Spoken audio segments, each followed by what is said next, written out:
This work is a study, not a performance. not a reinterpretation. What follows is a careful, deliberate reading of the Master Key System by Charles F. Haanel. The purpose is not to add meaning, but to restore clarity, not to improve the text, but to hear it accurately. This reading moves slowly, on purpose. It lingers where most rush past. It treats repetition as instruction, not redundancy. And it approaches the system as Haanel intended it to be used, as a discipline of understanding, not a collection of ideas. Nothing here is offered as belief. Nothing is framed as motivation. Every principle stands or falls by application. This is not about acquiring something new. It is about recognizing what has always been operating and learning how to work with it consciously. Written by Pharaoh B.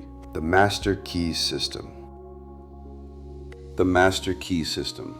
Lecture 1. Cause, Effect, and the World Within. Today we begin a careful reading of the Master Key System by Charles F. Haanel. This isn't a reinterpretation, and it isn't an update. It is also not an attempt to improve or modernize his work. What we are doing here is simpler and more demanding than that. We are slowing the text down long enough to hear what Haanel was actually saying, why he was saying it, and where people tend to lose the thread. Most confusion around this book comes from speed. People read it quickly, hear what they want to hear, and then layer fantasy on top of instruction. Haanel never wrote fantasy. He wrote about cause and effect, responsibility, and power.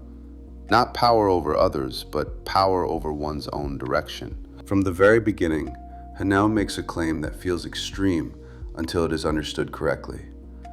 He says that this system explains the cause of gain, the cause of loss, the origin of power, and why people feel subject to circumstances rather than in control of them. At first glance, that sounds like a promise. It isn't. It's a diagnosis. What Haanel is actually saying is that nothing in human experience is accidental. Outcomes feel random only when causes are invisible. The purpose of this system isn't to grant wishes, but to make causes visible. Once causes are visible, effects stop feeling mysterious. To explain this, Haanel introduces the central distinction on which the entire system rests: the difference between the world within and the world without. The world without is the world most people live in almost exclusively.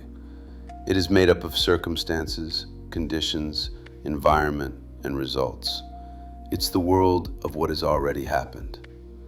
The world within, by contrast, is the world of habitual thought, attention, interpretation, emotional regulation, and internal coherence or conflict. When Haanel says that the world without is a reflection of the world within, he isn't saying that the external world obeys imagination.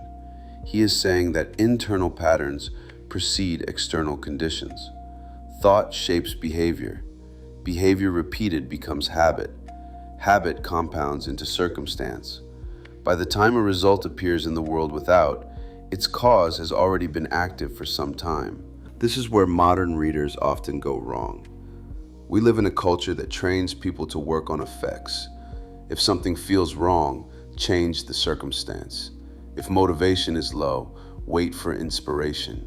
If results are missing, look outward for opportunity. Haanel says none of this works for long. Effects can be rearranged temporarily, but causes will continue to produce the same outcomes until they are addressed directly. This is why Haanel insists that mind is creative. That sentence has been distorted beyond recognition. He's not claiming that imagination replaces effort or that belief overrides reality. He is describing something far more grounded.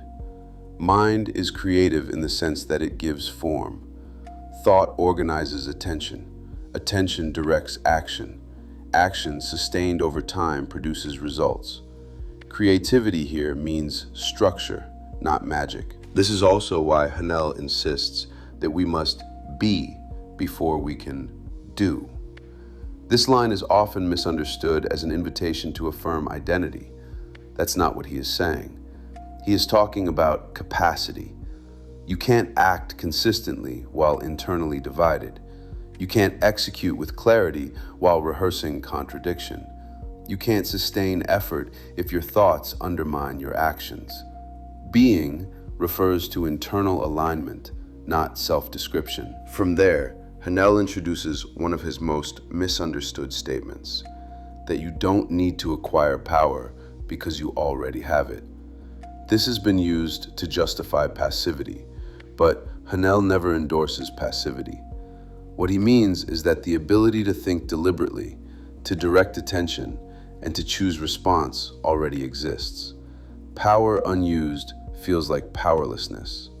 Recognition of power means conscious use, not belief or affirmation. This brings us to the idea Haanel emphasizes more than almost anything else: harmony. Harmony isn't optimism, and it isn't positivity. Harmony is internal consistency. It's the absence of contradiction between thought, intention, and action.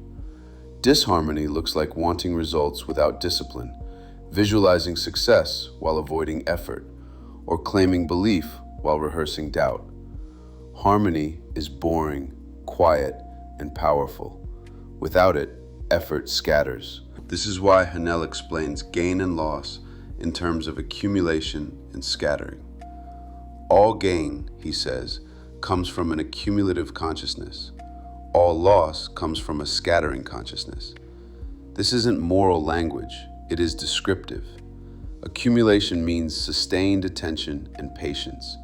Scattering means distraction, contradiction, and constant restarting. Most people don't fail because they think negatively. They fail because their attention never stays anywhere long enough to compound. To explain how this works practically, Haanel distinguishes between the objective mind and the subconscious mind. The language is old, but the function is clear. The objective mind is conscious reasoning and decision-making. The subconscious mind is habit, emotion, imagination, and automatic response. Progress doesn't come from dominating one with the other. It comes from coordination. Habits aren't defeated through force. They are replaced through repetition and clarity. When Haanel speaks of universal mind, this is another place where readers often inflate the concept. He's not inviting abstraction. He is stating that there is one system of law governing cause and effect. No one is exempt, and no one is favored. You aren't special, and you aren't excluded. You are subject to the same structure as everyone else. That's not mystical. It is stabilizing. From this foundation, Haanel makes the ethical claim at the heart of the system. Every thought is a cause, and every condition is an effect. This doesn't mean that every thought produces an immediate result. Effects are delayed, indirect, and compounded. This delay is why people disconnect cause from outcome. They forget past habits, repeated decisions, and long-term patterns. Haanel is teaching responsibility without condemnation. He is also clear about why people fail with this system. Most try to change effects by working with effects. They attempt affirmation without action, motivation without structure, and belief without discipline. Haanel never said this would work. He warned against it. This is why the exercise at the end of part 1 is intentionally simple and even boring. Sitting still isn't spiritual theater, it is training. If you can't control your body and direct your attention, you won't control behavior. If you don't control behavior, thought alone won't change outcomes. This exercise isn't optional, it is foundational. So the entire lesson of part 1 can be stated plainly. The world within is the cause, the world without is the effect. To change the effect, the cause must change. There are no shortcuts around this law. This first part isn't designed to motivate. It is designed to orient. Until cause and effect are understood clearly, nothing else in the system will make sense. In the next lecture, we will move into part 2, where Haanel begins training attention directly and explains why most people never complete the work. That concludes Lecture 1, The Master Key System. Lecture 2, The conscious and the subconscious, power, habit, and direction. In the first lecture, Haanel established a foundation that must be understood before anything else in this system can make sense.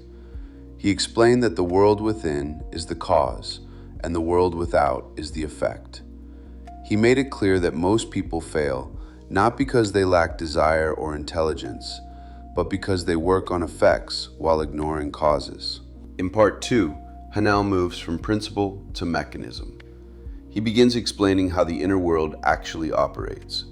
Without this understanding, people attempt to use ideas like visualization, affirmation, or belief blindly. And when results fail to appear, they either abandon the work or drift into fantasy. Haanel starts with a simple but profound statement. The operations of the mind are carried on by two parallel modes of activity, one conscious and the other subconscious.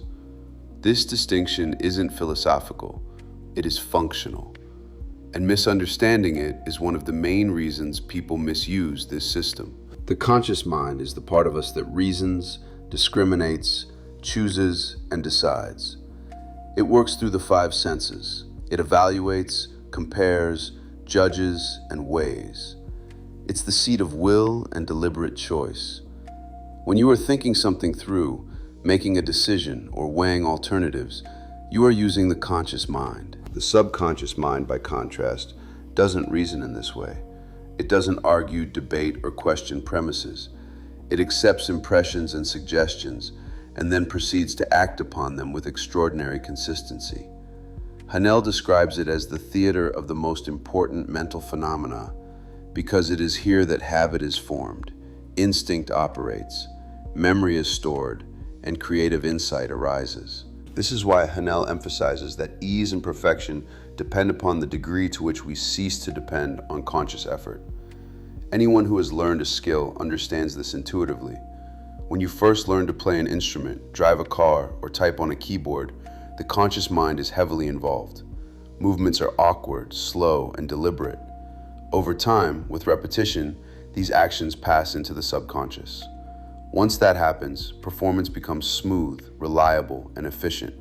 The conscious mind steps back, and the subconscious takes over execution. Haanel uses this principle to explain why our greatest ideas often appear without conscious effort. Moments of insight, intuition, courage, or inspiration don't arrive because we force them. They arise because the subconscious has been prepared with material and then allowed to work without interference. Shakespeare didn't reason his way into every insight. Beethoven didn't calculate every note. Their conscious minds supplied direction and discipline, but the work itself was carried out by deeper processes beyond immediate awareness. This is where many people make a critical error. They assume that because the subconscious produces such powerful results, it must be trusted blindly. Haanel warns against this. The subconscious is powerful, but it isn't selective. It doesn't determine whether a suggestion is true or false. It doesn't test premises. It accepts what is given to it and proceeds to act. This is why Haanel calls the conscious mind the watchman at the gate. The conscious mind is responsible for guarding the subconscious from false impressions. Fear, worry, self-depreciation, panic, anger, and herd emotion all gain power when the conscious mind is off duty.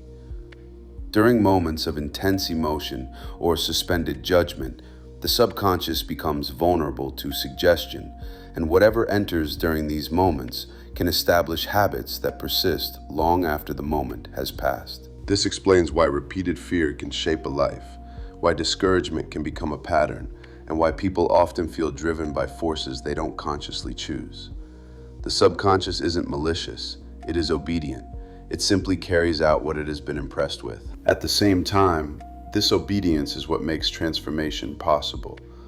Because the subconscious responds faithfully to repeated suggestion, new habits can be formed when the conscious mind deliberately supplies new premises. This isn't achieved through force or argument. It is achieved through repetition, clarity, and consistency. Haanel makes an important distinction here between thinking and directing thought. Most people think constantly, but very few direct their thinking. Directed thought means selecting premises consciously and returning to them repeatedly, not emotionally, but deliberately. Over time, these directed impressions pass into the subconscious and become habit. Once a habit is established, action follows without strain. This is the point at which many people begin to misuse language like law of attraction. Haanel isn't describing a supernatural force that bypasses effort. He is describing a natural law of correlation.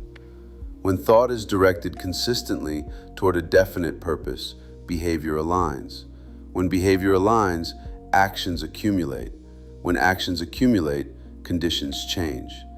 The correlation is automatic, but the discipline required to initiate it isn't. Haanel emphasizes that the subconscious never sleeps.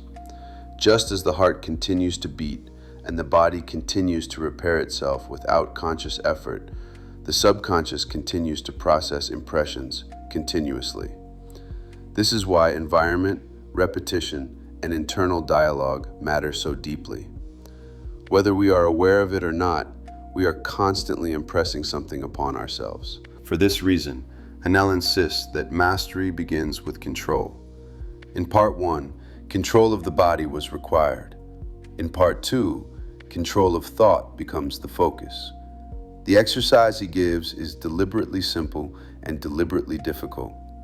To sit still and inhibit thought, even briefly, reveals how little control most people have over their own mental world. Thoughts arise uninvited. Worries intrude. Fears assert themselves. This isn't a failure. It is a diagnosis. The purpose of the exercise isn't silence for its own sake. It is awareness. Until one becomes aware of how many thoughts seek entry, there can be no deliberate selection.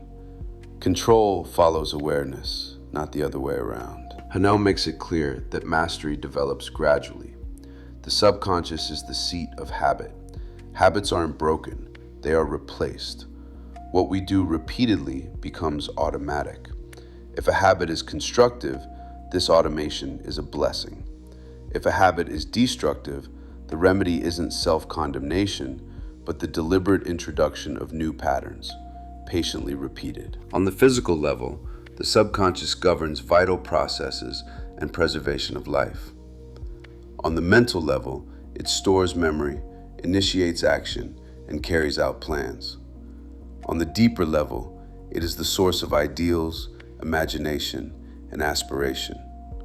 In every domain, it responds to direction, not to argument. This brings us back to responsibility.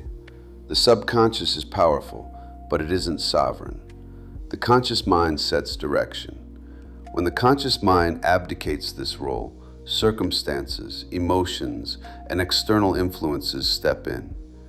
When the conscious mind resumes its role as guardian, conditions gradually reorganize. Part 2 isn't about forcing results.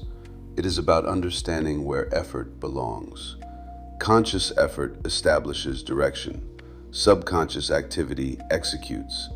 When these two are coordinated, ease replaces strain and effectiveness replaces struggle. Haanel closes this part by emphasizing patience.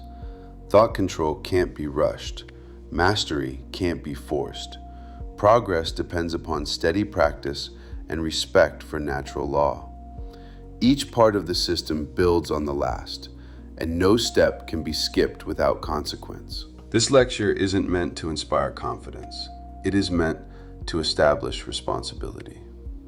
Once the conscious mind accepts its role as guardian and director, the subconscious becomes an ally rather than an adversary. In the next lecture, Haanel moves further into the discipline of attention and introduces a more active exercise, one that reveals how thought can be deliberately shaped rather than merely suppressed. That concludes Lecture 2. Page 2, The Master Key System. Lecture 3, Energy, Fear, and the Point of Distribution. In the first 2 lectures, Haanel established 2 things that can't be bypassed. First, that the world within is the cause and the world without is the effect. Second, that the mind operates through 2 parallel modes of activity, the conscious and the subconscious, each with its own function, rhythm, and responsibility. In part 3, Haanel takes the next step. He begins explaining how this interactivity isn't merely abstract or psychological, but is reflected and carried through the body itself. He's not shifting away from cause and effect. He is showing how deeply cause and effect are integrated into our physical being. Haanel starts by pointing out something that seems obvious once it is stated, but is rarely considered. If the conscious and subconscious minds perform different functions, then it follows that there must be corresponding systems through which these functions operate. Thought doesn't float in abstraction. It moves through structure. It is carried, distributed, and expressed. He explains that the cerebrospinal system corresponds to the conscious mind. This is the system through which we receive impressions from the senses, reason about them, and exercise voluntary control over movement. It has its center in the brain, and it is the system we most readily associate with thinking, choosing, and acting. The sympathetic nervous system, by contrast, corresponds to the subconscious mind. Its center isn't in the brain, but in a ganglionic mass behind the stomach known as the solar plexus.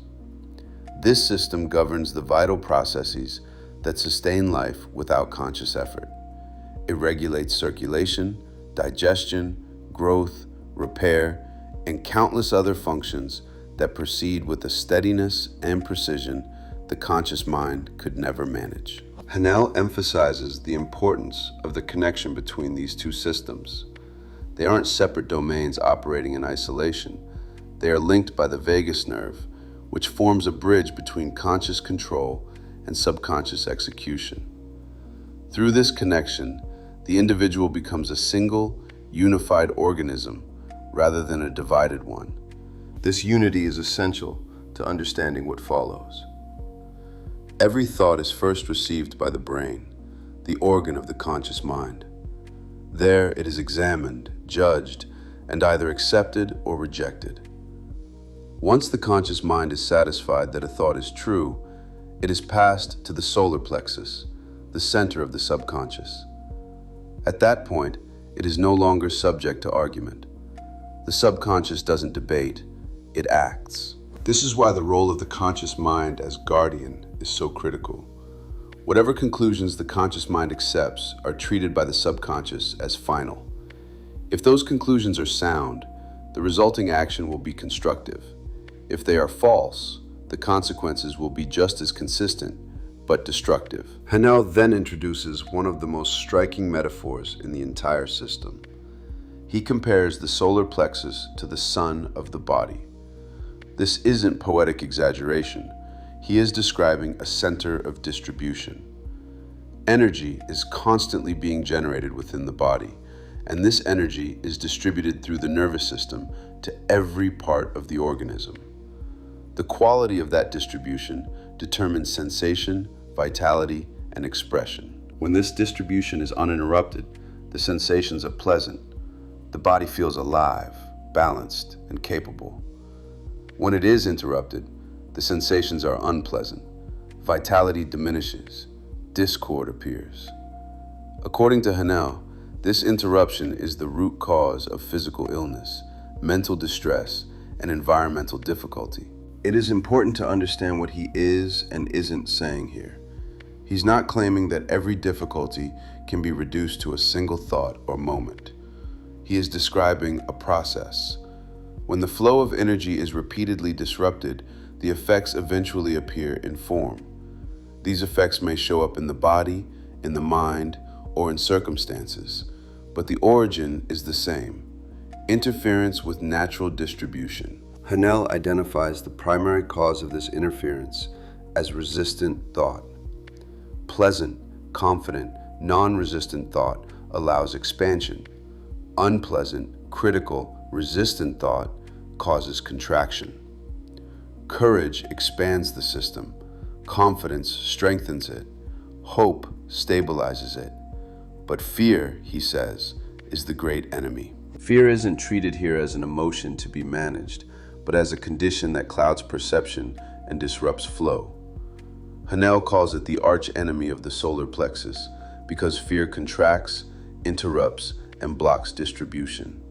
It hides the inner sun, just as clouds hide the outer one. Fear operates quietly and persistently. It causes people to fear the past, the present, and the future. It causes them to fear themselves, others, and imagined outcomes. It discourages ideas before they are tested and silences expression before it is spoken. According to Haanel, fear isn't merely unpleasant, it is obstructive. The destruction of fear, then, isn't an emotional victory, it is a functional necessity. When fear is eliminated, distribution resumes. When distribution resumes, vitality returns. When vitality returns, confidence follows naturally, not as an affirmation, but as a condition. Haanel is careful to point out that this doesn't happen through denial or force. Fear is eliminated through understanding and demonstration. When an individual realizes, not intellectually but practically, that they are connected to a source of strength greater than personal effort alone, fear loses its foundation. It can't survive where confidence is grounded in experience. This is why Haanel places such emphasis on attitude. Our attitude toward life determines the experiences we meet. Expectation influences response. Response shapes action.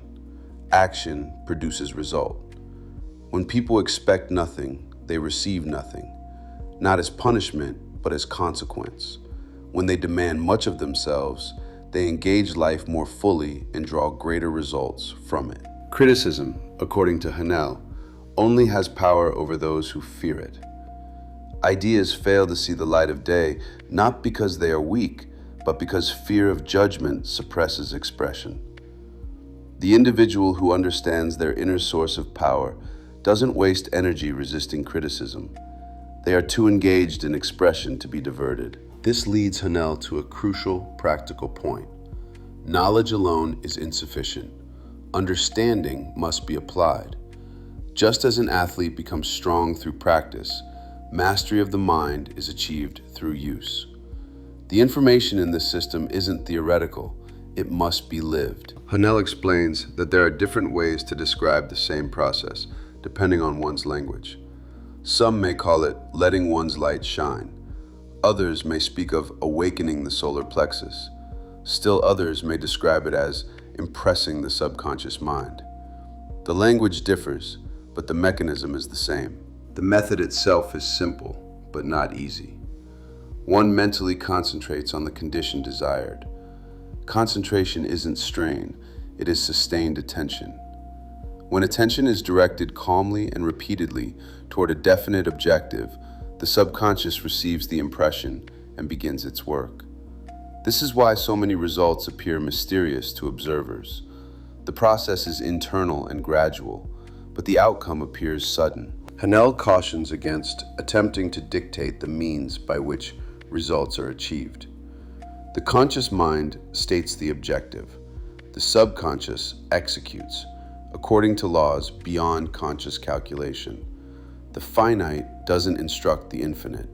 It declares intention and allows natural law to operate. In this sense, the individual becomes a channel through which potential is differentiated into form.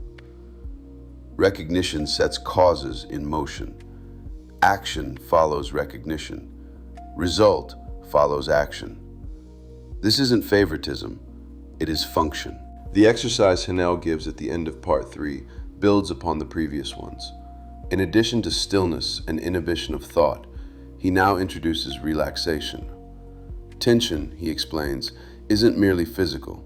It creates mental unrest, accelerates thought, and fosters worry and fear. Relaxation restores balance by allowing energy to circulate freely. To relax deliberately is an act of will. It's not collapse, it is release. When muscles and nerves return to their normal condition, pressure is removed, circulation improves, mental activity quiets. The solar plexus becomes receptive and responsive. This isn't a mystical state, it is a natural one. And when achieved, the individual is often surprised by the results.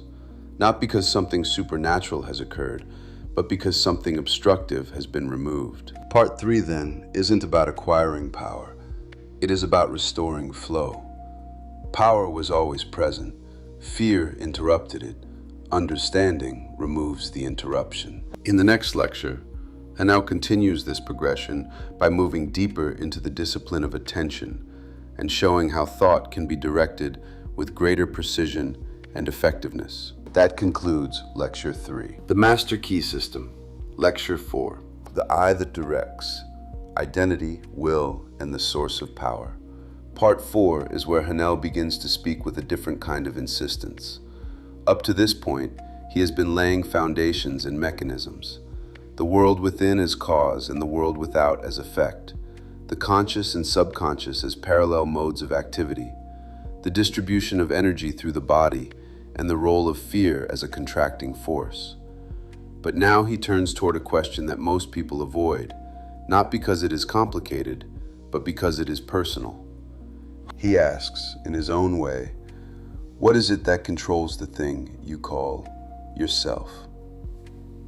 Haanel begins by drawing a hard line between what you are and what you use. He says, you aren't your body. The body is an instrument. You aren't your mind. The mind is another instrument. When you say, I go, something issues the command and the body carries it out. When you say, I think, something issues the direction and the mind begins to operate. His point isn't to split the person into parts for the sake of philosophy. His point is to locate the seat of authority.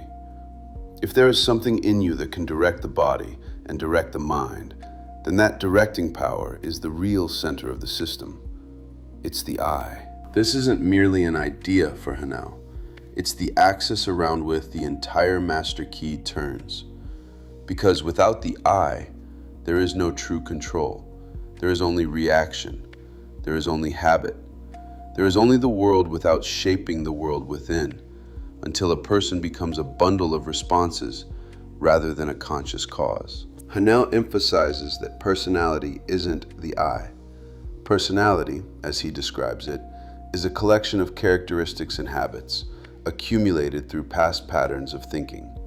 It is built, it is shaped, it is conditioned, but it isn't the ultimate self. It's the surface formed by earlier choices, earlier impressions, earlier acceptances. It can be refined, corrected, disciplined, and restructured, but it isn't the commander. It's the current expression of what the commander has allowed. When Haanel speaks of the nature of the I, he frames it as spiritual, not in a performative religious sense, but as the source of power. He means that the I isn't merely a mechanical function. It's not merely a reflex. It's the originating principle that can choose, direct, and deliberately act. In other words, it is the faculty of conscious causation. He then makes a claim that is easy to agree with intellectually, but difficult to live. He says the greatest power of the I is the power to think, and yet few people know how to think constructively. This line isn't meant as insult, it is meant as diagnosis. People are thinking all the time, but they aren't directing thought. Their thinking runs automatically, shaped by fear, shaped by self-interest, shaped by appetite, shaped by reaction. The results, therefore, are indifferent. At this point, Haanel introduces something that many people will try to skip over, because it demands moral maturity. He says that a mind dwelling on selfish purposes is an infantile mind, and that in every selfish thought, there is a germ of defeat. This isn't a sermon, it is a law. He is saying that selfishness is a short-range strategy, and short-range strategies collapse. They don't build power. They trade future stability for present advantage. They create hidden resistance. They create conflict with the whole. So Haanel gives the mature mind a different standard. The trained mind, he says, understands that every transaction must benefit every person connected with it, and that any attempt to profit by the weakness, ignorance, or necessity of another will inevitably operate to one's disadvantage. This isn't sentiment, it is structure. It is because the individual is part of the universal. A part can't antagonize another part without generating consequences for itself. The welfare of each depends upon recognition of the interests of the whole. This is one of the quiet ways Haanel keeps returning to the same idea from different angles. You can't build lasting power by violating the structure you live inside. You can cheat a person. You can't cheat law. You can deceive a market for a time. You can't deceive the long arc of cause and effect. The trained mind, therefore, doesn't waste energy on vagrant thought, on impulsive advantage, or on pursuits that can't possibly benefit the whole of life. It becomes more selective. It becomes more concentrated.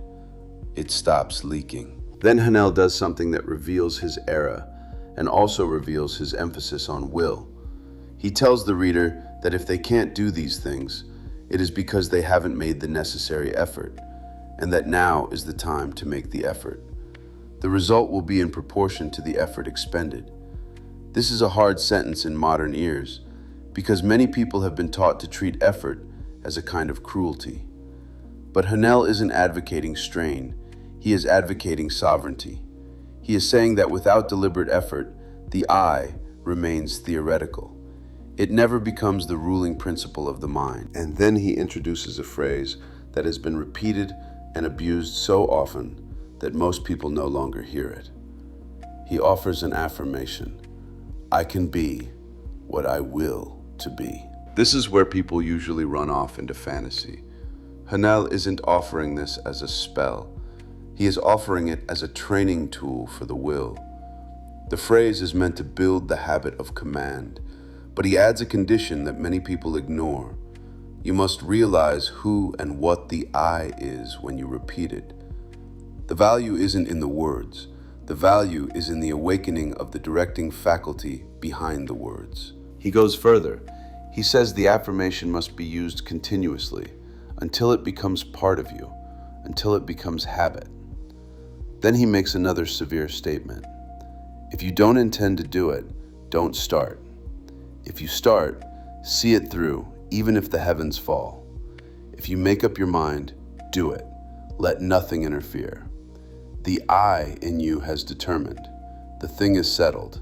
The die is cast. This isn't soft teaching.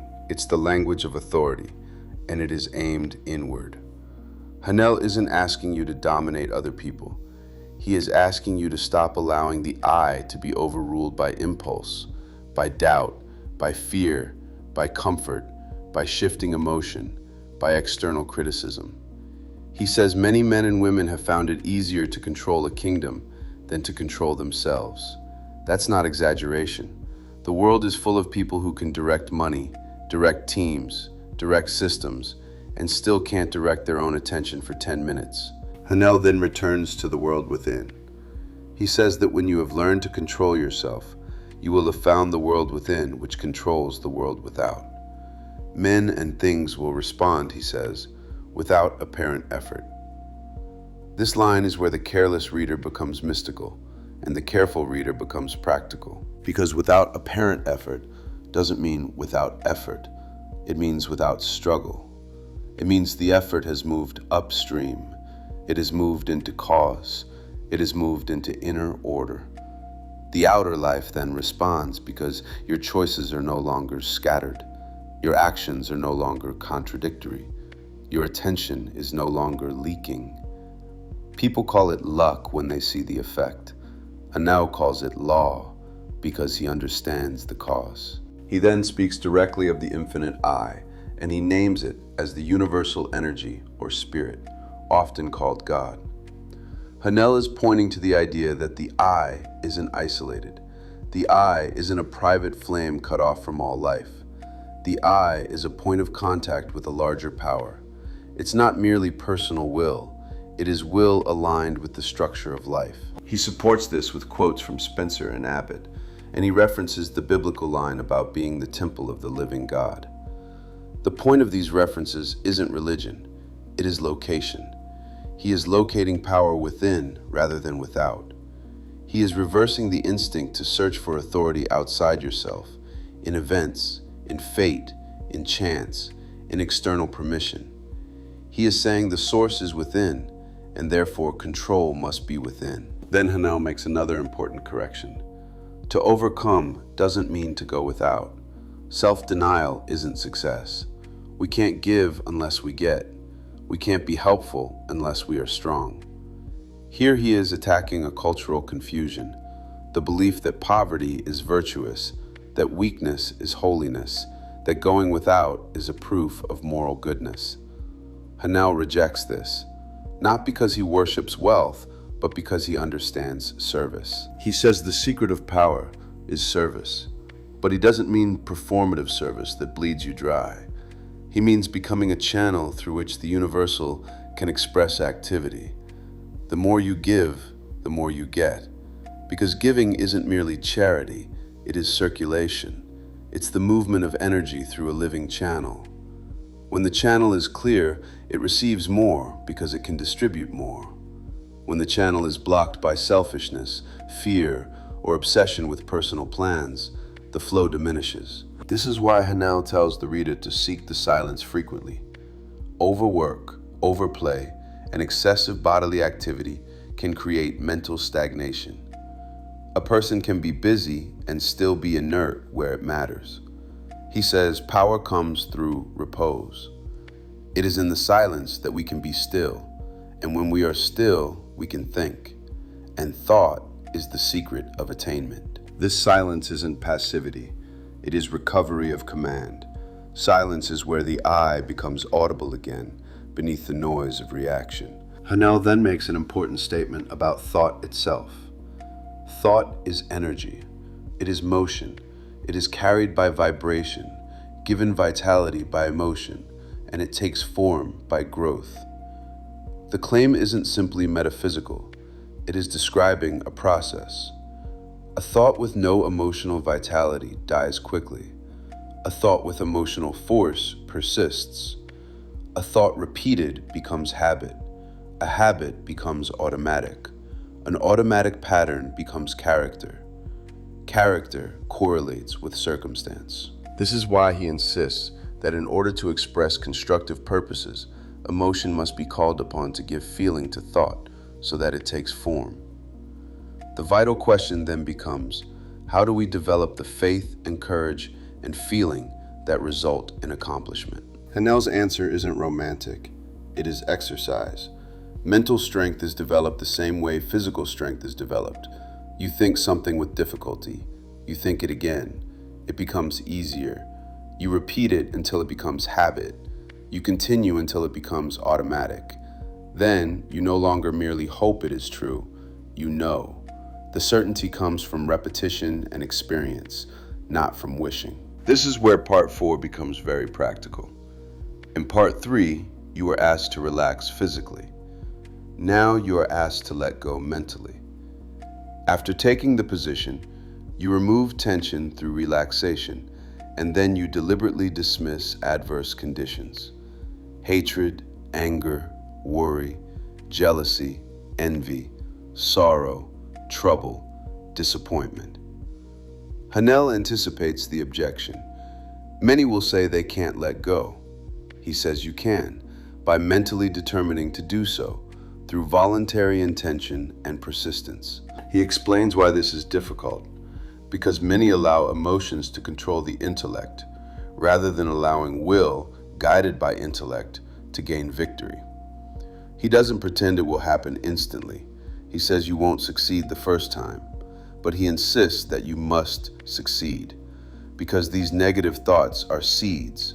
Seeds germinate, they become conditions, they take form. So part 4 is ultimately about reclaiming command. It is about discovering the I as the directing principle, then training it through discipline, silence, service, and deliberate mental freedom. It's not self-denial, it is self-mastery. It's not arrogance, it is responsibility. And it brings us back to the same structure Haanel has been repeating from the beginning. Cause precedes effect. If the I directs the mind, and the mind directs the subconscious, and the subconscious produces habits and conditions, then the first cause you must recover is the authority of the I. In the next lecture, Haanel continues this progression by moving further into concentration, creative thought, and the practical training of attention. That concludes Lecture 4, The Master Key System. Lecture 5, The Mental Home, Creation, Direction, and Inheritance. By the time we arrive at Part 5, Haanel assumes something important. He assumes that the reader now understands that the subconscious mind isn't dormant, passive, or occasional. It is always at work. It never stops. The only real question left is whether this activity is being directed consciously or allowed to operate by default. This part isn't about acquiring a new power. It is about realizing that creation is already happening and deciding whether you will participate in it deliberately or continue as a passive recipient of its results. Haanel begins by stating plainly that the vast majority of our mental life, at least 90%, takes place below the level of conscious awareness. This isn't meant to diminish the conscious mind.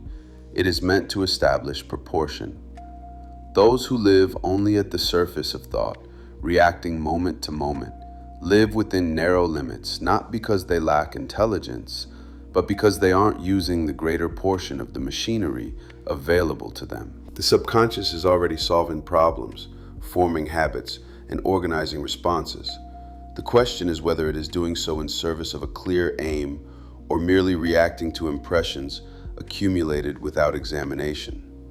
Haanel frames this as a choice between drifting and direction. Either we consciously hold a vision of where we are going and what is to be avoided, or we allow life to push us wherever momentum happens to carry us. He reminds the reader that mind pervades the entire physical body. It's not localized only in the brain. It is capable of being impressed, guided, and directed by authority coming from the dominant portion of the mind. That authority, once again, is the conscious I. Without that authority, subconscious activity becomes a kind of inheritance run wild, useful in parts, destructive in others, but never integrated. Haanel then introduces heredity, not as destiny, but as raw material. He acknowledges that much of what we experience mentally and physically is the result of accumulated tendencies from past generations, shaped by countless environments acting upon sensitive life forces. But he doesn't present this as an excuse. He presents it as leverage. Once you understand that an undesirable trait isn't your essence, but a tendency, you gain the authority to refuse its expression. This is a crucial point. You aren't required to identify with everything that arises in you. Some tendencies are inherited, some are learned, some are absorbed from social and emotional environments. Many impressions were accepted without scrutiny simply because they seemed plausible at the time.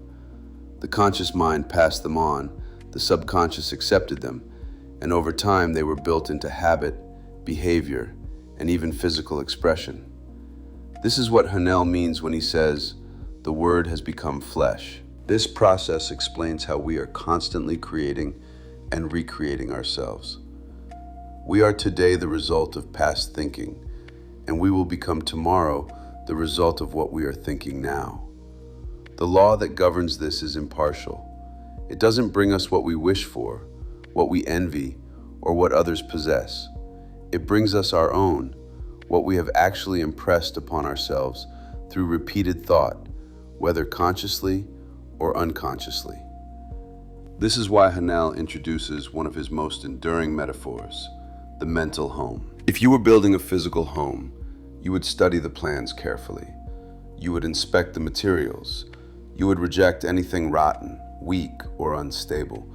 You would choose what would last. Yet, Haanel observes, most people are astonishingly careless when it comes to building their mental home, even though everything that enters their life depends upon its structure. The material used to build this mental home consists of impressions stored in the subconscious. If those impressions are dominated by fear, worry, anxiety, doubt, or despondency, then the structure being built will reflect that quality. The result isn't stability, but constant repair. People become endlessly busy trying to patch appearances, to manage symptoms, to hide decay rather than remove its cause. But if the stored impressions are different, if fear has been refused, if negative thought has been discarded immediately rather than entertained, if optimism and courage have been cultivated deliberately, then the material changes. The structure becomes sound. The future no longer requires concealment or constant defense. There is nothing to hide because there is nothing rotten underneath. Haanel insists that these aren't theories, they are psychological facts. The process is plain. Nothing is secret.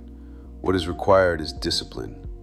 He calls for daily mental house cleaning, not as an act of denial, but as an act of maintenance. Mental, moral, and physical cleanliness aren't moral ornaments. They are prerequisites for progress. Once this house cleaning is done, what remains is suitable material for constructing the ideals one wishes to realize. At this point, Haanel introduces the image of an estate awaiting its heir. The estate is vast, fertile, and richly furnished. Nothing is lacking. The only condition for possession is recognition and use. The heir must claim it, occupy it, and work it. Neglect leads to loss. Use preserves possession. This estate, Haanel says, exists in the domain of mind and spirit. It's not metaphorical in the sense of being imaginary. It is practical power. Health, harmony, prosperity, poise, and peace aren't miracles granted from outside. They are assets available through rightful use. The only cost is effort, the labor of study, discipline, and application. The only sacrifice required is the loss of limitation, servitude, and weakness. To gain this estate, Haanel says, 3 processes are necessary. First, there must be desire, not vague wanting, but earnest desire. Second, there must be assertion of claim. Third, there must be possession through use. None of these conditions are burdensome, but they are non-negotiable. He then returns briefly to heredity, acknowledging the immense body of scientific work demonstrating physical inheritance. But he insists that there is a deeper heredity beneath all physical explanation, a divine heredity, an originating life force that physical science can observe but can't account for. This force flows directly into every individual. It's the source of life itself. This infinite life, Haanel says, flows through you and is you. The faculties of consciousness are its doorways. To keep those doorways open is the secret of power. This doesn't require strain. It requires alignment and use. From here, Haanel offers a warning. Avoid counterfeits. Do not build consciousness on borrowed beliefs, external permission, or forces disconnected from the source within. True power doesn't come from imitation. It comes from recognition. Those who come into possession of this inheritance are never quite the same again. They don't become arrogant or theatrical. They become grounded. Timidity fades. Vacillation dissolves. Fear loses its grip. Something latent is awakened, not added, but uncovered. But Haanel is careful to emphasize a law that governs all possession. Power must be used. We hold it only through circulation. Giving isn't depletion, it is continuity. On every plane of life, stagnation precedes loss. Use precedes increase. This is true of money, strength, skill, and spiritual power alike. He illustrates this with simple examples. Strength grows by use. Money grows by circulation. Business survives through service. In the same way, spiritual power grows through expression. Remove spirit and nothing remains. Recognition of this fact determines the ability to demonstrate power in any domain. Haanel then introduces the idea of an accumulative attitude of mind, what he calls money consciousness, not as greed, but as capacity. This attitude allows ideas to be received, plans to be formed, and execution to be enjoyed. Achievement becomes as satisfying as attainment because the individual is aligned with process, not obsessed with result. Finally, Haanel gives an exercise that brings all of this into practice. After taking the familiar seat and posture, the student is asked to select a place with pleasant associations and construct it mentally in full detail. The mind will resist at first. Distractions will arise. Persistence is required. The exercise isn't about fantasy. It is about training attention to hold form without strain. Part 5, taken as a whole, is about moving from unconscious creation to conscious authorship. It doesn't ask you to deny the past. It asks you to clean it up. It doesn't ask you to reject inheritance. It asks you to claim the higher one. And it doesn't ask for sacrifice beyond the abandonment of what has been holding you small. In the next lecture, Haanel moves deeper into concentration, purpose, and the mechanics of deliberate mental creation. That concludes Lecture 5, the Master Key System, Lecture 6. In this part of the system, Haanel moves deliberately from abstract principle into mechanism. He has already established that the universal mind is unlimited, omnipresent, and creative. But here he addresses the practical question that inevitably follows. If this power is everywhere and in all things, how does it take form, and why do its effects appear so different from one individual to another? He begins by emphasizing that the universal mind isn't merely intelligence, but substance itself. This is a point many readers pass over too quickly. Haanel isn't suggesting a metaphor or a poetic idea. He is asserting that the same underlying reality which thinks is the same reality which forms. The difficulty, then, isn't whether power exists, but how it is differentiated. If the source is one and unlimited, the variation must lie in the means through which it is expressed. To make this intelligible, he introduces the analogy of electricity. Electricity, in itself, has no preference for light, heat, sound, or motion. Its effect is determined entirely by the mechanism to which it is attached. The same current that illuminates a room can drive a motor, transmit music, or generate heat. The power is constant. The outcome depends on the structure receiving it. Haanel applies this directly to thought. Thought, he explains, is mind in motion, just as wind is air in motion. Its creative effect depends entirely upon the mechanism through which it operates. This is the core assertion of Part 6. Mental power doesn't fail because the universal is limited, nor because the law is inconsistent, but because the individual mechanism is undeveloped, misunderstood, or misused. This mechanism is the human brain. Haanel treats it not as a mysterious abstraction, but as the most marvelous piece of apparatus ever constructed. Humanity has learned to examine and refine external tools, machines, engines, instruments, yet remains largely ignorant of the inner instrument through which all experience is shaped. The brain is the channel through which the action and reaction between the individual mind and the universal mind take place. He asks the listener to consider the mental world in which each person lives. This world, he says, is omnipresent and responsive, but it responds only in proportion to purpose and faith. Purpose must be constructive, aligned with the law of being, and faith must be sufficient to generate a steady current. Haanel is careful here. He doesn't suggest that desire alone is enough, nor that belief overrides law. The universal doesn't change its operation to accommodate individual wishes. Instead, individuals must come into harmony with it. When that harmony is established, the path becomes clear. Haanel then explains how all external effects arise from this interaction.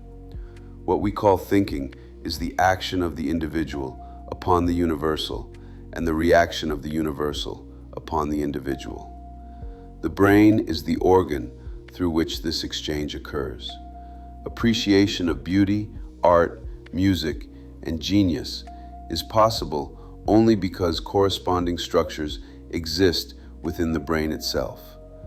Nothing can be recognized without first being internally formed. He describes the brain as an embryonic world, capable of expressing every principle found in nature.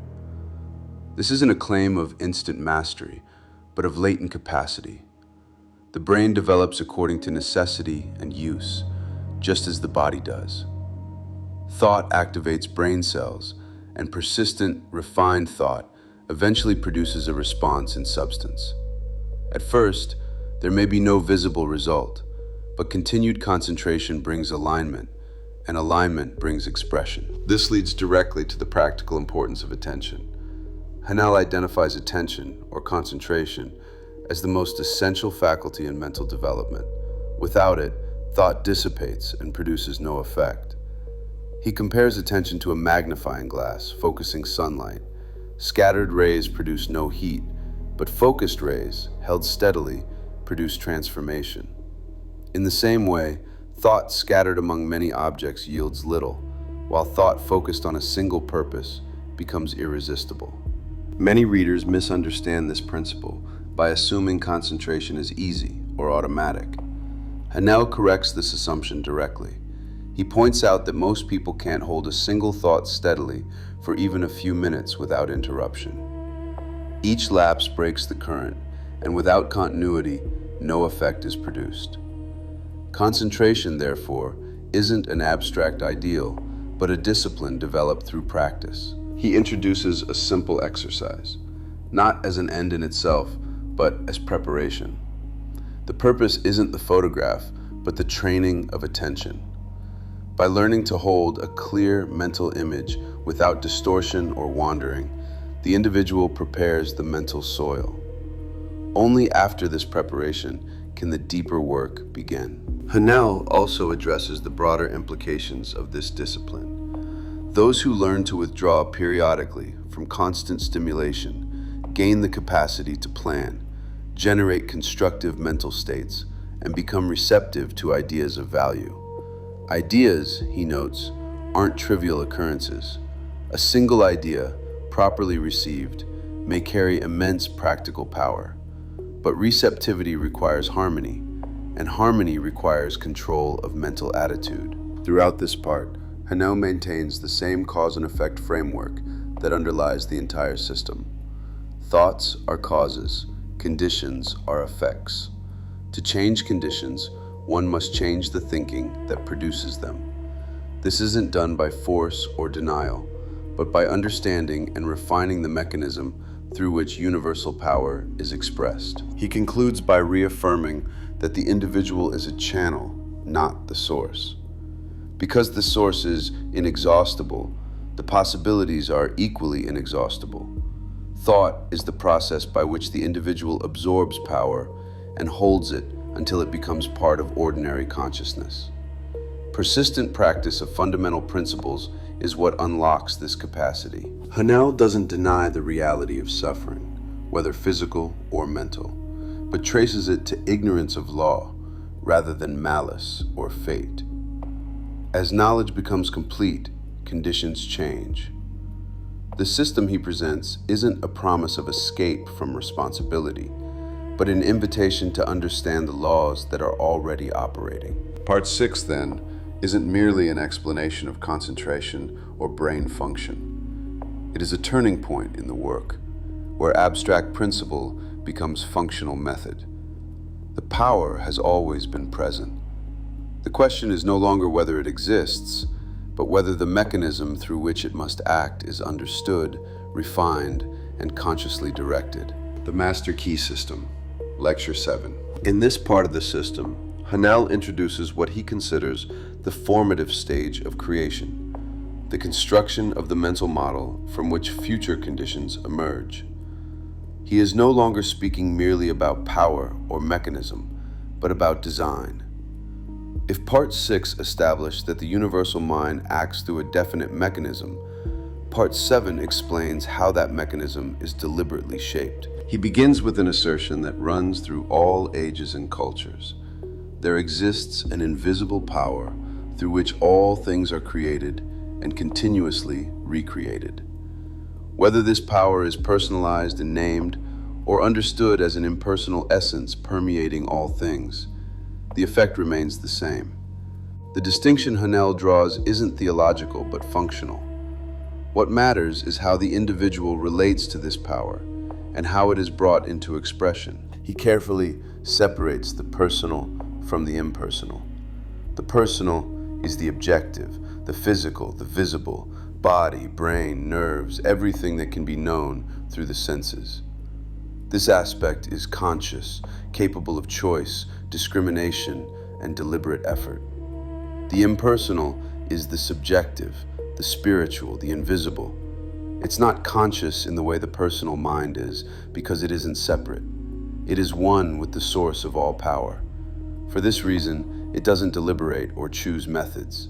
Instead, it operates through infinite resources and means beyond the comprehension of the individual intellect. Here lies a point that is often misunderstood. Haanel isn't diminishing the value of conscious effort, nor is he suggesting passivity. He is explaining that the conscious mind, with all its limitations, can either struggle alone or learn to cooperate with the subconscious, which has access to infinite power. The privilege of choice belongs to the individual. One may rely solely on willpower, or one may learn how to direct the deeper forces that operate without strain. The method Haanel outlines for utilizing this power consciously is visualization. Visualization, as he defines it, isn't daydreaming or vague wishing. It's the deliberate formation of a mental image that serves as a mold. This image is the pattern from which future conditions will emerge. Before anything can appear in the external world, it must first exist clearly in the internal world. He insists that the image must be clear, beautiful, and free from fear. There are no limitations of cost, material, or scope, except those imposed by the individual. This isn't encouragement toward extravagance, but a warning against unconscious restriction. If limitation exists in the image, limitation will exist in the result. The construction must take place in imagination first, because nothing can appear outwardly unless it has been fully formed inwardly. Haanel emphasizes that this process requires work. Reading about visualization does nothing by itself. Understanding the principle intellectually doesn't create results. The work required is mental labor, the sustained effort of forming, refining, and holding the image. This is why so many fail. They admire the idea, but avoid the discipline. He identifies idealization as the first and most important step. Idealization is the formation of the plan. Just as an architect sees the building in detail before construction begins, and just as an engineer calculates every requirement before spanning a chasm, the individual must see the end clearly before taking action. This is the sowing of the seed, and no seed should be planted without knowledge of the harvest it is meant to produce. If the image isn't yet clear, Haanel advises returning to it daily. At first, it may appear vague, then gradually the outline forms. Then the details emerge. Through this process, the individual develops the capacity to plan intelligently and to recognize what the future contains in potential. This clarity isn't imposed from without, it unfolds from within. Visualization follows idealization. Here the image becomes more complete and detailed, and as this occurs, the means of realization begin to appear. Haanel is explicit about the sequence. Thought leads to action. Action develops methods. Methods attract cooperation, and cooperation brings about circumstances. Materialization isn't a separate miracle, but the natural final step of an ordered process. He grounds this method in what he considers a universal principle. The universe itself must have been thought into form before becoming material. The same mind that operates on the universal scale operates through the individual. The difference isn't one of kind or quality, but of degree. This assertion is meant to remove the sense of separation that causes hesitation and doubt. Haanel reinforces this with examples of architects and inventors. Their success lies not in random effort, but in first building the complete idea in thought. By holding the image until every defect is corrected mentally, they avoid confusion and waste in the external world. This illustrates a law rather than an exception. As the individual follows this method, certain qualities inevitably develop: faith, confidence, endurance, and concentration. Faith, as Haanel uses the term, isn't belief without evidence, but the inner certainty that arises when thought is held steadily and intelligently. Confidence follows because the individual understands the law at work. Concentration develops because irrelevant thoughts are excluded by purpose. Haanel stresses that clearness and accuracy are essential. Each repetition of the image refines it. The clearer the image, the more definite the result. The internal world must be constructed firmly before anything of value can appear externally. And just as inferior material produces inferior structures, inferior mental material produces unstable results. He introduces the idea of mental workers, the brain cells, and emphasizes their vast number and responsiveness. These cells respond to thought and organize substance accordingly. Beyond the brain, every cell in the body participates in this process, attracting the material necessary for growth and expression. This attraction follows the same law by which all living things secure what they require. Haanel then unites desire, expectation, and will into a single operating sequence. Desire supplies feeling, expectation supplies thought, and will supplies steadiness. Feeling gives vitality, thought gives direction, and will holds the image until growth produces manifestation. When these are aligned, attainment follows as a matter of law. At this point, Haanel addresses a common source of failure. Many people attempt to use these principles while focusing entirely on external conditions. They desire money, health, or power, but they treat these effects as causes. By concentrating on debt, illness, or lack, they strengthen precisely what they wish to escape. The law operates flawlessly. The misunderstanding lies in its application. The correction isn't denial of existing conditions, but refusal to give them creative attention.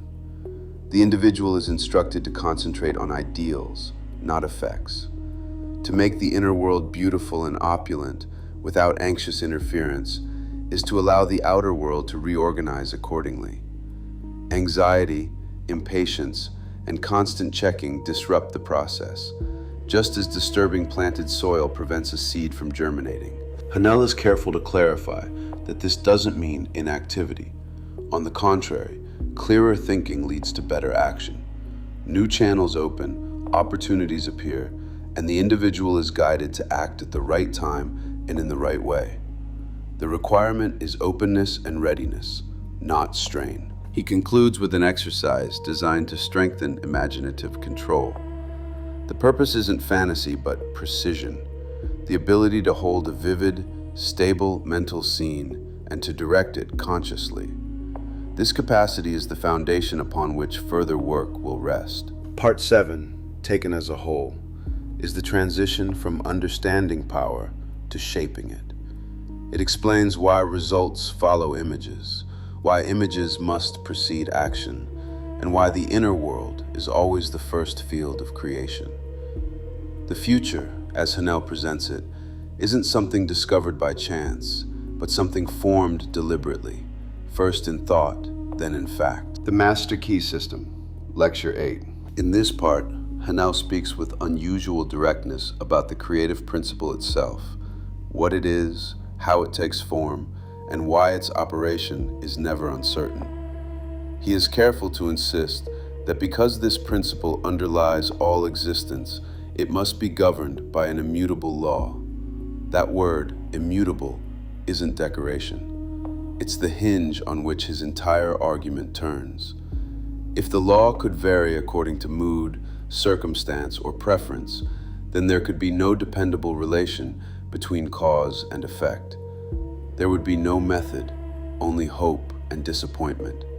But Haanel is establishing that the universe isn't caprice, it is law. And for him, this stability isn't oppression, it is opportunity. If the law is fixed, then the effect can be secured with precision by compliance. He begins the introduction by saying that one may freely choose what to think, but the result of thought is governed by immutable law. Many people hear this and feel resistance. They want to believe that freedom means freedom from consequence, or that a good intention should cancel the operation of law. Haanel doesn't allow that confusion. He places freedom where it belongs, in the selection of the cause. But he places inevitability where it belongs, in the production of the effect. You may select the seed. You may not select what a seed is. You may plant. You may not alter the nature of growth. This is why he calls it wonderful to know that life is governed by law. Not because law is pleasant in every moment, but because law makes results intelligible. And only when results are intelligible can they be directed. He then broadens the implication. Law is what makes the universe a cosmos rather than chaos. Harmony isn't an accident. It's the product of lawful relation. From this, he arrives at what he calls the secret of the origin of good and evil. Here, he isn't introducing a new moral doctrine so much as stripping morality down to mechanics. Good and evil, as he presents them, aren't independent forces competing for the world. They are names coined to indicate results of action, and action itself being the product of thought. Thought leads to action. Constructive and harmonious thought produces good results. Destructive or inharmonious thought produces evil results. There is therefore one law, one principle, one cause, one source of power, and what people call good or evil is a way of describing whether the law has been complied with or violated. This is often misunderstood in two opposite directions. Some hear it and believe it excuses wrongdoing, as if evil were merely a neutral outcome and therefore nothing carries weight. Haanel's framework doesn't excuse anything. It makes cause more severe, not less. If destructive thought produces destructive results by law, then the consequence is built into the cause. The other misunderstanding is that one should spend life fighting evil directly, hating it, condemning it, obsessing over it. Haanel warns against this even more explicitly. He uses the contrast between Emerson and Carlyle to illustrate that loving the good and hating the bad aren't equivalent mental attitudes. Emerson's life, he says, was peace and harmony because his dominant thought was constructive.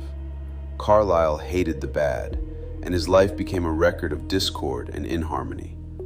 They sought the same ideal, but one used constructive thought and therefore aligned with law. The other used destructive thought and therefore brought discord upon himself.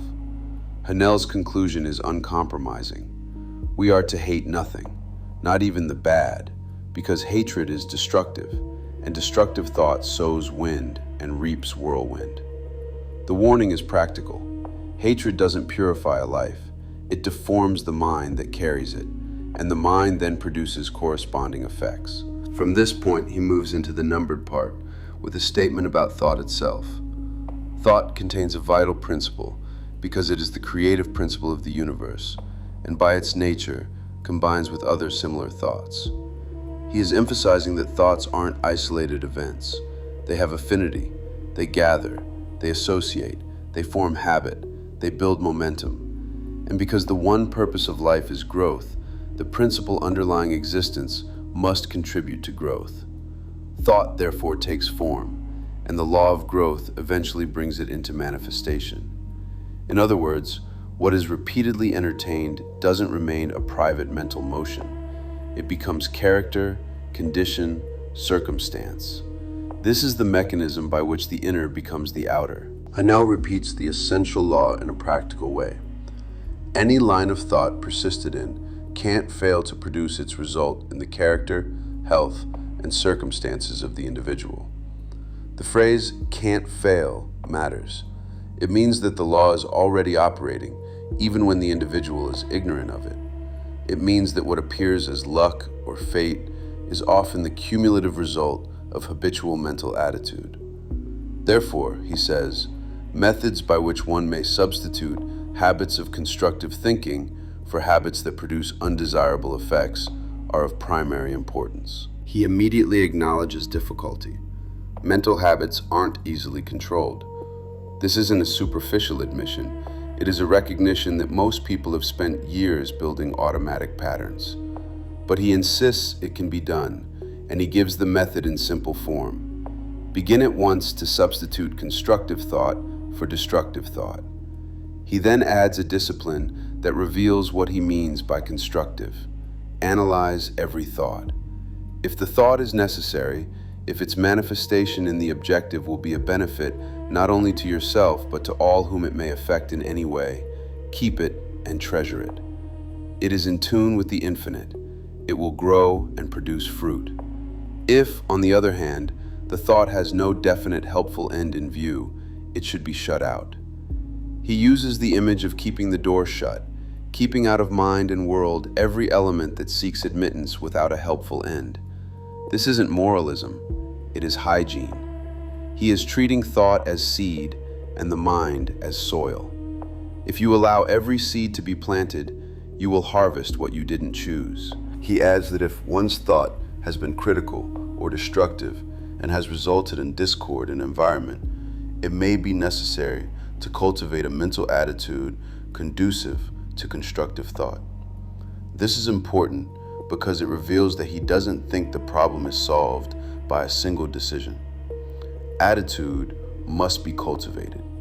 The inner climate must be altered. Otherwise, destructive thoughts will continue to enter as if by right. So he introduces the imagination as a great assistance. It is here that Part 8 takes a distinct turn. In Part 7, imagination served the construction of the mold. In Part 8, imagination becomes the instrument for transforming habitual mental attitude and for gathering the material from which the future is woven. He speaks of imagination in a series of statements that build its function. Imagination gathers the material with which mind weaves the fabric of the future. Imagination is the light by which we penetrate new worlds of thought and experience. Imagination is the instrument by which inventors and discoverers move from precedent to experience. Precedent says it can't be done. Experience says it is done. In other words, imagination breaks the spell of what has already happened. It makes room for what can happen. It is a plastic power, molding the things of sense into new forms and ideals. It is constructive thought that must precede constructive action. But he is equally careful to warn against confusing imagination with fancy. Fancy, for him, is daydreaming, mental wandering without discipline, without purpose, without constructive end. He calls it mental dissipation and says it may lead to mental disaster. This is a severe phrase, and it is meant to correct the belief that any kind of inner fantasy is helpful. For Haanel, imagination must be constructive. It must be worked. It must be exercised. Exercise is required to cultivate mental muscle as well as physical muscle, and it must be nourished or it can't grow. He makes the point that constructive imagination is mental labor, perhaps the hardest kind, yet it yields the greatest returns, because great things have come to those who could think, imagine, and make their dreams come true. Again, he isn't praising dreaming. He is praising the disciplined capacity to think in forms that precede action. After establishing the importance of imagination, he returns to the larger foundation. When one becomes thoroughly conscious that mind is the only creative principle, that it is omnipotent, omniscient, and omnipresent, and that one can consciously come into harmony with it through thought, one has taken a long step in the right direction. But he adds that there is another step, to place oneself in position to receive this power. Because it is omnipresent, it must be within. We know it is within because all power is from within. Yet it must be developed and cultivated. This requires receptivity, and receptivity is acquired like physical strength, by exercise. This again guards against a common misunderstanding, that power is obtained by pleading or waiting. Haanel is saying the power is present, but capacity to use it must be built. He then makes the law of attraction explicit in terms of mental attitude. It will certainly bring conditions and experiences corresponding with habitual, characteristic, predominant mental attitude. Not what one thinks occasionally, in rare, elevated moments, but what dominates most hours. He states this bluntly: one can't entertain weak, harmful, negative thoughts 10 hours a day and expect beautiful conditions from 10 minutes of strong, positive, creative thought. The law doesn't average sentiment, it follows predominance. This is why he insists on substitution of habit, a method that relies on brief intensity without changing habitual attitude won't produce stable results. He insists that real power comes from within.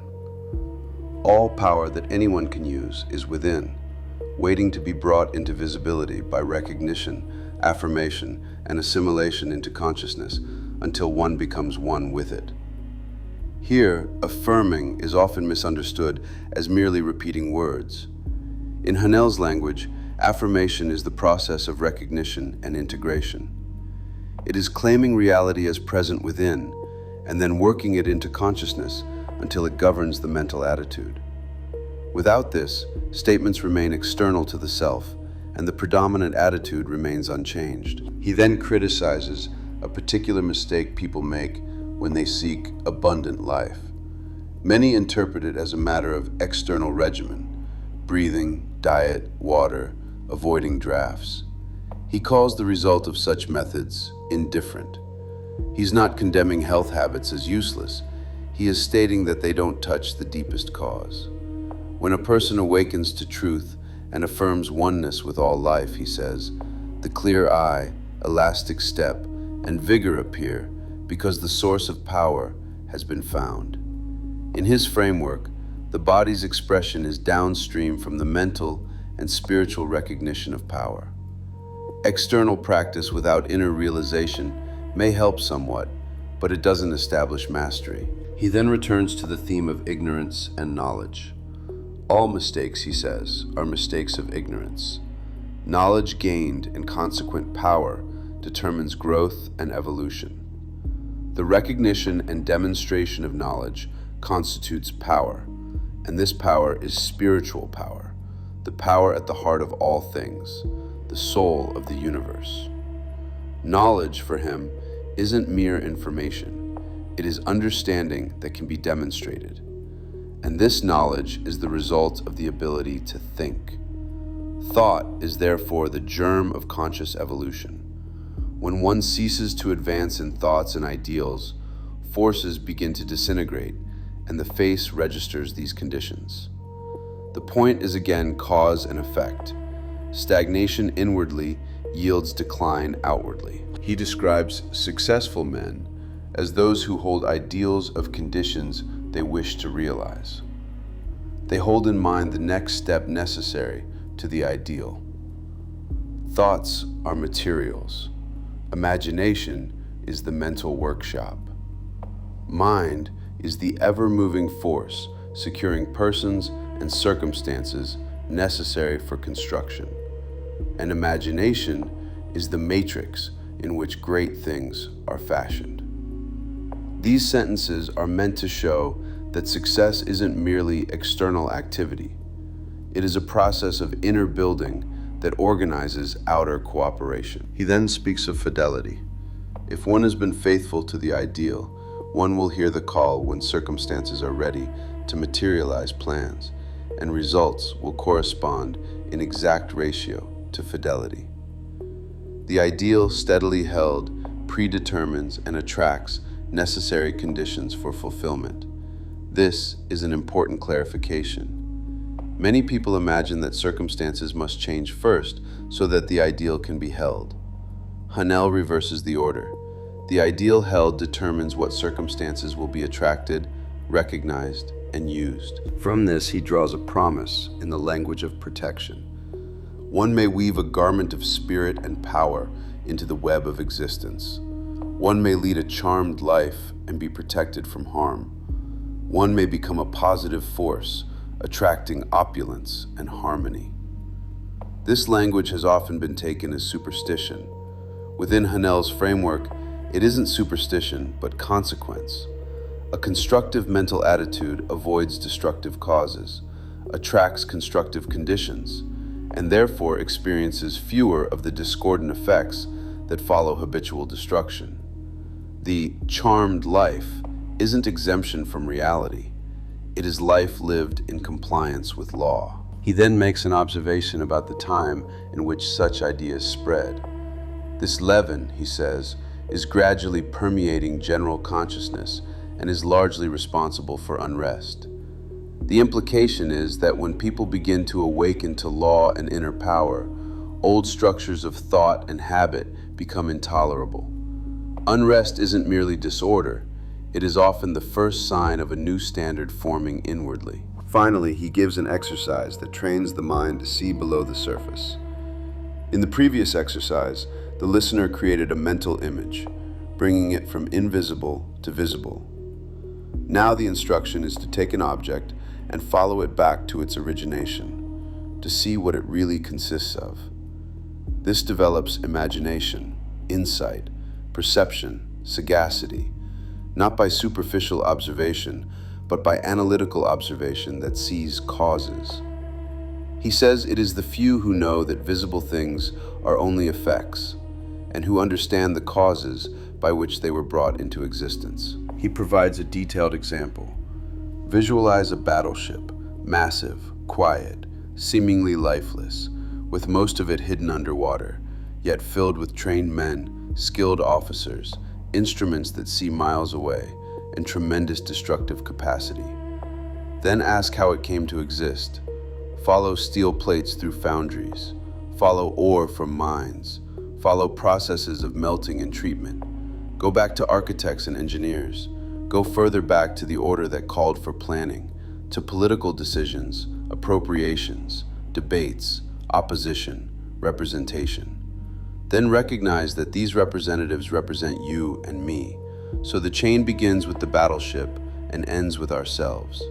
And then go further still and recognize that if someone hadn't discovered the law by which a mass of steel can float rather than sink, the battleship couldn't exist at all. He gives the law of specific gravity as the underlying principle that made such construction possible. The lesson is unmistakable.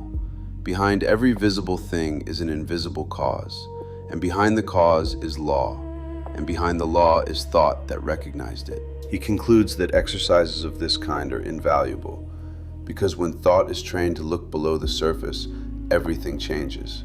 The insignificant becomes significant. The uninteresting becomes interesting. The things once assumed to be unimportant are seen as vital. This isn't merely intellectual curiosity. It is training in causation. It teaches the mind to stop being hypnotized by effects and to seek the laws and thoughts that produce them.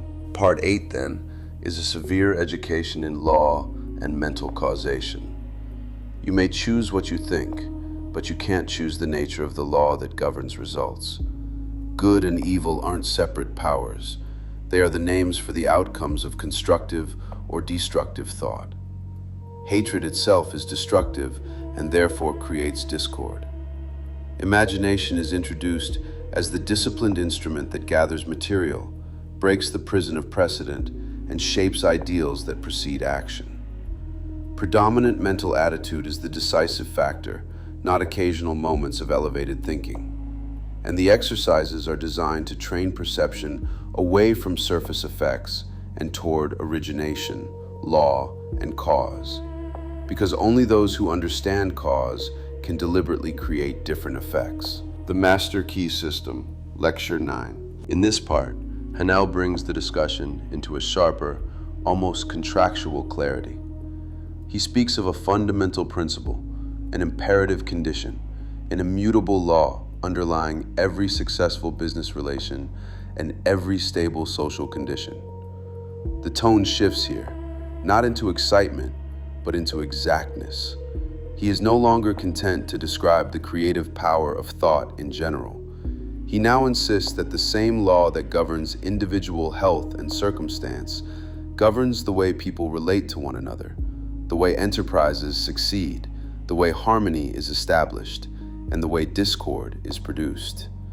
The implication is severe. There is no separate set of rules for practical life. The hidden realm of thought is as absolute in cause and effect as the visible realm of material things. He opens the introduction by saying that, in this part, you may learn to fashion the tools by which you may build for yourself any condition you desire. The word tools matters because it locates responsibility where he wants it, within. Tools aren't ornaments, they're instruments. If the instrument is misused, the result isn't mysterious. If it is used correctly, the result isn't uncertain. So he immediately states the governing requirement. If you wish to change conditions, you must change yourself. Here he distinguishes between surface wishes and inmost thoughts. Whims, wishes, fancies, ambitions may be thwarted because they are often disconnected from the deeper mental attitude. But inmost thoughts find expression as certainly as a plant springs from seed. He returns again to the language of growth to make the operation plain. Growth is law. It's not persuaded. It's not impressed by urgency. It proceeds according to what has been planted and sustained. So if we desire to change conditions, how is it done? His reply is intentionally simple: by the law of growth.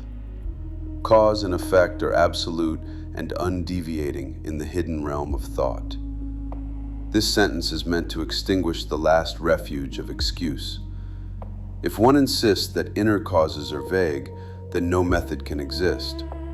Haanel insists the opposite. The law is as definite there as anywhere.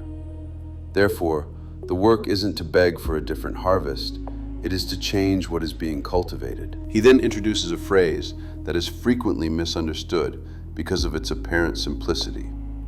Hold in mind the condition desired.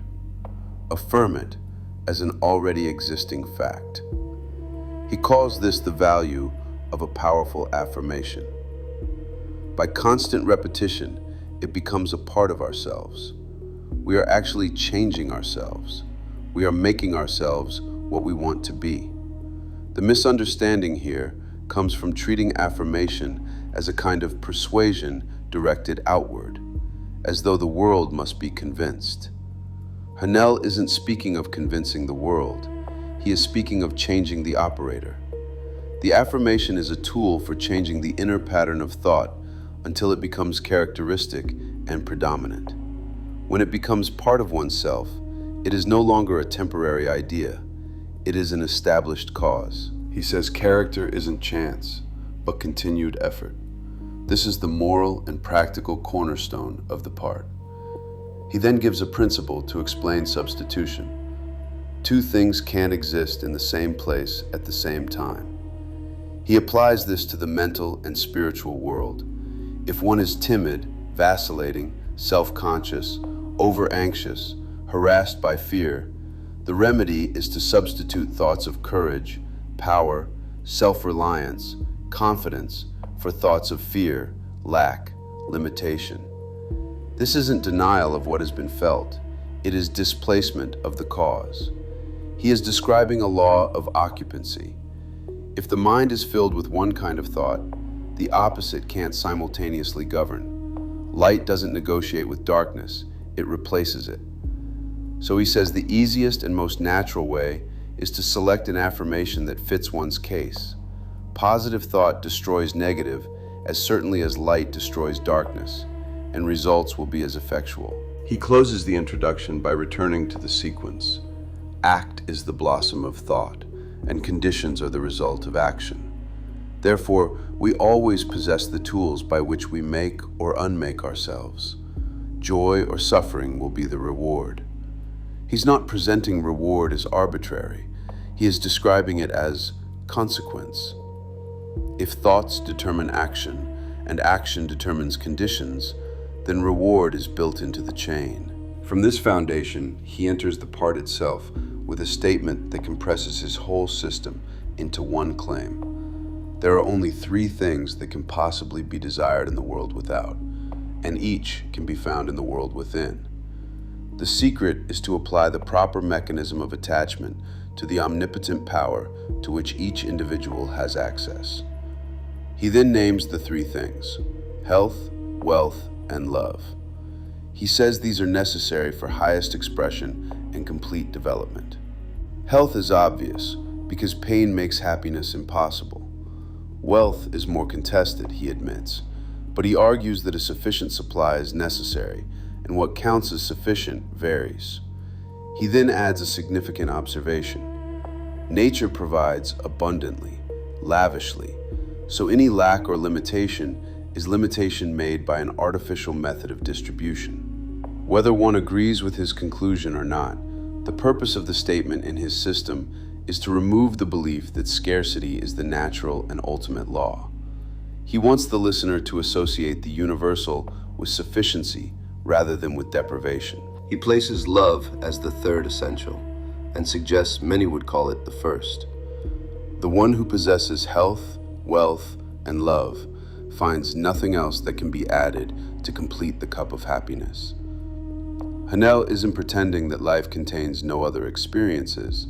He is saying that these three are the primary objectives people actually pursue, even when they pursue them under other names. He then asserts that universal substance is all health, all substance, and all love, and that the mechanism of attachment, how we consciously connect with infinite supply, is our method of thinking. Therefore, to think correctly is to enter into what he calls the secret place of the Most High.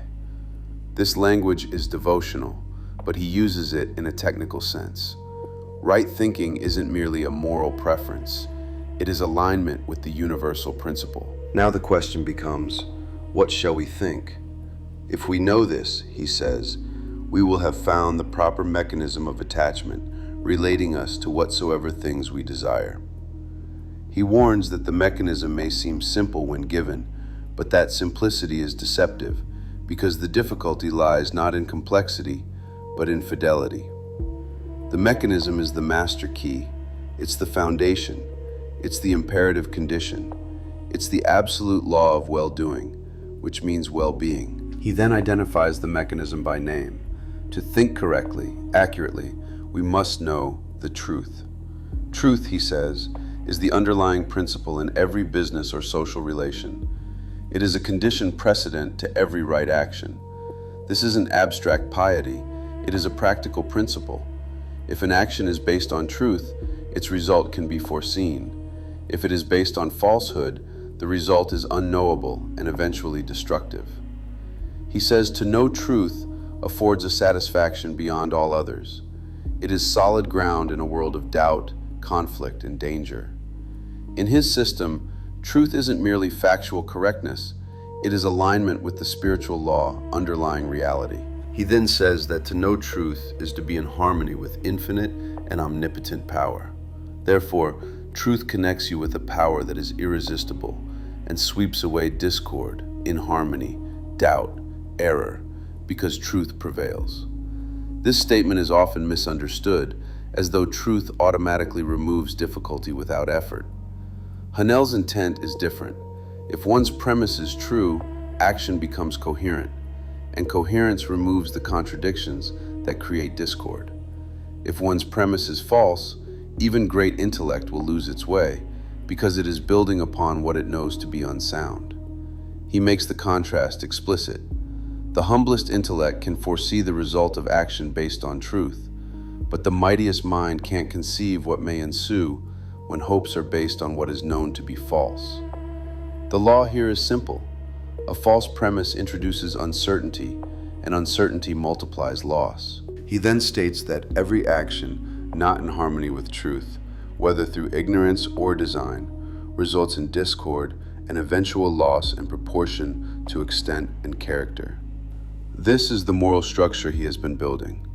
It's not moralizing for its own sake. It is describing consequence as law. So how are we to know truth in order to attach the mechanism relating us to the infinite? He answers, we can make no mistake if we realize that truth is the vital principle of the universal mind and is omnipresent. He then applies this to each of the three desires, beginning with health. If one requires health, one must realize that the I is spiritual and that all spirit is one. Wherever a part is, the whole must be. This realization brings a condition of health because every cell must manifest the truth as one sees it. If one sees sickness, they manifest sickness. If one sees perfection, they manifest perfection. He then gives an affirmation. I am whole, perfect, strong, powerful, loving, harmonious, and happy. He says it brings harmonious conditions because it is in strict accordance with truth, and when truth appears, error and discord disappear. This is one of the most commonly distorted passages.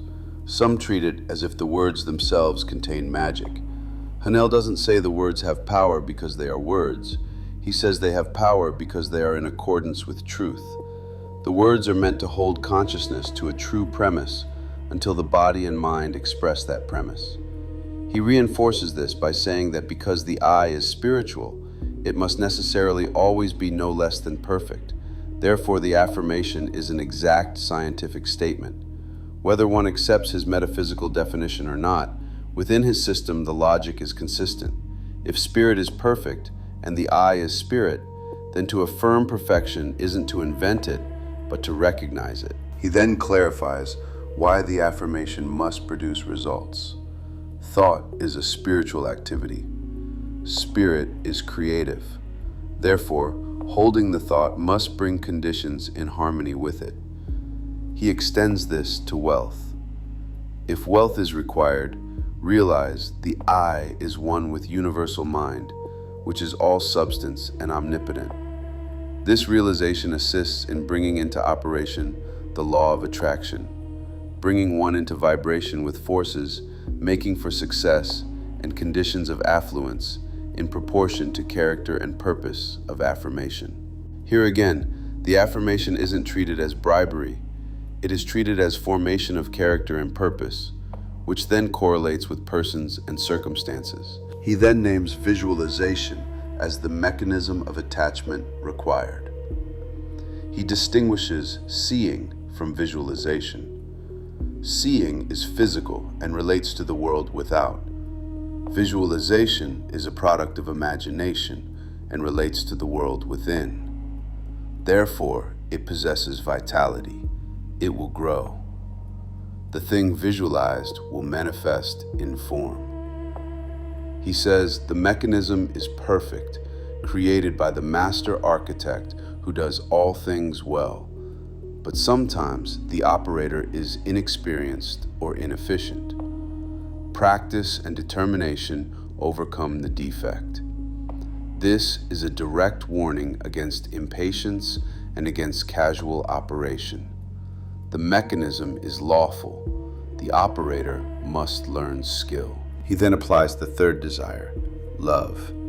If one requires love, realize the only way to get love is by giving it. The more given, the more received. The only way to give it is to fill oneself with it until one becomes a magnet. He indicates this method has been explained in another part. Again, he is describing causation. Love isn't acquired by demand. It is acquired by becoming the kind of cause that produces it. He then makes a statement that reveals what he considers mastery.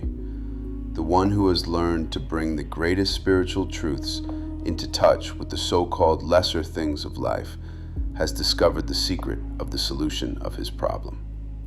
He says nearness to great ideas, events, natural objects, great men, quickens and deepens thought. He uses Lincoln as an illustration of a presence that awakens in others, something like approaching a mountain, and he connects this to understanding eternal things, including truth. The point is that truth isn't merely a concept, it is a power that reorganizes life when it is applied. Haanel then includes a letter and a narrative from Frederick Andrews. This is the first time in these parts that he introduces a personal testimony in detail. It serves a specific function, to show what he means by persistence and by substitution. The story describes a condition pronounced hopeless by doctors, a long struggle, an eventual transformation into health and strength. Andrews then gives what he calls the formula. He built an affirmation by taking qualities needed and repeating the same affirmation over and over, never varying, until it repeated itself in the night, last on the lips at night, and first in the morning. He emphasizes affirming it not only for himself, but for others, asserting that what is desired for oneself should be affirmed for others as well, because we reap what we sow. Thoughts of love and health return. Thoughts of fear, worry, jealousy, anger, hate return as well. He adds the idea that the body is rebuilt continuously and that rebuilding defects year after year is self-caused by thought. He then addresses the practical problem. Evil thoughts can't always be prevented from entering, but they need not be entertained. The method is replacement. When anger, jealousy, fear, worry creep in, start the affirmation. He rejects denials and insists on affirming the good until the bad vanishes, like light replacing darkness. Haanel then takes this testimony and turns it into direct counsel. If there is anything you require, make use of this affirmation. It can't be improved upon. Use it as it is. Take it into the silence until it sinks into the subconsciousness. Use it anywhere, in transit, at work, at home. This, he says, is the advantage of spiritual methods. They are always available. Spirit is omnipresent and ready. All that is required is recognition of omnipotence and willingness or desire to become the recipient of beneficent effects. He then brings the law back to its central formulation. If predominant mental attitude is power, courage, kindliness, sympathy, environment reflects corresponding conditions.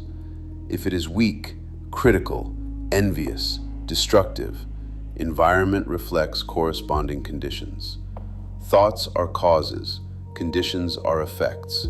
This explains both good and evil. Thought is creative and correlates with its object. This is the cosmological law, the law of attraction, the law of cause and effect. Recognition and application determine beginning and end.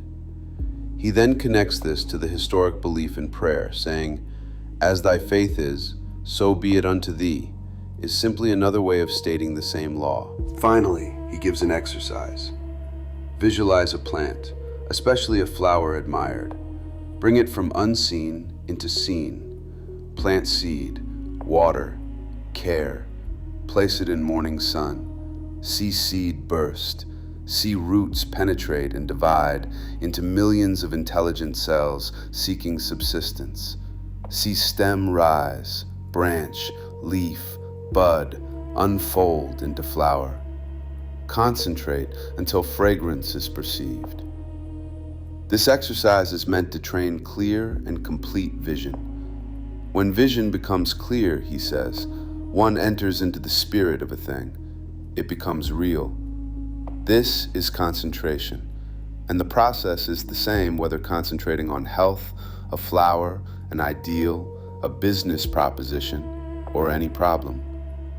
Every success has been accomplished by persistent concentration upon the object in view. Part 9, therefore, doesn't simply recommend affirmations. It establishes a law of truth as the imperative condition beneath all right action and all stable relation. It argues that the three outward desires, health, wealth, love, are rooted inwardly and accessed through a mechanism of correct thinking.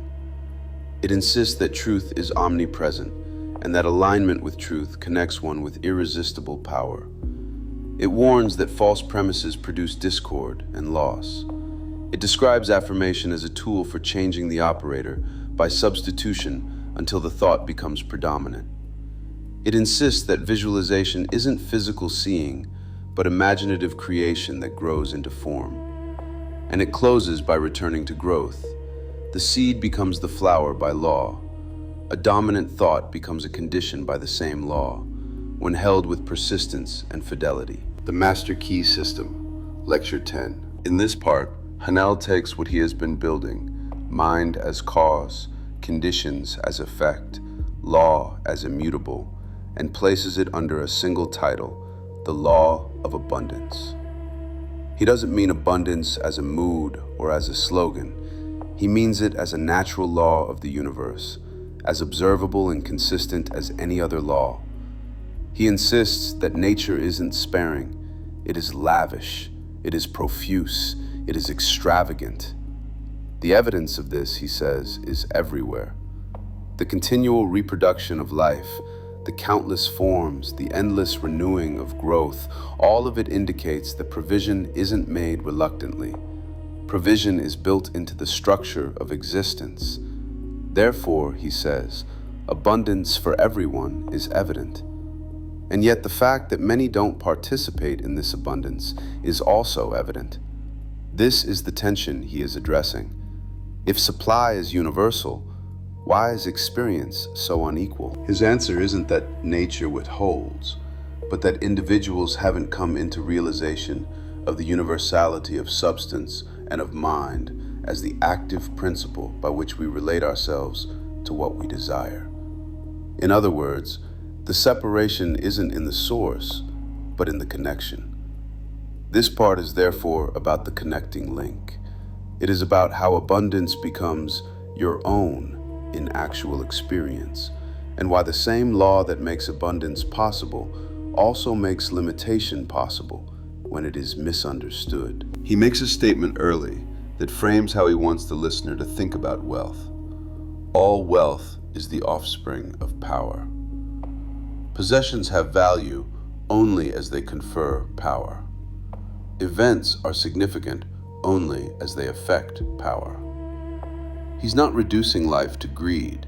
He is naming the practical reality that the ability to act, to choose, to direct, to build, depends upon some form of power. Wealth, in his language, isn't merely money. It is a form of power made usable. This matters because it shifts the objective from chasing things to developing the causes that produce power. He then says that knowledge of cause and effect, seen in physical laws like electricity, chemical affinity, and gravitation, enables man to plan courageously and execute fearlessly. He calls these natural laws because they govern the physical world, but he insists that all power isn't physical power. There is mental power, moral power, spiritual power.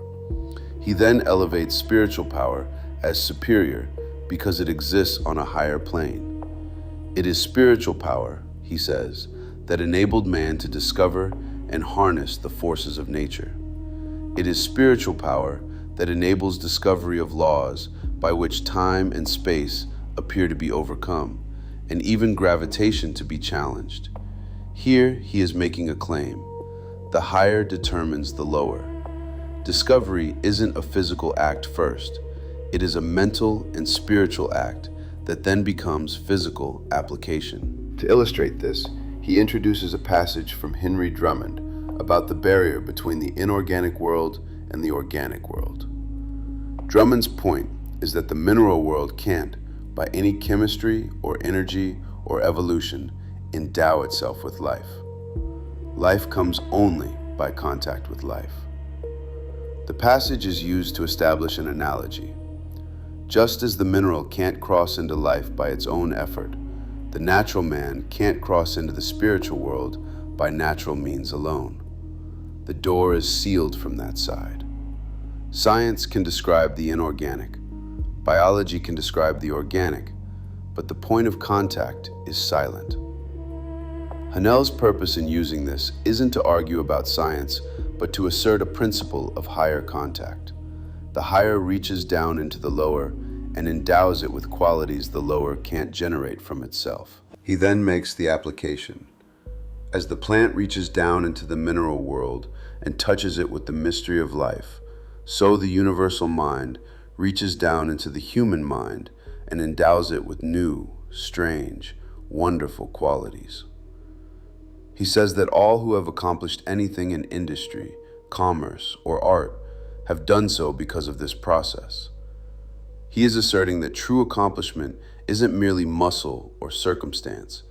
It is contact with a deeper source of intelligence and power. At this point, he names what he considers the connecting link between infinite and finite: thought. Thought, he says, is the connecting link between the universal and the individual. He returns to the seed analogy. A seed reaches down into the mineral world and begins to unfold. Dead matter begins to live. Invisible forces weave an environment suitable for the new life. The law of growth continues until the lily appears. In the same manner, he says, a thought is dropped into the invisible substance of the universal mind, substance from which all things are created.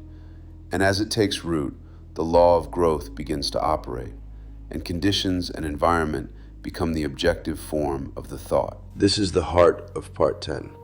It is an explanation of how an inner conception becomes an external condition without being forced. He says the law is that thought is an active, vital form of dynamic energy, with power to correlate with its object and bring it out of the invisible substance into the visible world. This is the law by which all things come into manifestation. He calls it the master key that admits one into the secret place and gives dominion in the sense of lawful control. He uses biblical phrasing, decree a thing and it shall be established, not as religious ornament, but as shorthand for the certainty of lawful manifestation when the cause is adequate and the circuit is complete. He then makes a further clarification that prevents a frequent confusion. This creative power, he says, depends upon recognition of the potential power of spirit or mind and must not be confused with evolution. Creation is calling into existence what doesn't exist in the objective world. Evolution is the unfolding of potentialities in what already exists. He wants the listener to understand that the work he is describing isn't merely gradual improvement of existing conditions. It is the production of new conditions by the introduction of new causes, new ideals, into the universal substance. He then issues a correction that he considers essential.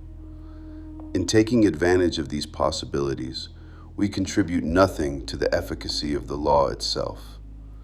He quotes the great teacher, "It's not I that doeth the works, but the Father that dwelleth in me." The point is that the individual doesn't manufacture the power. The individual complies with law. The all-originating mind brings about the result. This is intended to remove two errors at once: arrogance, which imagines that personal intellect must originate all intelligence, and anxiety, which imagines that personal effort must push the manifestation through. Haanel says the great error of the day is the idea that man has to originate the intelligence whereby the infinite can proceed. Nothing of the kind is necessary. Universal mind can be depended upon to find ways and means. The individual's requirement is to create the ideal, and the ideal should be perfect. He then turns again to physical law to anchor the warning. Electricity can be controlled and used for comfort and benefit, but if one violates its law, touching a live wire without insulation, the result is unpleasant, perhaps disastrous. Lack of understanding of the laws governing the invisible world has the same result, and many suffer consequences continually. This is his way of saying, spiritual and mental law isn't kinder because it is invisible, It is simply law.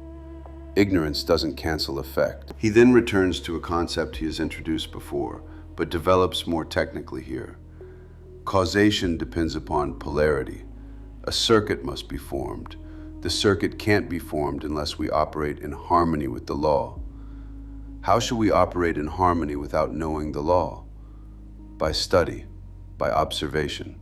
He then says, we see the law everywhere in nature, through the law of growth. Where there is growth, there must be life. Where there is life, there must be harmony. Therefore, everything that has life is constantly attracting to itself the conditions and supply necessary for complete expression. This is where he defines failure in a way that is different from ordinary explanations.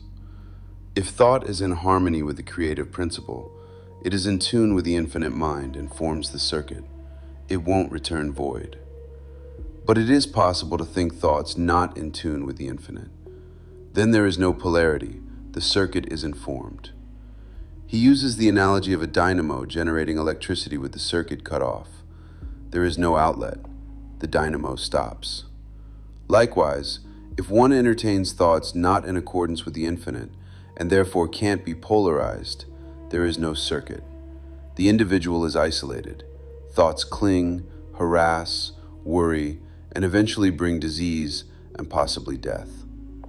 He adds that physicians may not diagnose it in these terms, and may supply names for the various ills resulting from wrong thinking, but the cause is the same nevertheless. Haanel isn't attempting to replace medical classification. He is stating the metaphysical cause he believes underlies persistent, discordant conditions, wrong thinking that breaks harmony and prevents free flow. He then states a requirement that many readers resist because it challenges customary competition. Constructive thought must be creative, and creative thought must be harmonious, which eliminates all destructive or competitive thought. In his system, competition as a mental attitude is destructive because it assumes scarcity and separation. Harmony assumes universality and cooperation with law. He then ties power to harmony. Wisdom, strength, courage, and all harmonious conditions are results of power, and all power is from within. Likewise, lack and limitation are results of weakness, and weakness is absence of power. It comes from nowhere. It is nothing.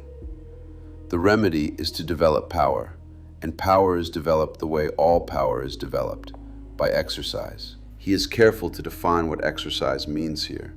It's not vague trying. It is making an application of knowledge. Knowledge won't apply itself.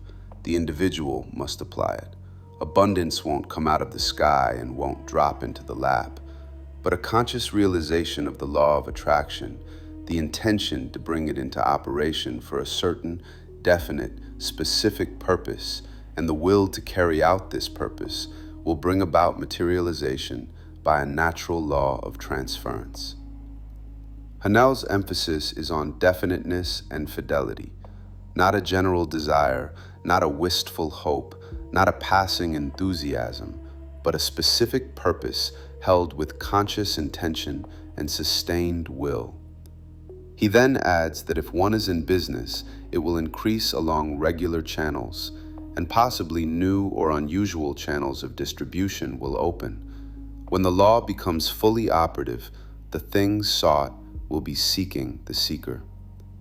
This is his way of describing the reversal that occurs when inner causes are aligned.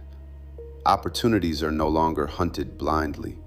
They appear as natural correspondences. He ends the part with an exercise designed to strengthen visualization and concentration, but also to demonstrate control of the mental image in precise form. The listener is to select a blank space and mentally draw a black horizontal line, then two vertical lines, then another horizontal line, forming a square, then a circle within the square, then a point in the center, then draw the point toward oneself to form a cone on a square base. Then change the entire work from black to white, to red, to yellow. The purpose isn't geometry for its own sake. The purpose is mastery of mental construction, clarity, steadiness, and the ability to hold and modify an image by will without strain. Haanel is training the very faculty that he says forms the connecting link, thought, so that it can be held long enough and purely enough to complete the circuit and allow the law of growth to bring the desired condition into manifestation. Part 10 therefore presents abundance as law, not exception. Nature's lavishness is evidence that provision is fundamental. Separation from abundance isn't in the source, but in the failure of connection. Thought is the connecting link.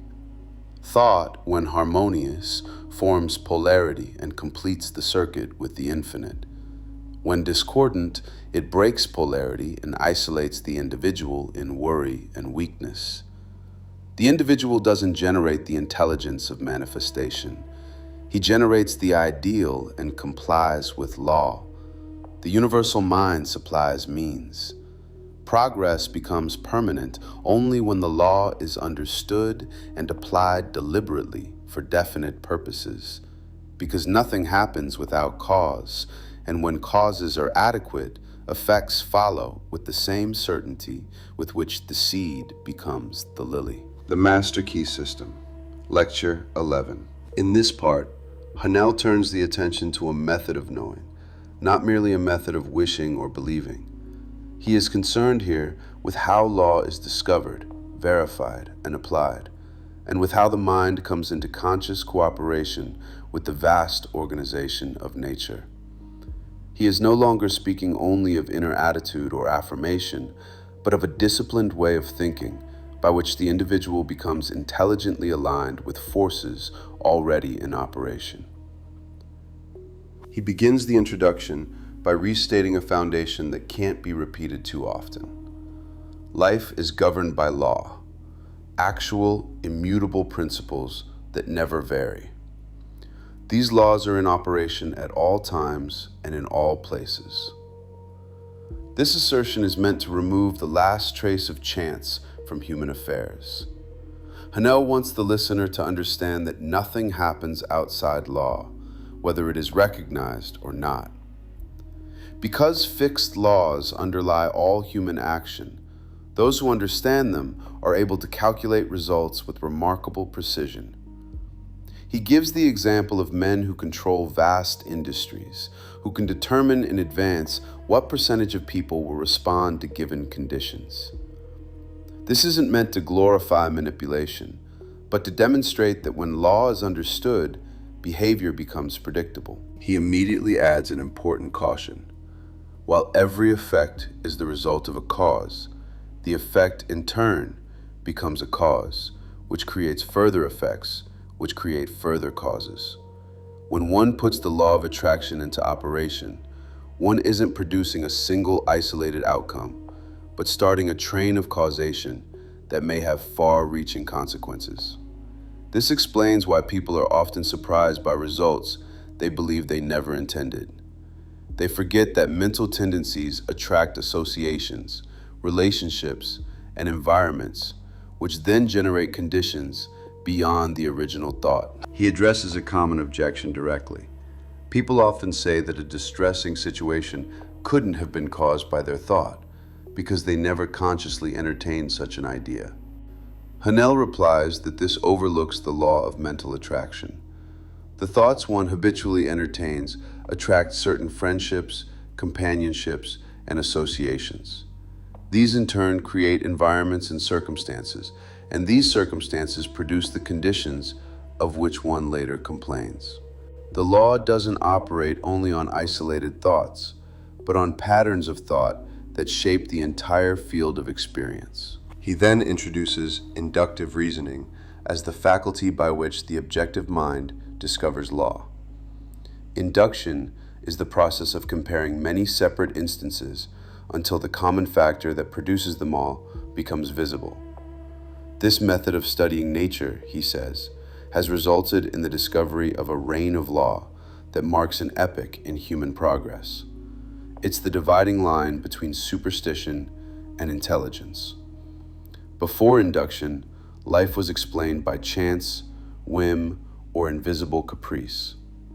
After induction, law, reason, and certainty replaced fear and guesswork. Haanel refers to induction as the watchman at the gate, a phrase used earlier to describe the faculty that prevents error from entering consciousness. By induction, the world of appearances has been revolutionized. What once seemed fixed has been reinterpreted. The sun no longer circles the earth moves. Matter, once thought inert, is now known to be active, full of force, motion, and life. Everywhere the telescope and microscope reveal dynamic organization. This leads to a natural question. By what means are such delicate and vast systems kept in order? He points to polarity and attraction. Like forces repel or remain impenetrable, while opposites attract. This principle assigns place and distance to stars, people, and forces. Just as complementary colors satisfy the eye, so need, want, and desire induce, guide, and determine action. Desire isn't accidental, it is directional. It draws the individual into relationship with corresponding conditions. He illustrates this principle with examples from science. Cuvier reconstructs an extinct animal from a single tooth because the want of the tooth defines the body it requires. Adams and Leverrier discover Neptune because disturbances in Uranus demand another body to restore harmony. In each case, a lawful want determines the existence of a corresponding reality. Thought here precedes form, and necessity defines structure. From this, Haanel draws a profound conclusion. Human wants and purposes are no less identified with the operations of nature than a citizen's welfare is identified with the existence of government. When the individual becomes conscious of this relationship, his interests are protected not merely by his own effort, but by alliance with greater powers. By conformity with fundamental laws, labor is distributed between nature and man to the greatest advantage. The individual no longer struggles blindly. He cooperates intelligently. He suggests that induction points toward a future in which much of what now requires mechanical labor will be accomplished through mental operation set in motion by will, where supply follows demand naturally. While such a condition may appear distant, induction has already moved humanity steadily toward it, rewarding fidelity to law and encouraging deeper understanding. Haanel then makes a crucial transition. Induction isn't only a scientific method, it is an aid in concentrating and strengthening the faculties for solving both individual and universal problems. Here he introduces what appears at first paradoxical, a method whose spirit is to believe that what is sought has already been accomplished in order to accomplish it. This idea appears in Plato, Swedenborg, and in the teaching attributed to Jesus. Whatsoever things ye desire, when ye pray, believe that ye receive them. Haanel draws attention to the tense. The belief precedes the manifestation. This isn't blind belief. It's not denial of law. It is thinking on the plane of the absolute. By assuming the fulfillment as accomplished, the individual impresses the desired condition upon the universal subjective mind as an existing fact. In doing so, all consideration of limitation is eliminated, and a seed is planted, which, if left undisturbed, will germinate into outward expression. This is the same law seen everywhere in nature. First the invisible pattern, then the visible form. He pauses to review. Induction shows us that people everywhere are securing results through processes they don't consciously understand, often attributing them to mystery. Reason exists to uncover the law behind these results. Some individuals appear to move through life effortlessly, acting correctly without strain, learning easily, completing what they begin, living in harmony without conscious struggle. Haanel suggests that these aren't accidents or gifts of fortune, but the fruit of lawful mental operation. The power they express is available to all who understand and apply it. He insists that truth is one, regardless of the language used to express it. Scientific statements, philosophical doctrines, and religious teachings converge upon the same principles when examined closely. Differences in language aren't departures from truth, but adaptations of truth to different times and needs. The law remains unchanged. He then broadens the vision. Humanity stands, he says, at the threshold of a new era. Old forms may be breaking down, but nothing of value is lost. A new faith is emerging, not faith as belief without reason, but faith as conscious power grounded in law. The universal mind, which sleeps in the mineral, breathes in the plant, moves in the animal, and reaches full expression in man, is to be consciously demonstrated. The gulf between theory and practice, between knowing and doing, is to be crossed. Haanel names the greatest discovery of all centuries as the power of thought. Its importance has been slow to reach general awareness, but it has arrived. In every field, its influence is being demonstrated. The creative power of thought consists in forming ideas, which then objectify themselves by discovering, combining, and governing matter and force. Thought can do this because it is intelligent and creative. When thought plunges into its own depths, passing beyond narrow self-interest into universal truth, inspiration arises. This inspiration is creative intelligence, superior to any single force or law, because it understands and governs them. From this illuminated reason comes wisdom, and from wisdom comes humility. Humility here isn't weakness, but recognition of law and alignment with it. Haanel concludes this part by returning to practice. Many have achieved what seemed impossible, changing everything, including themselves. The explanation is now clear. They understood certain fundamental principles and applied them correctly. The exercise he assigns is therefore precise and demanding. To concentrate upon the statement, "Whatsoever things ye desire, when ye pray, believe that ye receive them." The absence of limitation in the phrase is deliberate. The only limitation is the individual's capacity to think clearly, steadily, and faithfully, and to understand that faith isn't an emotion, but a substance, a cause whose effect must follow by law. Part 11 then completes an arc. It shows how law is discovered, how it governs both nature and mind, how desire operates as lawful demand, and how belief and fulfillment isn't imagination run wild, but the deliberate planting of a cause in the absolute. Thought, when disciplined by understanding, becomes the connecting link by which the individual consciously cooperates with the vast, orderly, creative intelligence of the universe. The Master Key System, Lecture 12. In this part, Haanel introduces a necessary correction. Having shown the power of thought, the certainty of law, and the reality of abundance, he now turns deliberately to the many counterfeits and perversions that arise whenever a great truth becomes partially understood. His concern here isn't merely theoretical, it is practical and preventative. He is explaining why so many fail after seeming to grasp the principles, and why others are led astray by methods that promise power without discipline, gain without giving, and results without lawful compensation. He opens by stating plainly that there is no royal road to success. This isn't a moral rebuke, it is a statement of law. The universe doesn't operate on favoritism or shortcuts. Giving must precede getting. If one can't give money, one must give service. If not service, then time and thought. The law of compensation, which he phrases starkly as an eye for an eye, isn't punishment but balance. Every gain must have a corresponding cause. To attempt to receive without giving is to attempt to violate equilibrium, and equilibrium can't be violated without consequence. In the introduction, he calls attention to a sentence that contains the practical structure of the entire system. First, knowledge of power.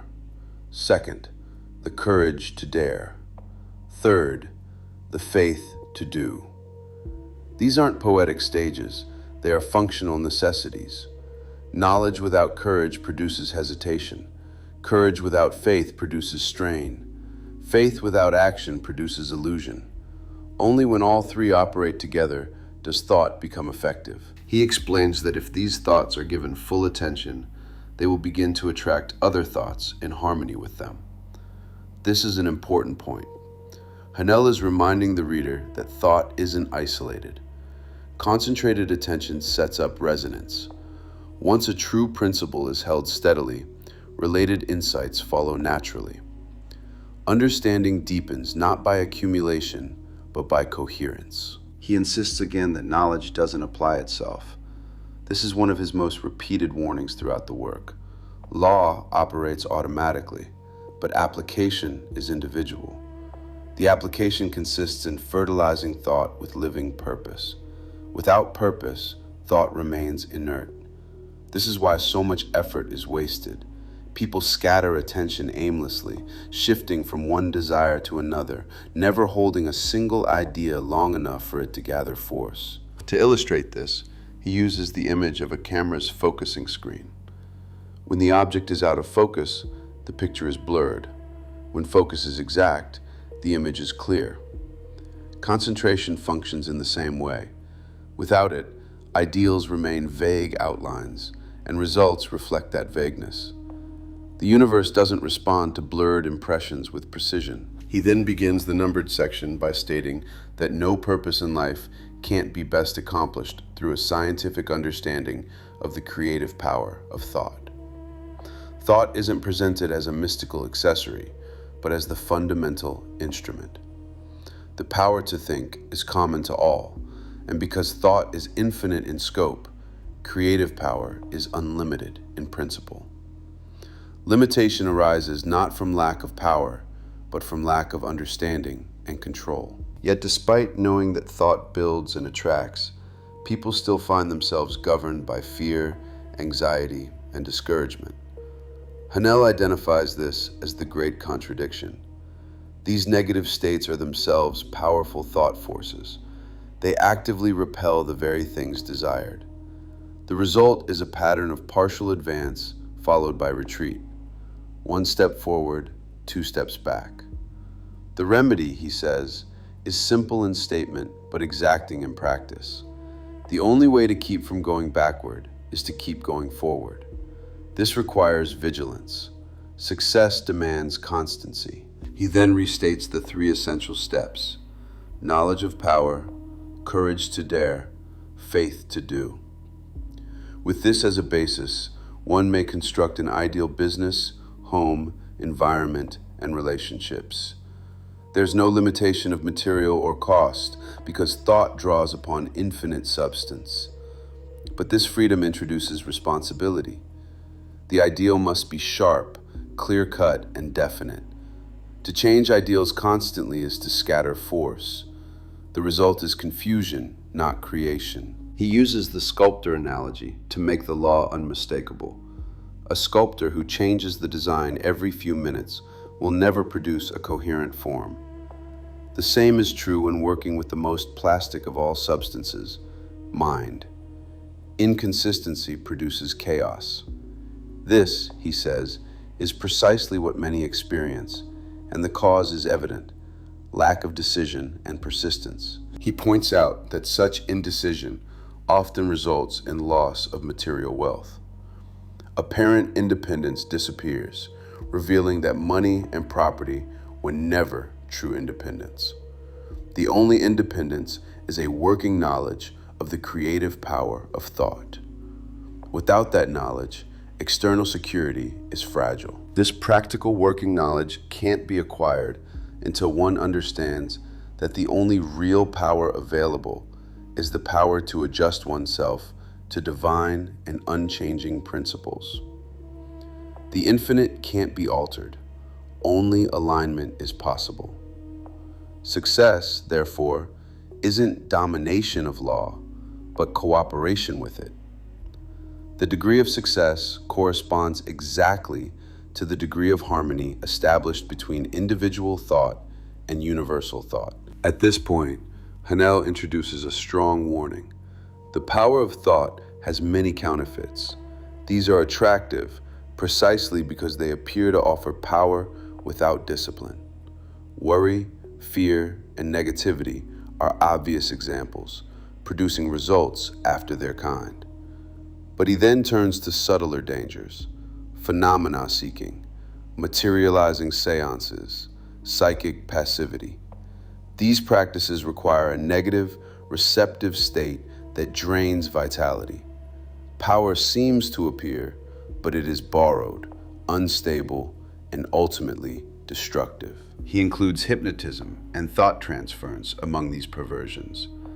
The common error, he says, is domination, attempting to control another's will. This violates mental law and results in loss of power for both operator and subject. Any method that requires surrender of conscious control weakens rather than strengthens the individual. He contrasts all of these with the true inner power, which increases with use, is permanent, and serves three functions. It remedies past error, protects against future danger, and acts as a genuine creative force for building new conditions. This power doesn't require passivity, it requires understanding. He then restates the governing law. Thought correlates with its object and brings forth in the material world the correspondence of what is held mentally. This makes it absolutely necessary that every thought contain the germ of truth. Only truth can produce permanent good.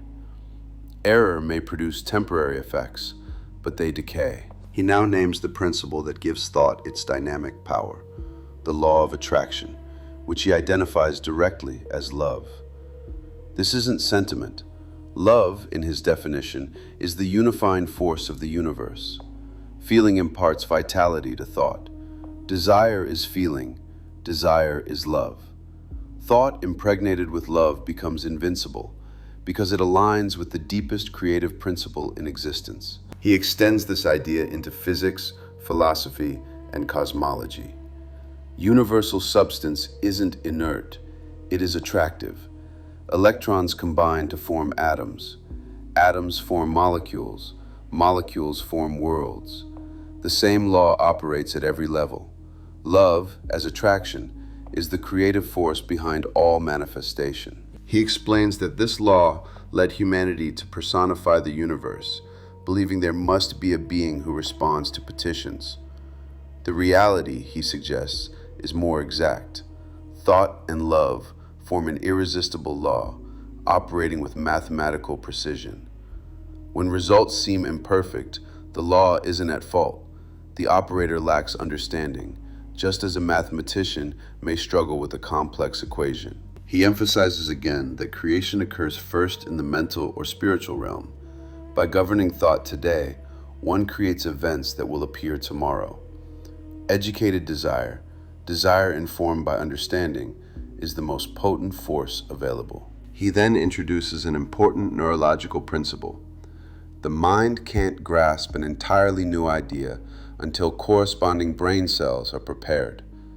This explains resistance to new truth. Incredulity isn't always malice, it is often incapacity. Therefore, to gain access to higher understanding, one must create the mental instruments by concentration and attention. He explains that intention governs attention, and power comes through repose. Pressure destroys effectiveness. Concentration, not strain, is the source of deep thought, wise speech, and high potential action. It is in silence that one contacts the subconscious, the reservoir of power from which all manifestation emerges. He warns against underestimating silence. Silence isn't emptiness, it is alignment. Only in absolute mental quiet can one perceive unchanging law and open the channels through which persistent practice leads to mastery. He concludes the exercise by instructing the reader to return to the same room, the same chair, the same position. Relax completely. Never attempt mental work under tension. Then, realize unity with omnipotence. Understand that the ability to think is the ability to act upon the universal mind. Recognize that this power meets every requirement and that no individual has more potential than another. only greater realization. All are expressions of the one. Differences are of degree, not kind. Part 12 then serves as both warning and consolidation. It exposes false paths that promise power without law. It insists upon giving before receiving. It reaffirms that love is the dynamic force behind all creation. It explains why misunderstanding produces failure even when effort is sincere. And it closes by returning the individual to silence, concentration, and conscious cooperation with immutable law, because only through disciplined alignment can the unlimited resources of nature be accessed and directed without loss, distortion, or harm. The Master Key System, Lecture 13. In this part, Haanel continues the movement he began in the previous section, but he now turns it toward a specific danger and a specific remedy. He explains why certain forms of thought, even when held with intensity, often result in disaster, why they can sweep away the result of a lifetime of effort, and he explains the modern method of thinking by which actual, tangible results are secured. His aim is to show how consciousness itself changes, why conditions must then change to correspond with it, and how this transformation can be hastened without falling back into the old error of trying to instruct the infinite. He begins the introduction by contrasting physical science with spiritual science. Physical science, he says, is responsible for the marvelous age of invention, but spiritual science is only now beginning a career whose possibilities can't yet be foretold. He then addresses why spiritual science has been held back. It has been the domain of the uneducated, the superstitious, the mystical, meaning that it has been surrounded by confusion, exaggeration, and vague claims. But the time has arrived when people are interested in definite methods and demonstrated facts only. This is an important statement because it frames the rest of the part as an attempt to make spiritual causation as exact as physical causation, not by turning it into something else, but by insisting upon method, observation, and lawful sequence. He states what he considers the modern understanding. Thinking is a spiritual process, and vision and imagination precede action and event. Therefore, the day of the dreamer has come. He quotes Kaufman's lines about dreamers because he wants to establish that the world people live in is built by those who first see inwardly and then create outwardly. The dreamer, in his usage, isn't a passive fantasist, but one who holds vision with enough coherence to become cause. Empires fall, nations rot, but what the dreamers make endures. The point isn't romance. The point is causation. Inner image becomes outer form. He then says plainly what Part 13 will do. It tells why the dream of the dreamer comes true. It explains the law of causation by which inventors, authors, organizers bring about realization. It explains the law by which the thing pictured upon the mind eventually becomes one's own. This isn't merely a repetition of previous parts. The difference here is emphasis. He is now concerned with the reliability of the process and with the mistakes that make the process destructive. He begins with an explanation of how science has progressed. Science, he says, has tended to explain everyday facts by generalizing from rarer facts that form exceptions. Volcanoes reveal interior heat always at work. Lightning reveals a subtle power always busy in the inorganic world. Fossils and ancient remnants explain origins of landscapes. In this way, generalizing from rare and striking facts has been the magnetic needle guiding inductive discovery. This method is founded upon reason and experience and has destroyed superstition, precedent, conventionality. It purges the mind of narrow prejudices and calls attention from speculation to observation, from heaven to earth, from inherited assumption to tested fact. He then praises Bacon's method and traces the enormous benefits it has produced. It has lengthened life, mitigated pain, extinguished diseases, increased fertility, made travel safer, spanned rivers, guided lightning, lit night, extended vision, multiplied muscular power, accelerated motion, annihilated distance, facilitated business, allowed descent into the sea and ascent into the air, and safe penetration into noxious depths. The accumulation is deliberate. Haanel isn't merely admiring progress, he is establishing a pattern. When law is discovered and obeyed, human capacity expands.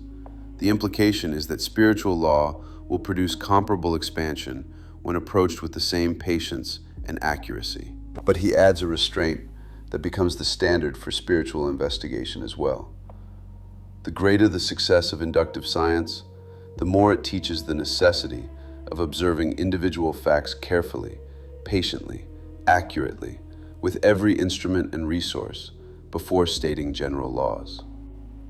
Franklin doesn't fly a kite into a cloud until sparks have been studied under many conditions. Newton doesn't ask the moon about gravitation until falling bodies have been measured with exactness. The superstructure of science is built upon full attention to isolated phenomena as well as common ones, and upon refusal to let prejudice mutilate unwelcome facts. From this, he draws the application to unusual power in people. If certain persons seem to possess extraordinary power, what should we conclude? He lays out 3 common responses and rejects each one as insufficient. First, to deny it is merely to confess ignorance, because honest investigators admit many strange phenomena occur. Second, to call it supernatural is to abandon law. A scientific understanding shows there is nothing supernatural, only causes not yet understood. Every phenomenon is the result of definite cause, and the cause is an immutable principle operating with precision, whether consciously used or not. Third, to call it forbidden ground is the oldest objection against every advance. Columbus, Darwin, Galileo, Watt, Fulton, Stevenson, Faraday, Emerson, each met ridicule or persecution. Therefore, the objection deserves no serious consideration. Facts must be considered, because considering facts is how law is found. With this established, he makes the claim that the creative power of thought will explain every possible condition or experience, physical, mental, or spiritual. This is his central thesis. Then he turns to the danger he promised to explain. Thought brings about conditions corresponding to predominant mental attitude. Fear is a powerful form of thought.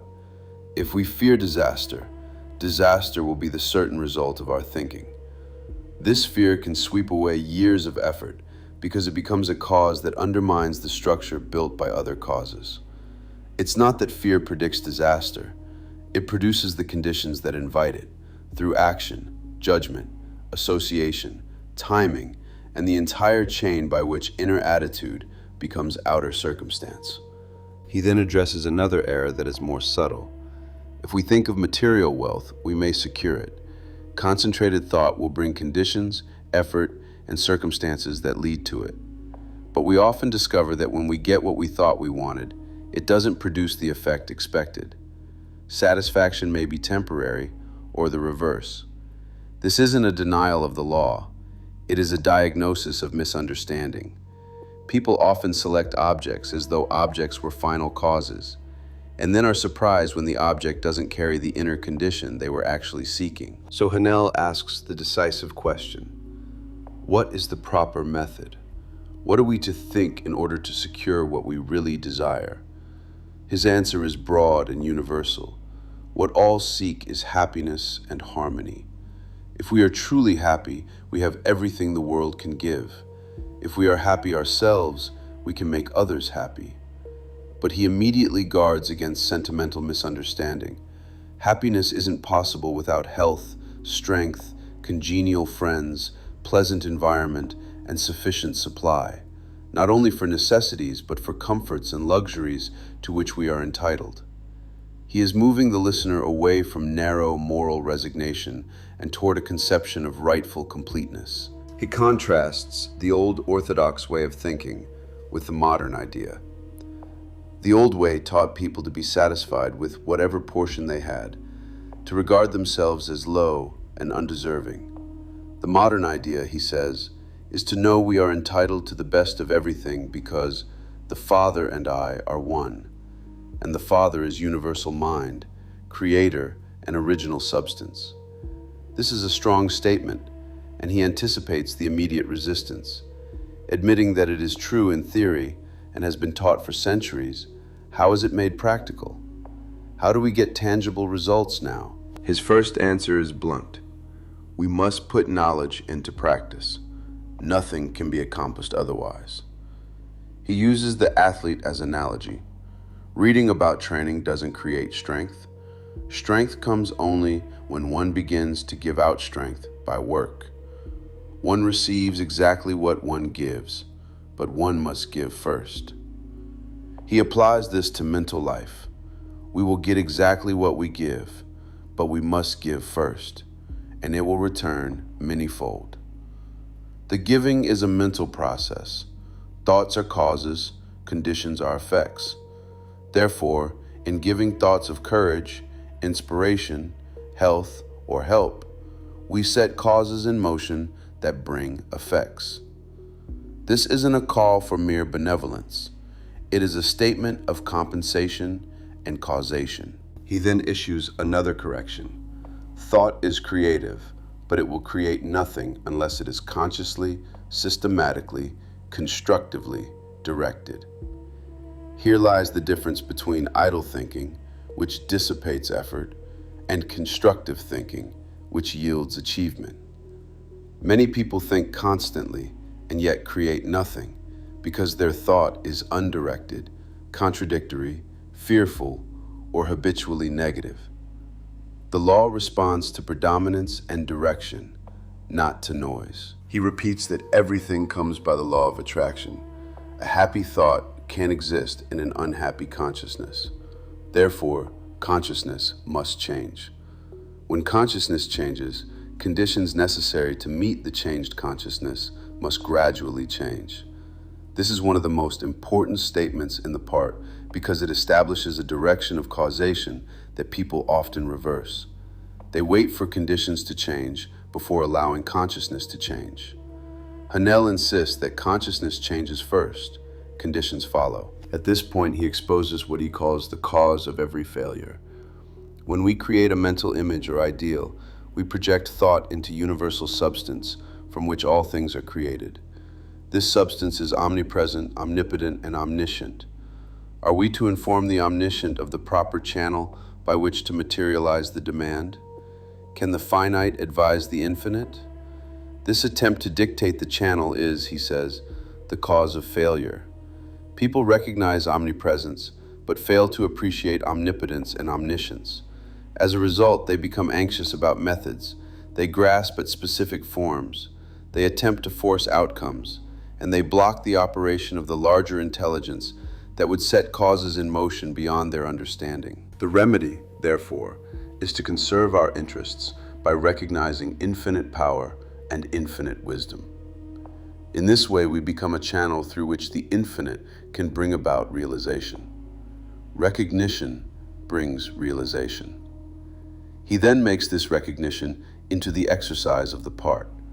Recognize the fact that you are a part of the whole, and that a part must be the same in kind and quality as the whole. The only difference is degree.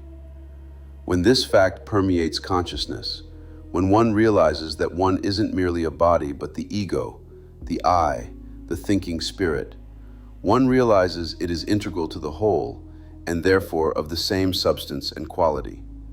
The Creator could create nothing different from himself.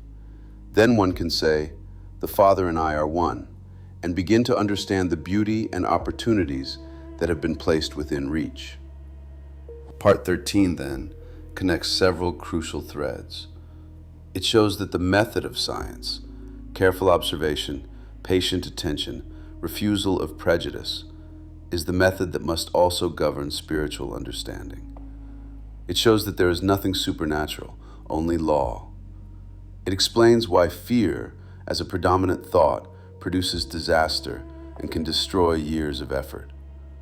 It reveals that objects pursued for their own sake often disappoint because the true desire is harmony. It insists that knowledge must be practiced and that giving must precede getting by mental causation.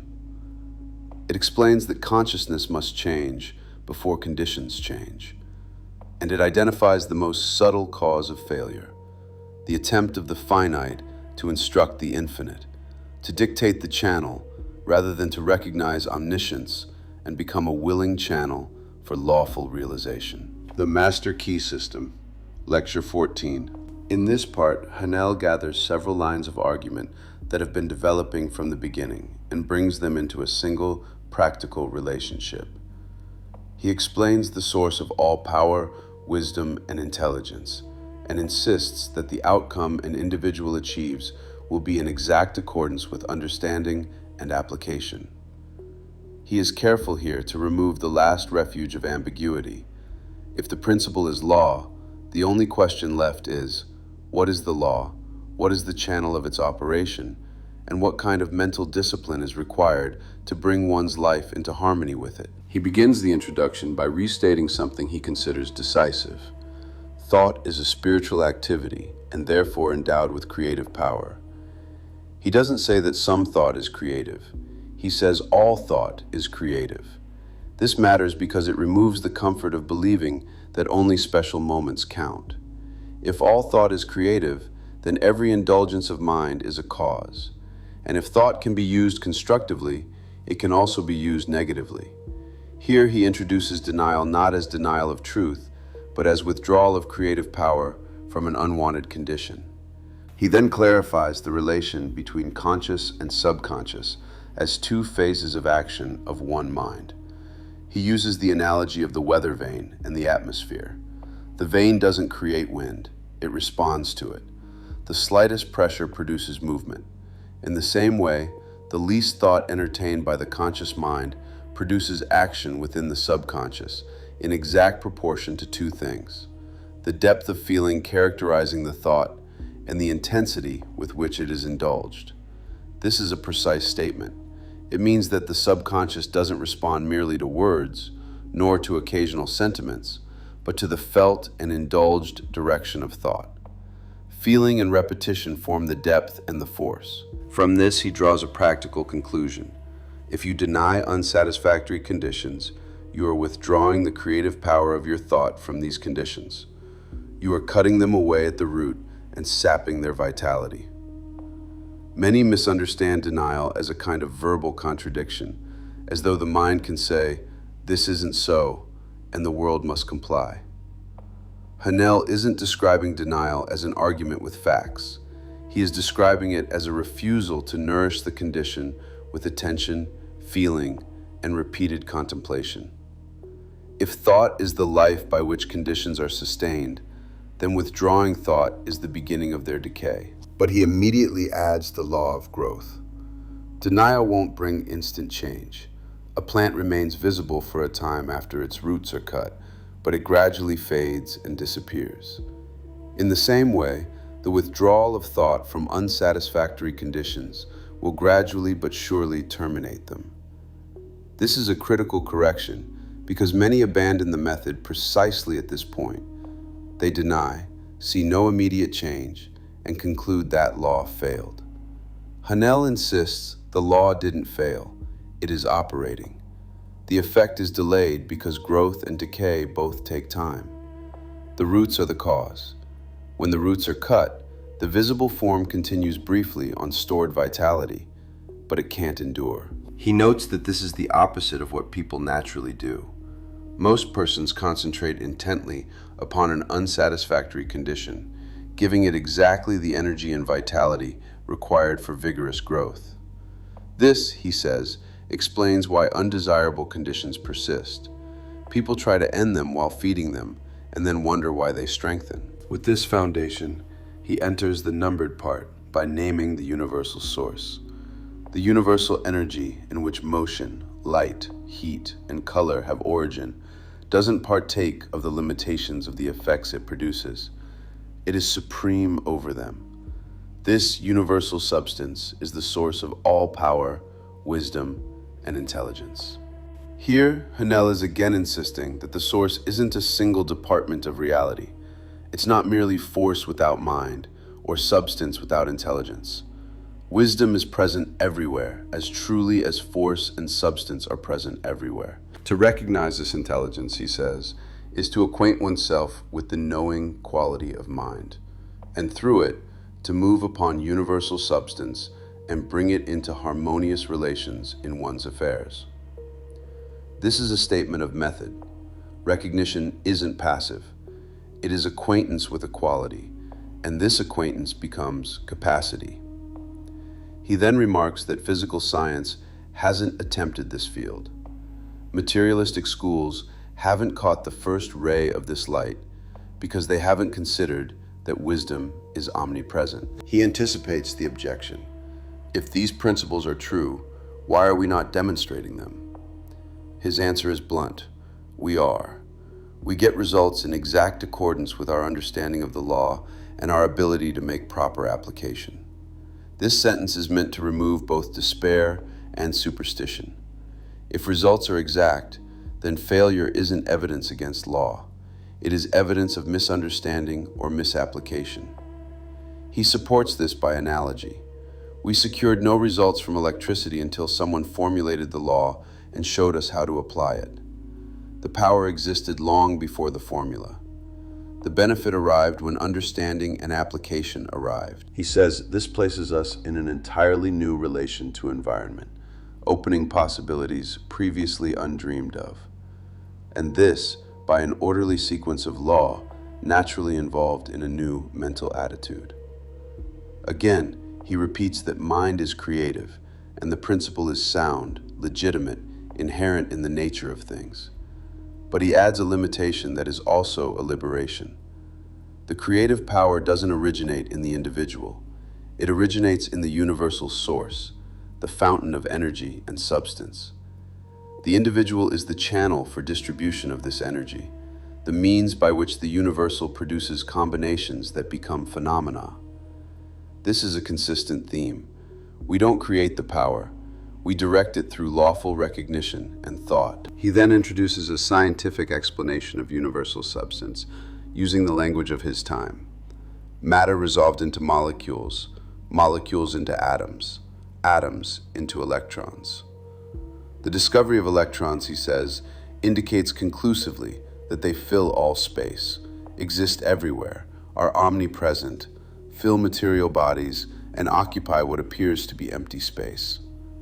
This is his way of describing a universal medium, the substance from which forms are built.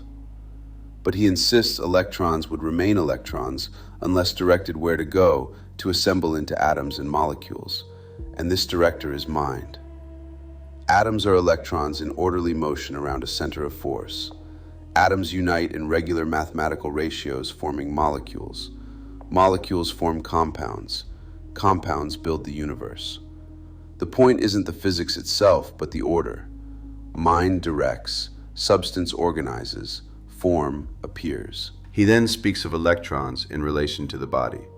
Electrons, he says, manifest in the body as cells. These cells possess mind and intelligence sufficient to perform their functions. He describes their variety: builders of tissue, producers of secretions, carriers of material, repairers, scavengers, defenders against intruders. All are moving for a common purpose. Each cell conserves energy and perpetuates life. It secures nourishment and exercises choice in selection. Each cell is born, reproduces, dies, and is absorbed. Health depends on constant regeneration. From this, he draws a conclusion central to his metaphysical healing claims. There is mind in every atom of the body. This mind is negative mind, and the individual's power to think makes him positive, so he can control the negative mind. He identifies this as the scientific explanation for metaphysical healing. The subconscious, acting without conscious knowledge, is in every cell, and it is responsive to the will of the conscious mind. In his system, the conscious mind is directive, The subconscious is executory. The body follows the dominant suggestion because its cellular intelligence is organized by that inner directive force. He then states a broader proposition. All things have origin in mind, and appearances are results of thought. Things, therefore, have no independent permanency or reality in themselves in the way people assume. Being produced by thought, they can be erased by thought. This is an extreme statement, but within his own framework it is consistent. If conditions are the objective form of thought, then altering thought alters conditions, and withdrawing thought from a condition is the beginning of its disappearance. He continues by saying, experiments in mental science are being made, each discovery lifting humanity closer to its possible goal.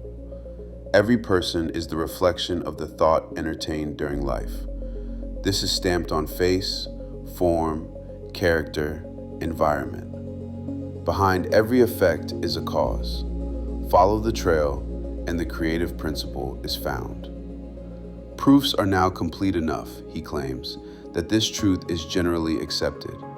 The objective world is controlled by an unseen power, once personalized as God, but now understood as permeating essence or principle, universal mind. Because universal mind is infinite, omnipotent, and omnipresent, we can't escape the conclusion that we are expressions of it.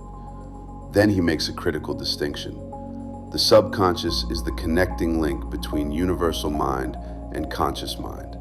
And the only difference between subconscious and universal is degree. Like a drop of water to the ocean, same kind and quality, different magnitude. Haanel presses the listener to appreciate the value of this fact. Recognition places one in touch with omnipotence. If the conscious mind can suggest thoughts which the subconscious puts into action, and if the subconscious is one with the universal, then no limit can be placed upon its activities. The limit isn't in the source, it is in recognition, clarity, steadiness, and the ability to make proper suggestion. He then explains prayer in the same lawful way. The results secured through prayer aren't special dispensations, but natural law. Therefore, there is nothing mysterious in the operation. The mystery lies only in ignorance. Yet many aren't ready to enter the discipline necessary to think correctly, even though wrong thinking has brought failure. Here the tone becomes demanding. He repeats that thought is reality, and conditions are outward manifestations. As thought changes, conditions must change to be in harmony with their creator. But he adds the practical constraint that prevents wishful interpretation.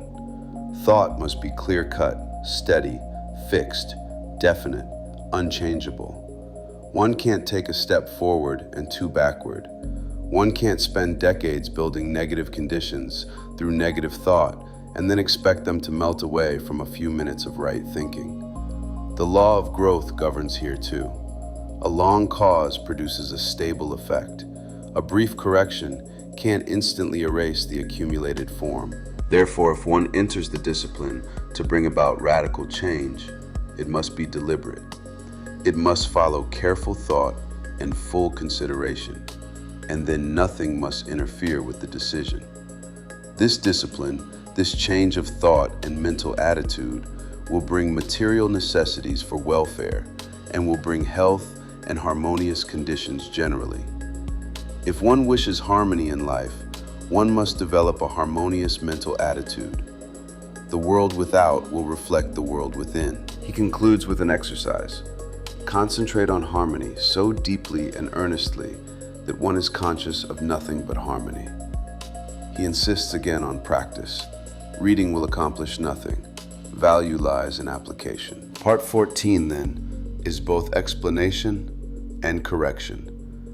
It explains denial as withdrawal of creative vitality rather than argument with facts. And it explains why change is gradual by the law of growth. It places the source of power in universal mind and the individual as channel. It describes universal substance as omnipresent and directed by mind into form. It interprets the body as an organized intelligence responsive to the directive power of thought.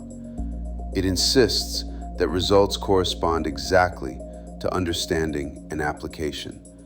And it closes by returning to discipline. Harmony outward requires harmony inward, steadily held, because the only lasting changes are those produced by clear, fixed, constructive thought, sustained long enough for the old roots to die and the new pattern to take form. The Master Key System, Lecture 15. In this part, Haanel explains the law of growth in its most practical form, why life refuses to remain static, why clinging produces friction, and why obstacles aren't random interruptions, but signals of a law at work. He's not offering comfort, he is offering explanation. If growth is the purpose of life, then every condition must be interpreted in that light. What seems like trouble is often the demand of growth pressing against a refusal, either a refusal to release what is no longer needed, or a refusal to accept what is required. He begins with a scientific illustration chosen for a specific reason. Experiments with parasites on plants show that even the lowest forms of life can take advantage of natural law. Loeb's observation is that when rose bushes dry out, aphids that were wingless become winged. After the metamorphosis, they leave the dying source, move toward the window, climb upward, and depart. The fact Haanel wants the listener to feel isn't the detail of entomology, but the logic of adaptation. These insects respond to necessity by changing form. They don't argue with the dying plant. They don't remain faithful to what can't sustain them. They grow what they need in order to reach what they require. Haanel uses this to suggest that omniscience and omnipotence are omnipresent, that intelligence isn't limited to human self-consciousness, but is woven into life itself, and that in an emergency, even the smallest living thing can take advantage of law. He then states what this part will explain. The laws under which we live operate to our advantage. All conditions and experiences come to us for our benefit. Strength is gained in proportion to effort expended, and happiness is best attained through conscious cooperation with natural law. This is the frame. It doesn't mean that every experience feels pleasant. It means that every experience is capable of yielding a material, wisdom, strength, adjustment necessary for further growth. The question isn't whether experience is agreeable. The question is whether we will extract what it came to offer, or resist until the same lesson is delivered again through new forms. He opens the numbered part by stating that the laws under which we live are designed solely for our advantage, immutable and inescapable. This isn't meant to threaten, it is meant to steady the mind. If the laws are immutable, then argument is useless and cooperation is intelligent. He then says that the great forces act in solemn silence, but it is in our power to place ourselves in harmony with them and thus express comparative peace and happiness. The silence matters. It implies that law doesn't plead. It doesn't explain itself. It operates. And if it operates without noise, then our work is to listen through understanding, not through emotional reaction. He then gives a diagnostic statement. Difficulties, inharmonies, obstacles indicate that we are refusing to give out what we no longer need, or refusing to accept what we require. This is the central interpretive key for Part 15. Growth, he says, is attained through exchange, the old for the new, the good for the better. Growth is reciprocal action. Each of us is a complete thought entity, and this completeness makes it possible to receive only as we give. Here he is placing the law of compensation inside the law of growth.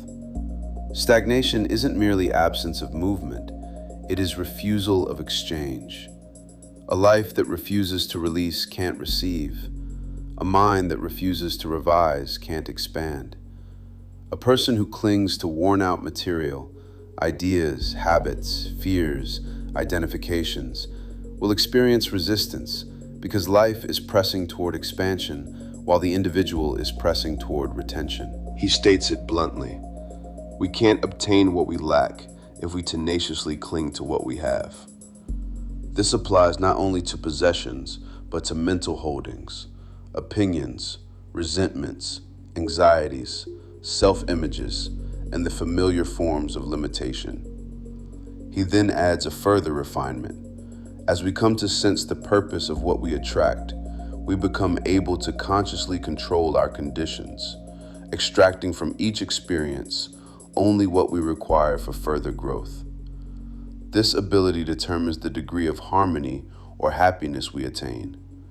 The experience itself isn't the final measure. The appropriation is the measure. Two people may meet the same obstacle. One becomes hardened and narrowed. The other becomes clarified and strengthened. The difference in Haanel's framing is insight into purpose and willingness to exchange. He then makes a statement that reveals how he sees the universe operating with the individual. The ability to appropriate what we require increases as we reach higher planes and broader vision.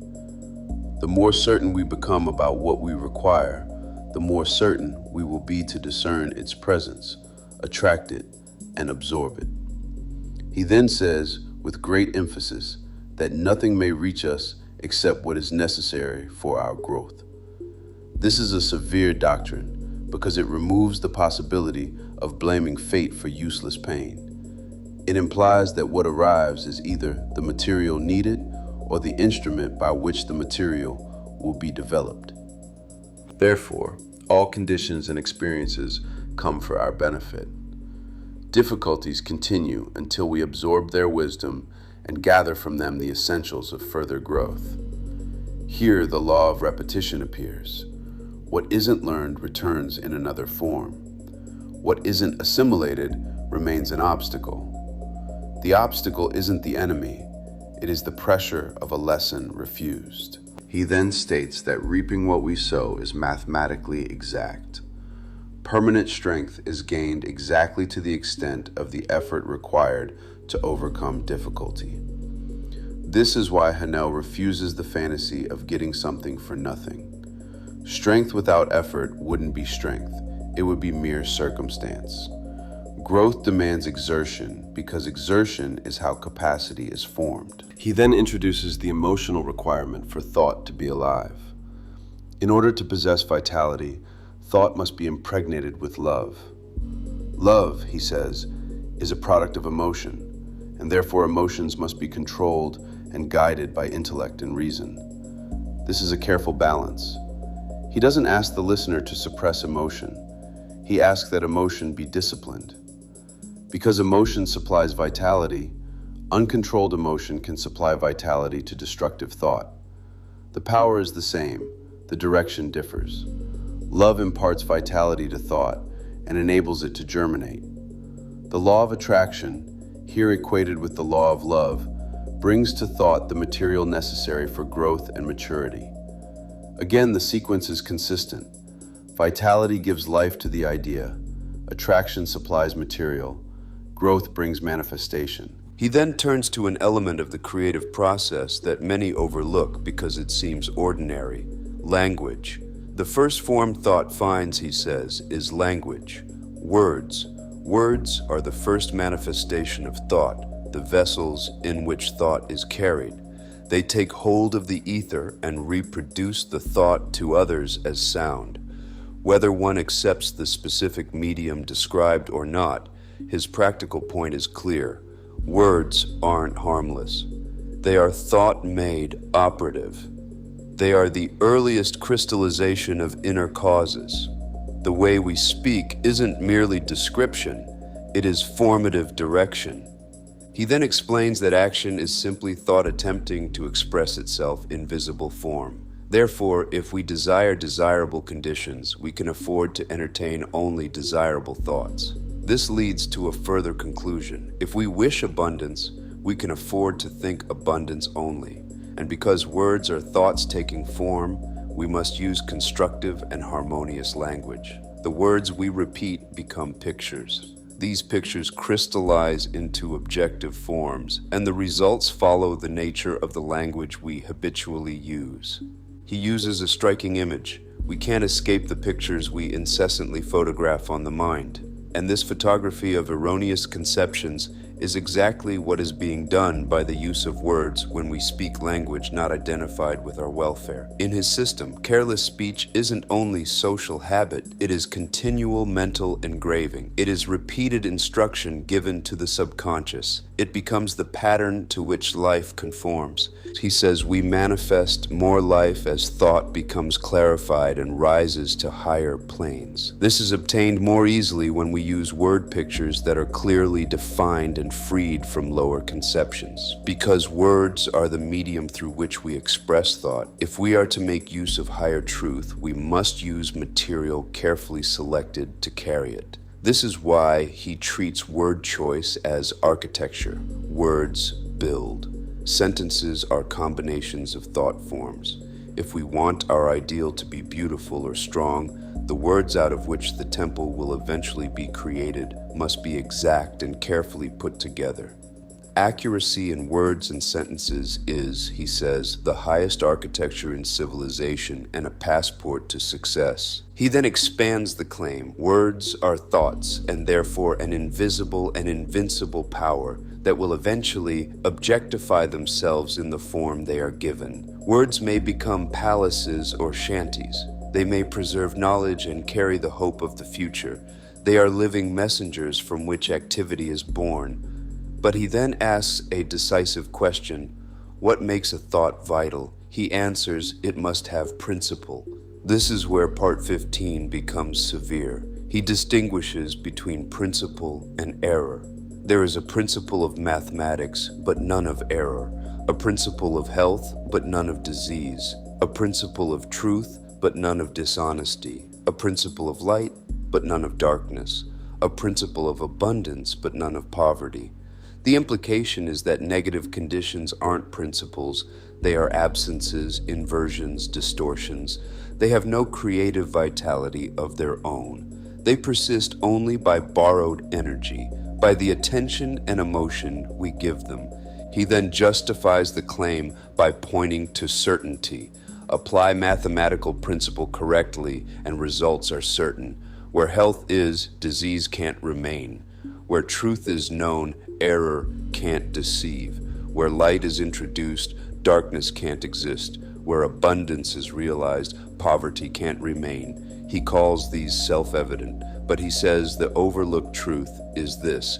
A thought containing principle is vital, contains life, takes root, and eventually displaces negative thoughts, which contain no vitality. This is the practical mechanism of transformation. It's not a fight with darkness. It is the introduction of light. It's not endless denial. It is substitution of principle. He then states that this fact enables destruction of every form of discord, lack, and limitation. He says the one wise enough to understand will recognize that the creative power of thought places an invincible weapon in the hands and makes one master of destiny. But he then adds the cost that must always accompany power, responsibility. In the physical world, there is a law of compensation. The appearance of a given amount of energy anywhere means the disappearance of the same amount somewhere else, so we get only what we give. If we pledge ourselves to an action, we must assume responsibility for developing that action. The subconscious can't reason. It takes us at our word. We ask, we receive. We make the bed, we lie on it. The die is cast. The threads carry out the pattern we have made. This is a warning against careless thought and careless language. The subconscious will execute what is impressed, whether it is wise or foolish, beneficial or destructive. Therefore, insight must be exercised so that the thoughts we entertain contain no germ, mental, moral, physical, that we don't wish objectified. Insight is described as a faculty that examines facts and conditions at long range, like a human telescope. It enables understanding of difficulties and possibilities in any undertaking. It prepares us for obstacles so we overcome them before they cause difficulty. It enables us to plan advantageously and turn thought into profitable channels instead of channels that can yield no return. Insight is therefore essential for great achievement and is developed within in silence by concentration. He concludes by giving an exercise that is meant to prevent the most common failure, mistaking knowledge for skill. He instructs the listener to focus on the fact that having knowledge of the creative power of thought doesn't mean possessing the art of thinking.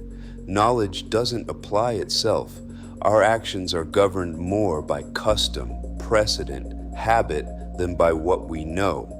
Therefore, application requires determined, conscious effort. Knowledge unused passes from the mind. The value of information is an application of principle. The exercise is to dwell on these facts until sufficient insight is gained to formulate a definite program for applying the principle to one's own problem. Part 15. Therefore explains growth as exchange and interprets obstacles as signals of refusal or deficiency. It ties vitality to love, and love to the living force that enables thought to germinate. It elevates words from mere speech to formative vessels of thought, insisting on accuracy and constructive language. It distinguishes principle from error and shows why principle displaces limitation without struggle. It places responsibility at the center because the subconscious executes what it is given, and it ends by naming the faculty necessary to make any of this real, insight, developed in silence, which turns knowledge into practice and practice into permanent growth. The Master Key System. Lecture 16. In this part, Haanel brings the discussion of wealth, power, and success to its final clarification. He is careful to separate what wealth appears to be from what it actually is, and to show why so many who acquire riches prematurely find themselves stripped of them just as quickly. His concern isn't with money as an object, but with the law by which anything of value is created, retained, and used without producing discord. What he is explaining here is why success must rest upon an ideal higher than accumulation, and why creative ability, not possession, is the determining factor in every enduring achievement. He begins the introduction by placing all human activity within a larger rhythm. The planetary universe, he says, is governed by a law of periodicity. Everything that lives passes through cycles of birth, growth, fruition, and decline, and these cycles are governed by the law of sevens. He points to the recurrence of this law in time, in sound, in light, in atomic structure, and in human life itself.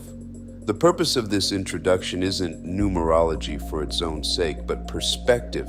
Change isn't accidental, transition isn't failure. Life is growth, and growth is change. To resist change is to resist life. He then outlines the 7-year cycles of human development, not as rigid destiny, but as an illustration of lawful progression. Each period brings new demands and new adjustments. He notes that many believe the world itself is approaching a period of readjustment and harmony, sometimes called the millennium. Whether one accepts this interpretation or not, his practical point is clear. Those who understand cycles aren't disturbed by apparent disorder. They apply higher law, knowing that spiritual law governs all other laws, and that seeming difficulty can be converted into blessing through understanding. With this foundation, he turns to wealth itself. Wealth, he says, is a product of labor. Capital is an effect, not a cause. A servant, not a master. A means, not an end. This is a critical distinction. When capital is treated as cause, it becomes tyrannical. When it is treated as means, it becomes useful.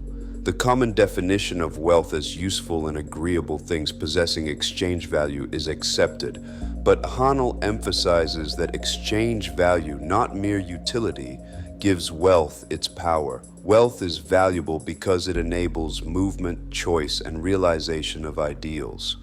From this, he draws a decisive conclusion. Wealth should never be desired as an end, but only as a means of accomplishing an end. Success, therefore, depends upon a higher ideal than accumulation. One who aspires to real success must formulate an ideal for which wealth is only an instrument. Without such an ideal, wealth lacks structure and collapses under its own weight. He reinforces this point with examples of men who began with nothing but creative power. Carnegie, Harriman, Lipton. These names aren't offered as idols, but as illustrations of a principle. They had no capital to rely on. Their only power was spiritual power, the ability to think, to visualize, to hold an ideal, and to work toward it. That power didn't fail them because it was grounded in understanding rather than circumstance. Haanel then makes explicit the creative sequence that has been implicit throughout the work: idealization, visualization, materialization. Every captain of industry, he says, depends upon this power exclusively, whether he understands it consciously or not. He cites Henry Flagler's admission that his success lay in his ability to see a thing in its completeness. Flagler could close his eyes and see tracks, trains, movement, sound. The vision preceded the construction. Thought preceded action. Cause preceded effect. From this, Haanel draws a universal law. No arbitrary condition can exist for a moment. Human experience is the result of an orderly and harmonious sequence. The successful business person is therefore often an idealist, striving for higher standards, guided not merely by immediate gain, but by an inner conception of what ought to be created. The subtle forces of thought, crystallizing into daily moods, are what constitute life itself. He then issues a warning that is central to this part. Premature wealth is the forerunner of humiliation and disaster. We can't permanently retain anything we don't merit or haven't earned. This isn't moral judgment, it is structural law. Capacity must precede possession. When possession outpaces capacity, collapse follows. This is why sudden fortune so often destroys rather than enriches. He returns again to the correspondence between inner and outer worlds. Conditions without correspond to conditions within through the law of attraction. Whatever enters the mind through the senses impresses the mind and becomes a pattern for creative energy. Because many of these impressions arise from environment, chance, and past negative thinking, they must be examined carefully before being entertained. At the same time, Haanel emphasizes our true power. We can form our own mental images through interior thought, independent of environment, opinion, or circumstance. By exercising this power, we control destiny, body, mind, and soul. This is how we take fate out of the hands of chance. When we consciously realize a condition, that condition eventually manifests. In the final analysis, thinking is the great cause in life. To control thought is therefore to control circumstances, environment, and destiny. He then asks the practical question: how do we control thought? The answer is precise. Thought must be examined by its form, its quality, and its vitality. The form depends upon the mental image, clarity, depth of impression, predominance, boldness. The quality depends upon the substance of the mind itself, whether it has been woven from strength, courage, and determination, or from fear and weakness. The vitality depends upon feeling. Thought impregnated with constructive feeling possesses life. It grows, expands, and attracts everything necessary for its development.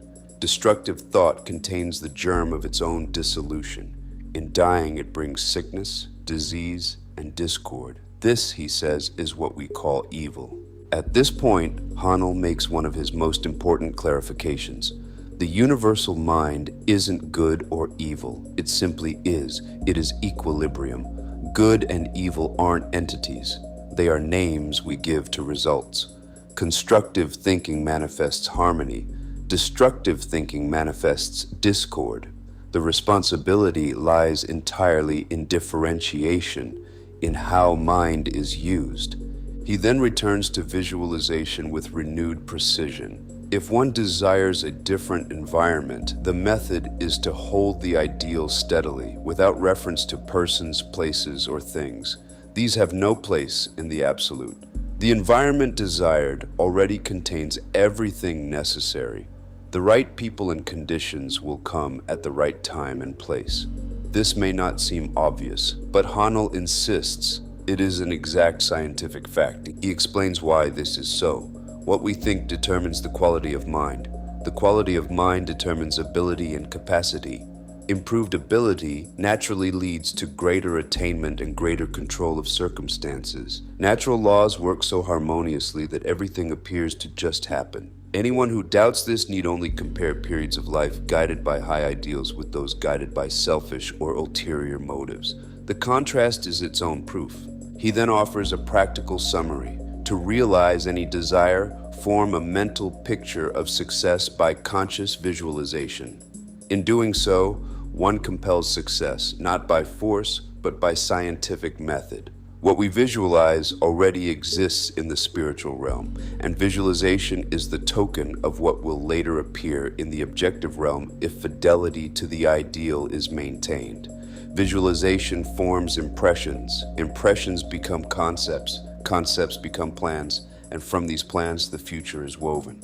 Haanel then addresses the emotional foundation of power. Psychologists, he says, have concluded that feeling is the primary sense and that other senses are modifications of it. Whether one accepts this formulation or not, his practical conclusion is clear. Feeling is the fountainhead of power. Emotions can overwhelm intellect, which is why thought must be united with feeling to be effective. Thought and feeling together form an irresistible combination. But imagination must be governed.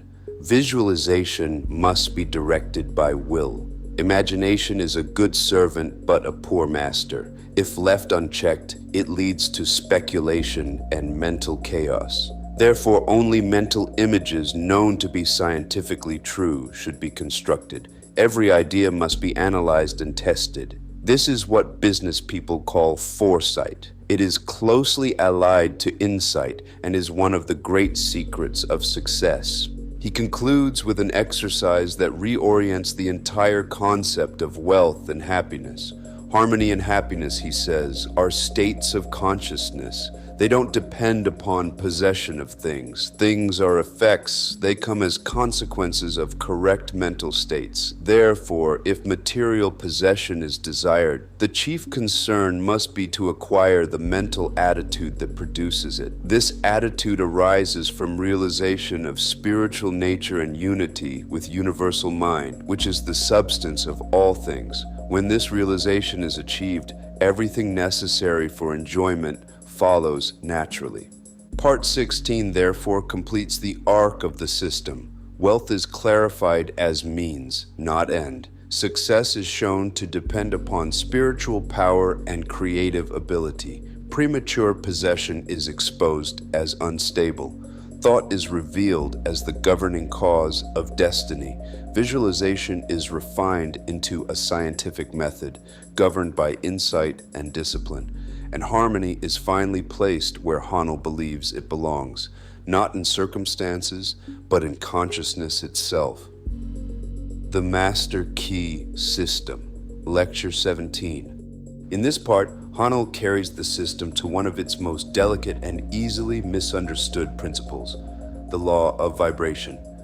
He's not introducing something separate from what has already been said, but showing why everything that has been said must operate as it does. If thought is creative, if mind is cause and conditions are effect, then the means by which mind acts must be vibratory. And if vibration is fundamental, then the highest vibration must necessarily dominate and determine all lower forms with which it comes into contact. He begins by pointing out that the kind of deity a person worships, whether consciously or unconsciously, reveals the intellectual and spiritual level at which that person is living. Primitive minds conceive power in concrete external forms, chieftains, elemental gods, coercive rulers. Even more advanced cultures have often reduced their ideals to visible symbols in order to aid concentration. Haanel is careful here not to condemn symbolism outright. He explains that among the more intelligent graven images were never thought to be the power itself, but aids to mental concentration upon desired qualities. The danger, he says, is mistaking the symbol for the reality. Modern people, though claiming to worship love and intelligence, often bow inwardly to symbols of wealth, power, fashion, convention, and custom. These aren't realities, they are effects, yet because people concentrate upon them, they externalize them and are then disappointed when the symbol proves empty. The purpose of this part is to prevent that mistake by directing attention back to causes. Haanel opens the numbered section by stating that humanity's dominion over things is established through mind. Thought is the activity that controls every principle beneath it. Because mental force is the finest and most rapid of all vibrations, it is also the most powerful. To those who perceive this, physical force becomes secondary. Machines, money, position, and authority are merely condensed effects of mental activity that has already taken place.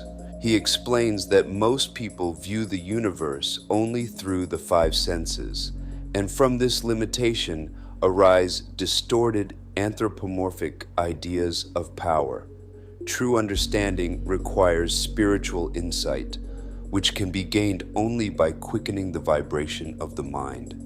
This quickening doesn't come through agitation or strain, but through continuous concentration in a definite direction. Here, Haanel clarifies what he means by concentration. It's not forceful effort, it's not tension. True concentration is an even, unbroken flow of thought resulting from patient, persistent, and regulated practice. He gives the example of an actor who forgets himself entirely in a role. The power of the performance lies not in effort, but in identification. The actor becomes the character.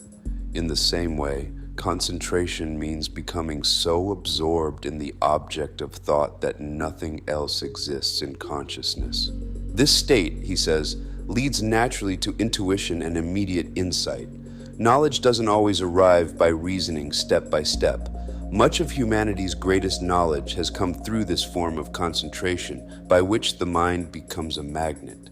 Desire draws knowledge, attracts it, and makes it one's own. Haanel distinguishes between conscious desire and subconscious desire. Conscious desire often fails when the object is distant because it is mixed with doubt, effort, and anxiety. Subconscious desire, on the other hand, arouses latent faculties, and problems seem to solve themselves. Concentration is the means by which subconscious desire is awakened and directed. This requires control, not repression but mastery, of the physical, mental, and psychical states. All modes of consciousness must be governed by spiritual truth, which is the controlling factor. When this control is achieved, thought is translated into character, and character becomes consciousness itself. At this point, Haanel addresses one of the most persistent misunderstandings in human striving: the desire to have without being. People cry out for possessions, position, and recognition, but neglect the inner state that makes these things possible and sustainable. Concentration doesn't mean thinking thoughts in isolation. It means transforming thought into practical value, into character. One must find the inner kingdom before the outer additions can appear. Momentary enthusiasm accomplishes nothing. Only sustained self-confidence, grounded in law, reaches the goal. He reassures the reader that failure in early attempts isn't evidence against the method. The mind may place the ideal too high and fall short. It may attempt to soar before it has learned to fly. This isn't reason to abandon the effort. Ease and mastery come through repetition. Weakness, not circumstance, is the true barrier to mental attainment. He shows that this law operates universally. Astronomers concentrate on the stars and unlock their secrets. Geologists concentrate on the earth and reveal its structure.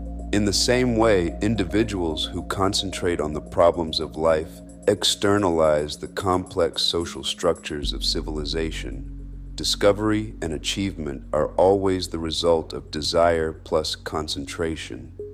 Desire, he says, is the strongest motive to action. The more persistent the desire, the more authoritative the revelation. Desire combined with concentration will wrench any secret from nature, not by violence, but by harmony with law. In moments of deep concentration and elevated feeling, the mind becomes receptive to higher values. In such states, one experiences the joy of overcoming, of breaking free from the prison of self-belittlement, doubt, and impotence. A single moment of intense, earnest concentration may accomplish more than years of forced effort because it aligns the whole being instead of dividing it. Haanel then turns to the practical world of business and action.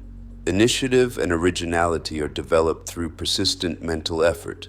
Commercial life, he says, trains the mind in concentration, decision, and insight. Business success isn't primarily physical or mechanical. It is mental. All commercial relations are externalized desire. This doesn't glorify commerce for its own sake, but recognizes it as a field in which mental law is visibly demonstrated. He insists again that all people are dynamos, but a dynamo without direction is useless. The mind must direct it. Thought is an omni-working power superior to physical energy because it can harness and command all other forms of power. Vibration, he explains, is simply the action of thought. Thought reaches out vibrationally and attracts the material necessary to build and express itself. There is nothing mysterious in this. Concentration simply means that consciousness becomes focalized, identified with its object. As the body absorbs food and makes it part of itself, so the mind absorbs the object of its attention and gives it life. When one concentrates on a matter of importance, intuition is activated. Help arrives in the form of insight, information, or opportunity that seems spontaneous because it doesn't arise from conscious reasoning. Intuition reaches conclusions without memory or experience and often solves problems reason can't. It comes suddenly as if from a higher source because it is the action of deeper mind. This intuitive faculty can be cultivated. It thrives on recognition and appreciation. When intuition is welcomed, it returns more frequently. When ignored, it withdraws. For this reason, solitude and silence are essential. Great minds seek solitude not from weakness, but from wisdom. In silence, the larger problems of life are resolved. Haanel emphasizes that the subconscious is fundamentally omnipotent. There's no limit to what can be accomplished when it is allowed to act. The determining factor is the nature of desire. When desire is in harmony with universal law, it emancipates the mind and generates courage. Each obstacle overcome strengthens confidence and increases capacity for further success. Strength grows from mental attitude. When that attitude is fixed on success and held with unswerving purpose, the invisible domain responds and the things silently demanded begin to appear. He warns again against mistaking symbols for reality. Fame, riches, and position are symbols of power, not power itself. When pursued as ends, they disintegrate. When power itself, creative ability, understanding, character, is possessed, symbols become unnecessary. He explains why this happens. The spirit of a thing is the thing itself. The form is merely the outward expression of inner activity. When one reaches the heart of things, control becomes natural and easy. He concludes with practical instruction. For the next exercise, concentration must be practiced without effort or anxiety. Power comes through repose. One must relax completely and let thought dwell upon the object until identification occurs. Always concentrate on the ideal, never on the negation. Courage dissolves fear. Abundance dissolves lack. Health dissolves disease. Always hold the ideal as an already existing fact. This is the germ cell, the life principle, which sets in motion the invisible causes that eventually appear in form. Part 17, then, completes the inner discipline of the system. It explains why the highest principle governs all lower ones, why mental vibration outweighs physical force, why concentration is identification rather than effort, and why intuition is the natural outcome of aligned desire. It distinguishes real power from its symbols and shows why symbols decay when pursued alone. Above all, it reveals that to have is a consequence of being, and that when the mind is harmonized with truth, the prison bars of limitation fall away of themselves. The Master Key System. Lecture 18.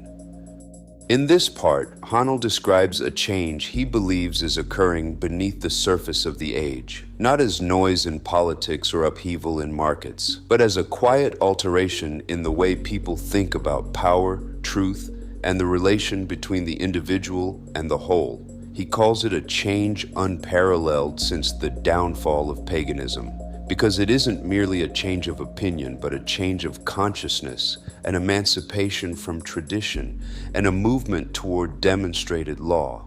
His purpose is to show what this change consists of, why it is inevitable, and how the individual can participate in it by understanding the one principle through which all growth and all differentiation take place, the law of attraction. He begins the introduction by restating an essential condition of growth. To grow, we must obtain what is necessary for our growth, and this obtaining is brought about through the law of attraction. He calls this principle the sole means by which the individual is differentiated from the universal. That statement isn't meant to reduce individuality to an illusion, but to define it. Individuality, in his use, isn't something separate from the whole. It is the manner in which the whole expresses itself through particular relations. He asks the listener to consider what a person would be if he had no relations, if he weren't husband, father, brother, if he had no interest in social, economic, political, or religious life. Such a person would be nothing but an abstract theoretical ego. In other words, personality as it is actually lived is constituted by relation. One exists in relation to other people, to society, to environment. This relation constitutes environment. An environment isn't merely a physical setting, but the entire field of interaction in which the self finds expression.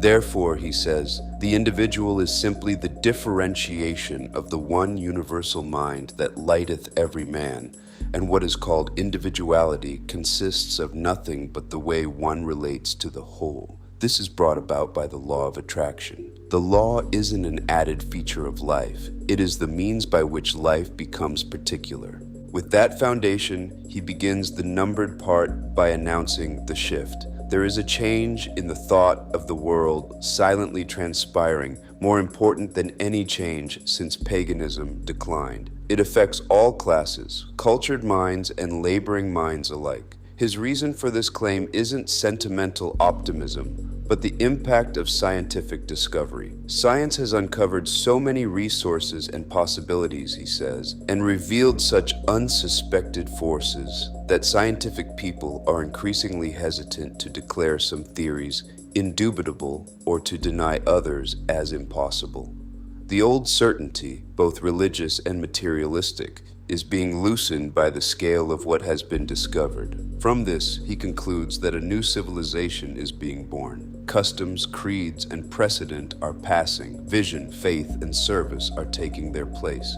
He describes the fetters of tradition melting from humanity. As the dross of materialism is consumed, thought is liberated, and truth rises full-orbed before a multitude that didn't expect it. The whole world, he says, is on the eve of a new consciousness, a new power, a new realization within the self.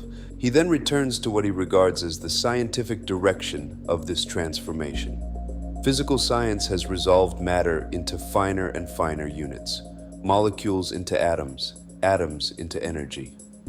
He then cites Sir Ambrose Fleming as having gone further, resolving this energy into mind, saying that in its ultimate essence, energy is incomprehensible except as an exhibition of mind or will.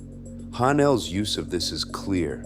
He wants to place mind not as a byproduct of matter, but as the final explanatory principle beneath energy itself. The mind he describes is indwelling and ultimate, present in matter as in spirit, sustaining and energizing the universe. From this premise, he explains difference in individual lives. Every living thing must be sustained by omnipotent intelligence, and the difference between lives is measured largely by the degree of intelligence manifested. A plant differs from an animal because of intelligence. A person differs from an animal because of greater intelligence. And within humanity, greater intelligence is indicated by the power to control modes of action and consciously adjust to environment. Adjustment isn't merely coping. In Haanel's framing, it is obedience to law. He states this plainly: universal mind will obey us precisely in proportion as we first obey it. Therefore, adjustment consists in recognizing an order existing in universal mind and conforming to it. He points again to the visible victories of law. Time and space seem annihilated. Flight is possible. Iron floats. These are results of recognizing natural law. The greater the recognition, the greater the power. Power isn't arbitrary. It is proportional to understanding and compliance. He then makes a statement that might seem extreme unless one remembers his definitions. Recognition of the self as an individualization of universal intelligence enables the individual to control those forms of intelligence that haven't yet reached this level of self-recognition. These lower forms don't know the universal intelligence permeates all things and responds to demand. Therefore, they are in bondage to their own law. Haanel isn't describing tyranny over others as an ethical ideal. He is describing hierarchy of consciousness. A higher, self-recognizing intelligence naturally governs lower forms that operate blindly, just as reason governs instinct when it is actually present and active. He returns again to a crucial correction that runs through the entire system. Thought is creative and the law is sound, legitimate, inherent. But creative power doesn't originate in the individual. It originates in the universal, the source and foundation of energy and substance. The individual is the channel for distribution. The individual is the means by which the universal produces combinations that become phenomena. These combinations depend upon vibration. Various rates of motion in primary substance form new substances in exact numerical ratios. Haanel is again insisting on precision. He wants the listener to understand that mind's operation is lawful and mathematical in character, not whimsical. Thought, he says, is the invisible link connecting individual and universal, finite and infinite, seen and unseen. Thought is the magic by which a human being becomes one who thinks, knows, feels, and acts, meaning that thought is the instrument of transformation from passive existence into conscious creation. He then introduces the analogy of apparatus. As proper instruments allow the eye to discover distant worlds, proper understanding allows communication with universal mind. Many people possess what they call understanding, but Haanel says it is as valuable as a telephone box without wires, mere belief. Belief in his usage proves nothing. Indians believe, cannibals believe. Belief alone isn't evidence. The only belief of value is belief tested and demonstrated as fact. Then it is no longer belief but living faith or truth. He says this truth has been tested by hundreds of thousands and found true in exact proportion to the usefulness of the apparatus used, meaning in proportion to the skill, discipline, and clarity with which the mind is applied. He returns to the telescope analogy to deepen the point. A person wouldn't expect to locate stars without a strong telescope. Science therefore builds larger instruments and receives more knowledge. In the same way, understanding must be developed. People are progressing in methods by which they communicate with universal mind and its possibilities. Haanel is placing inner development in the same category as scientific instrument building. Capacity precedes perception. He then returns to attraction as the universal principle. Universal mind manifests objectively through the attraction each atom has for every other atom in infinite degrees of intensity. It is by combining and attracting that things come together. This principle is universal and is the sole means by which existence is carried into effect. Growth expresses itself through this principle. To grow, we must obtain what is essential, but because we are complete thought entities at all times, we can receive only as we give. Growth is therefore reciprocal action. On the mental plane, like attracts like, mental vibrations respond only to the extent of vibratory harmony. Again, this is cause and effect, framed as resonance rather than accident. From this, he draws the principle that corrects the crude idea of wealth. Thoughts of abundance respond only to similar thoughts. The wealth of the individual is what he inherently is. Affluence within is the secret of attraction for affluence without. The ability to produce is the real source of wealth. This is why those who have their heart in their work meet success. They give continually, and because giving is the condition of receiving, receiving follows in proportion. Here, wealth isn't a hoard. It is a flow of productive thought made valuable through service and creation. He then asks what the great figures of society contribute to human happiness: financiers, captains of industry, statesmen, lawyers, inventors, physicians, authors. His answer is their thought. Thought is the energy by which the law of attraction is set in operation, and this thought eventually manifests as abundance. Universal mind is static mind, substance in equilibrium. It is differentiated into form by our power to think. Thought is the dynamic phase of mind. He then gives a severe and practical definition of power. Power depends upon consciousness of power. Unless we use it, we lose it. Unless we are conscious of it, we can't use it. Use depends upon attention. Attention determines capacity for acquiring knowledge, and knowledge is another name for power. Therefore, attention becomes the distinguishing mark of ability. Haanel says it has even been considered the distinguishing mark of genius. The cultivation of attention depends upon practice. He then explains how attention is cultivated. Interest incites attention. Greater interest produces greater attention. Greater attention deepens interest, and so on. He describes a cycle. Begin by paying attention. Attention arouses interest. Interest attracts more attention. Attention deepens interest. The loop strengthens. This practice develops the power of attention. The implication is that attention isn't merely a trait. It is a trained faculty, and its training determines ability. He ends the part with an exercise that attempts to unify the whole argument. The listener is to concentrate upon the power to create, seeking insight and perception, and to find a logical basis for faith. He asks the listener to reflect on the dependence of the physical person upon air, the sustainer of organic life, then to reflect that the spiritual person depends upon a subtler energy in the same way. And as in the physical world, no life assumes form until a seed is sown, and no fruit higher than its parent stock can be produced. So in the spiritual world, no effect can be produced until a seed is sown, and the fruit depends upon the seed. Therefore, results depend upon perception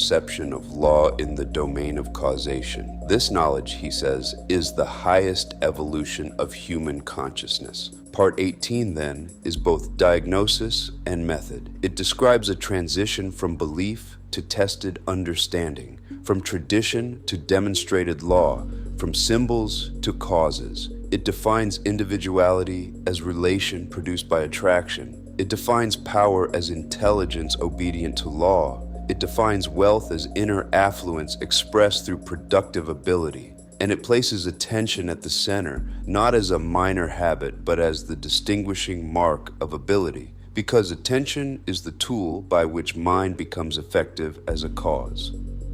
The Master Key System, Lecture 19. In this part, Haanel brings the listener back to the central aim that has been present from the beginning, but is now stated with complete directness. The search for truth is the search for ultimate cause, and if cause can be found, then effect can be controlled. He's not speaking here of a vague spiritual comfort. He is speaking of method. If human experience is effect, then it must have cause. If the cause is lawful, it can be understood. If it can be understood, it can be used. This is what he means by taking life out of the hands of fortune and placing it under intelligent direction. He begins the introduction by taking fear as a concrete example of thought operating as cause. Fear, he says, is a powerful form of thought. It paralyzes nerve centers, affects circulation, and then the muscular system until the entire being is affected: body, brain, nerve, physical, and mental.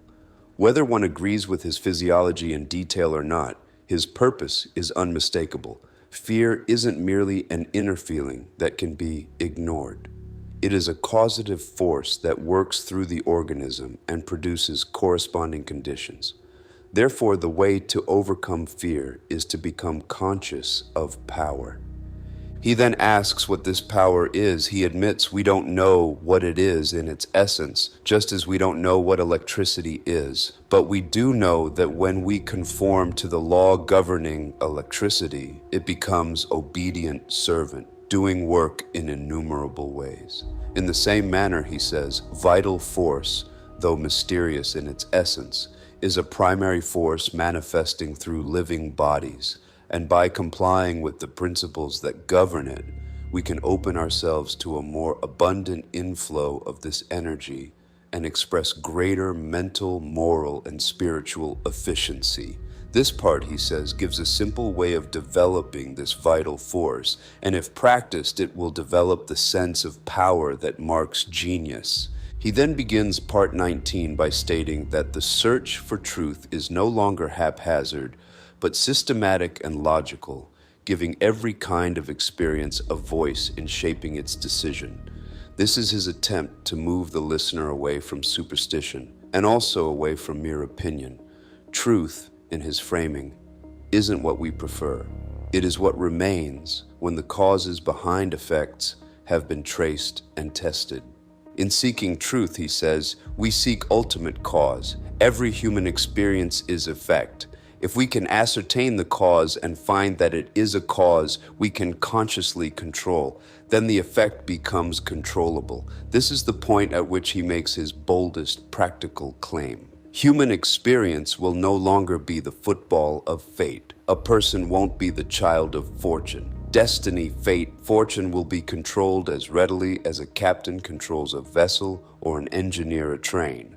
This isn't a promise of exemption from law. It is a promise of mastery through law. He then introduces a principle that he treats as foundational. All things are finally resolvable into the same element. Because they are translatable one into another, they must be in relation and can never be in opposition as separate entities. This is a subtle point. It's not that contrasts don't exist, but that contrasts are extremes of a single continuum. He illustrates with the physical world. We name contrasts, sizes, colors, poles, inside and outside, seen and unseen, because language must distinguish extremes, but these names don't create separate entities. They are two parts of one quantity. The extremes are relative. He then applies the same law to the mental world. We speak of knowledge and ignorance, but ignorance is merely lack of knowledge. It has no principle. It's not an independent thing. In the moral world, we speak of good and evil, but good is reality in the sense of positive principle. Evil is absence of good, a negative condition without vitality. He says we know this because evil can always be destroyed by good, just as error is destroyed by truth and darkness by light. Therefore, there is only one principle in the moral world. He then makes the same move in the spiritual world. We speak of mind and matter as two separate entities, but clearer insight reveals only one operative principle, and that is mind. Mind is real and eternal. Matter is forever changing. He invites the listener to observe the evidence of change. Cities transform within a century. Technologies appear and vanish. Animals come and go rapidly. Plants live and die in seasons. And even the apparently solid earth is shown to have been ocean, lakes, glaciers, continents reshaped. Everywhere there is flux. Haanel's interpretation is that this continual change is the evolution of universal mind, the process by which all things are continually created anew. Matter is therefore a form mind takes. a condition rather than principle. Matter has no principle. Mind is principle. He then summarizes this conclusion. Mind is the only operative principle in physical, mental, moral, and spiritual realms. He adds a technical distinction he has used elsewhere. Mind is static, mind at rest, and the individual's ability to think is the ability to act upon universal mind and convert it into dynamic mind, mind in motion. Here he introduces an element that many readers overlook because it seems ordinary. Energy must be supplied for thought to occur. Fuel must be applied in the form of food because man can't think without eating.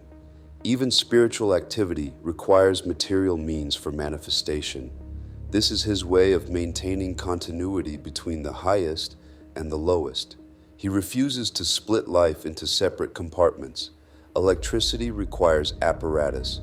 Plants require sunlight. Human thinking requires energy. If the individual stops eating, he stops thinking. He stops acting upon the universal. The universal remains static from the individual standpoint. He then returns to the practical test. Whether or not one recognizes this law, thought is constantly taking form and seeking expression. If thought is powerful, constructive, positive, it will show in health, business, and environment. If thought is weak, critical, destructive, negative, it will show as fear and nervousness in the body, as lack and limitation in finances, and discord in environment. He is again pressing the principle of correspondence. Inner cause manifests as outer condition. He then restates the definition of wealth that recurs throughout the book. All wealth is the offspring of power. Possessions have value only as they confer power. Events are significant only as they affect power. All things represent forms and degrees of power. He then places physical laws in their proper role. Knowledge of cause and effect in steam, electricity, chemical affinity, gravitation enables courageous planning and fearless execution. These are natural laws governing physical power. But there are other kinds of power, mental, moral, spiritual.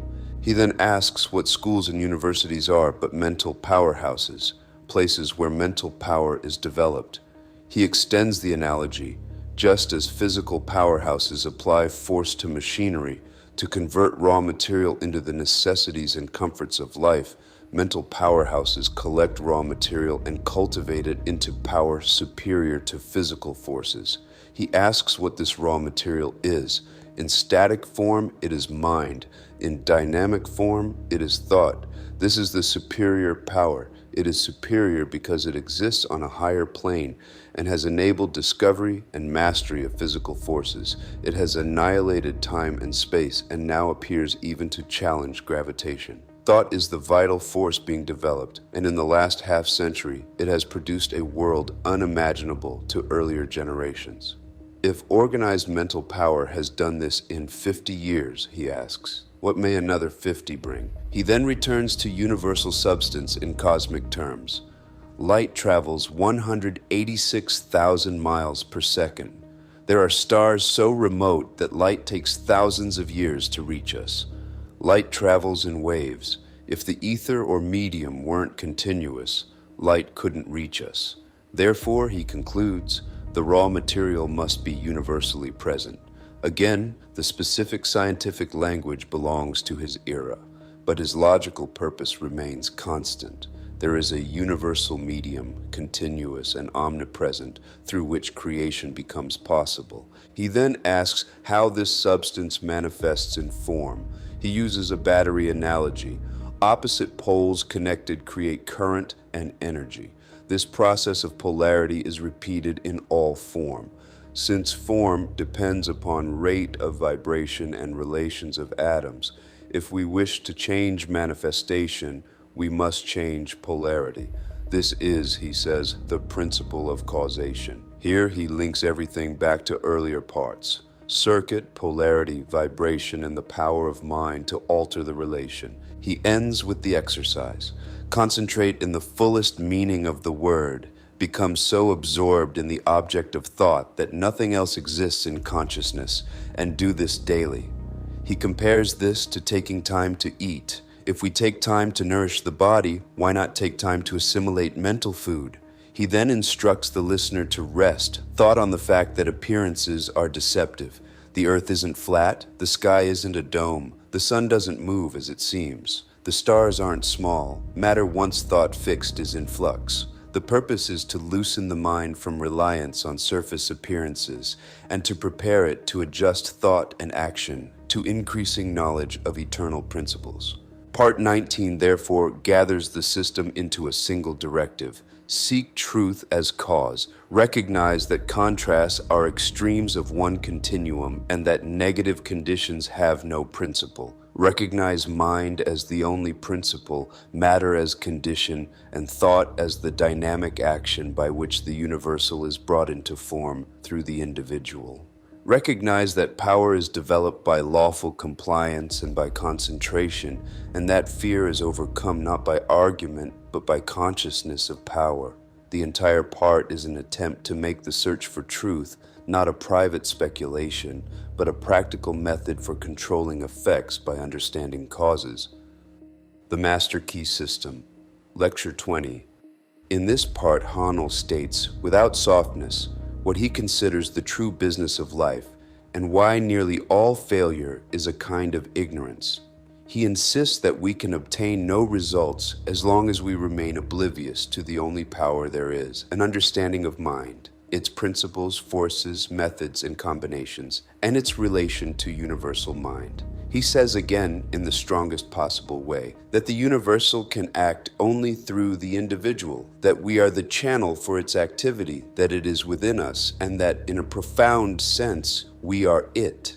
We may fail to recognize this and thereby exclude it from consciousness, but recognition or ignorance doesn't alter the basic fact of existence. The entire part is an attempt to show how inspiration is obtained, not as a miracle, but as an art, the art of adjusting the individual mind to the universal mind so that infinite wisdom can flow through a clear channel. He begins the introduction by taking up the old theological debate about the origin of evil and reducing it to a chain of logic. If God is love and omnipresent, then there is nowhere God isn't. Where then are evil, Satan, and hell? Haanel's purpose isn't to argue theology as theology, but to locate good and evil inside the operation of creative law. He lays out the sequence. God is spirit. Spirit is the creative principle of the universe. Man is made in the image and likeness of God and is therefore spiritual. Spirit's only activity is the power to think. Thinking is therefore a creative process. All form is the result of thinking, so the destruction of form must also be the result of thinking. Fictitious representations of form arise through thought, as in hypnotism. Apparent representations arise through thought, as in spiritualism. Invention, organization, constructive work arise through thought, as in concentration. When the creative power of thought is manifested for the benefit of humanity, we call the result good. When it is manifested destructively, we call the result evil. Good and evil are thus not separate entities, but names coined to indicate the nature of the result, produced by the same creative process. Thought precedes action, action precedes condition. This is the chain he has been building through every part, now applied directly to the problem people have treated as mystery. He then begins the part by defining spirit with precision. The spirit of a thing is that thing. It is fixed, changeless, eternal. The spirit of you is you. Without spirit, you would be nothing. But this spirit becomes active through recognition of it and its possibilities. Haanel's emphasis on recognition isn't philosophical flourish. It is functional.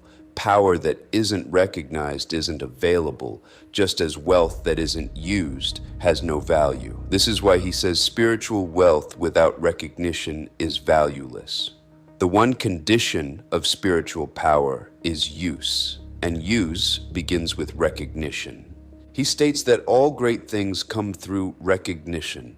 The scepter of power is consciousness. Thought is its messenger. This messenger is constantly molding the realities of the invisible world into the conditions and environments of the objective world. The implication is severe. Whether we believe we are creating or not, thought is shaping. The only question is whether we are doing it consciously and correctly. He then states the true business of life, thinking. Power is the result. So long as a person remains oblivious to this power, he remains limited to superficial conditions and becomes a beast of burden for those who think, those who recognize their power. He frames this as a law of economy. If we are unwilling to think, we must work. The less we think, the more we work, the less we get for our work. This isn't contempt for labor. It is an assertion that intelligent causation is superior to blind exertion, and that the economy of life is governed by mind. He then gives the secret of power, perfect understanding of mind, its forces, methods, combinations, and perfect understanding of our relationship to universal mind. Principles are unchangeable. If they weren't, they wouldn't be reliable. This stability is opportunity. And here he makes the relationship explicit. We are the active attribute of the principle, the channel for its activity, and the universal can act only through the individual. When the individual begins to perceive that the essence of the universal is within himself, then he begins to do things and begins to feel power. Haanel describes what this perception does. It fires imagination, lights the torch of inspiration, gives vitality to thought, and enables connection with invisible forces. It makes fearless planning and masterful execution possible. But the condition for this perception, he says, is the silence. Great purposes require it.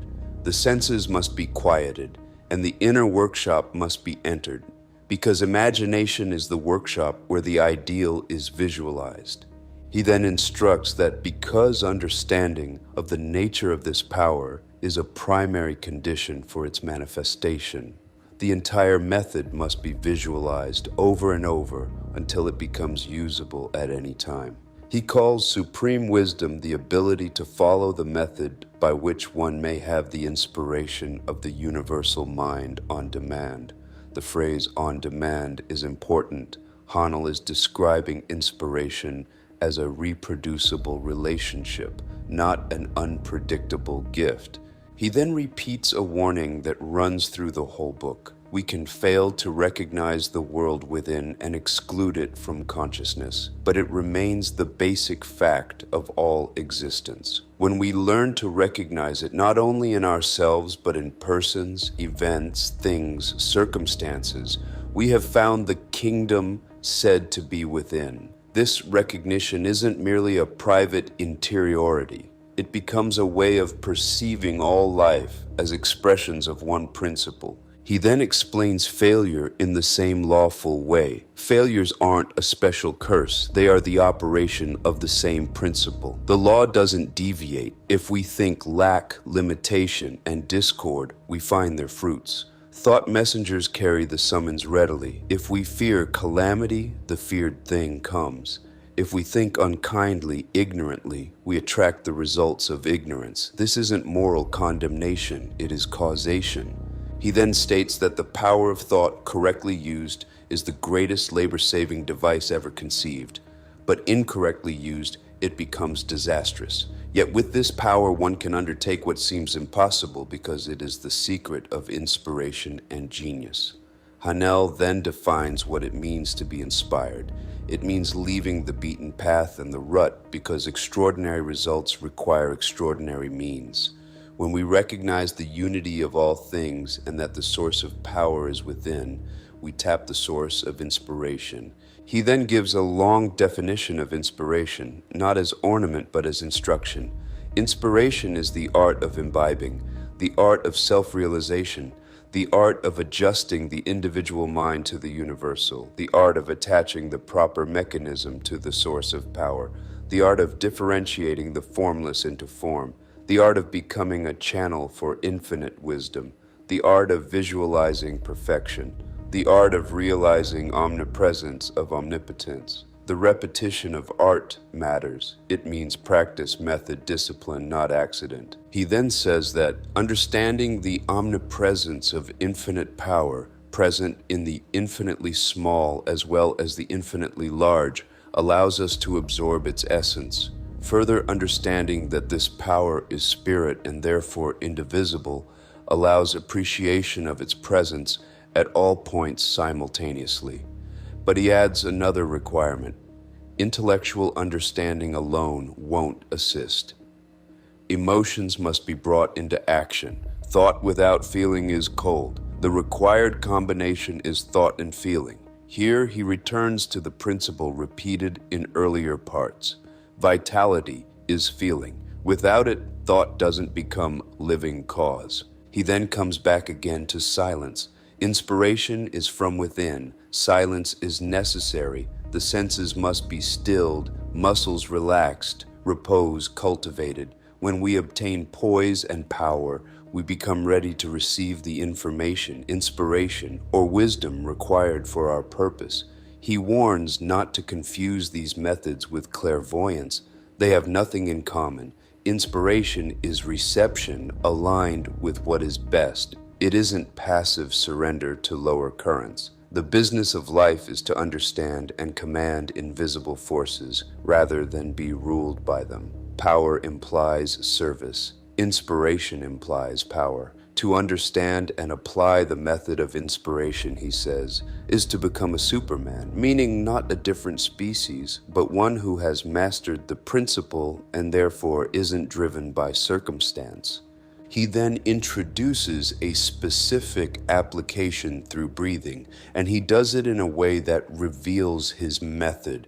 We can live more abundantly every time we breathe if we consciously breathe with that intention. The intention governs the attention. Without attention, we secure only the results everyone else secures. Supply equal to demand. To secure larger supply, demand must be increased, and when demand is consciously increased, supply follows in greater life, energy, vitality. He calls this a mystery not widely appreciated, but one that becomes a reality when made one's own. He then states the metaphysical basis for this practice in the language of his tradition. In him we live and move and have our being. If the universal is spirit and love, then every breath is participation in life, love, spirit. He names this pranic energy, cosmic energy, the life of the solar plexus. Each breath fills the lungs and vitalizes the body with this ether, giving opportunity for conscious connection with all life, intelligence, and substance. Whether one adopts the terminology or not, his functional claim is consistent with the rest of the book. Consciousness and intention are the mechanisms by which omnipresent power becomes effective in individual experience. He then states the practical result. Knowledge of one's relation and oneness with this governing principle, and the method of conscious identification with it, gives scientific understanding of a law by which one may free oneself from disease and limitation. It enables one to breathe the breath of life into one's own nostrils. He then calls this breath a superconscious reality, the essence of the I am, pure being or universal substance, and says conscious unity with it enables localization and use of creative energy. He then returns to the core of the system. Thought is creative vibration. The quality of conditions created depends upon the quality of thought. We can't express powers we don't possess. We must be before we can do, and we can do only to the extent that we are. What we do coincides with what we are, and what we are depends upon what we think. Every thought starts a train of causation, producing conditions in strict accordance with its quality. Thought in harmony with universal mind produces corresponding conditions. Thought destructive or discordant produces corresponding results. The law doesn't permit one kind of seed to produce another kind of fruit. We may use thought as we will, but we must take the consequences. He then warns against a particular inversion, willpower as coercion. Some think force of will can coerce law, sow one kind of seed and make it bear another. Haanel calls this an inverted conception that may appear to succeed temporarily, but is doomed because it antagonizes the very power it seeks to use. It's the finite attempting to coerce the infinite. Permanent well-being is conserved by conscious cooperation with the forward movement of the whole. And he closes with the exercise that condenses his entire teaching into one act of realization. Go into silence and concentrate on the fact that in him we live and move and have our being is literally and scientifically exact. If the universal is omnipresent, it must be in you. If it is all in all, you must be in it. If it is spirit and you are made in its image, the difference between its spirit and yours is degree, not kind. When this is realized clearly, Haanel says, one has found the secret of creative power, the origin of good and evil, the secret of concentration, and the key to the solution of every problem, physical, financial, environmental. Because the individual has become conscious of the only power there is and learned how to adjust the personal mind into harmony with the universal. This part therefore ends as the book's argument ends. Recognition is power. Thinking is the true business of life. Inspiration is the practiced art of becoming a channel. And the law that creates our conditions is the same law that can free us from them when we learn to cooperate with it rather than attempt to force it.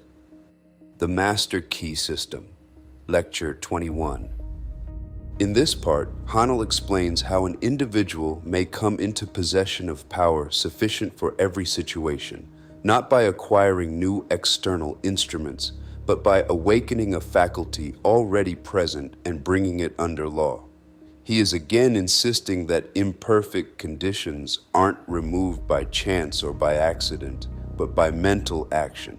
And he develops the idea that large thoughts have a kind of natural sovereignty over small thoughts, so that one of the secrets of mastery is to hold ideas great enough to dissolve petty tendencies at their root. He also uses this part to frame what he calls the issue between the old regime and the new, and he places the social problem inside the same law that governs personal health and personal success, conviction concerning the nature of the universe.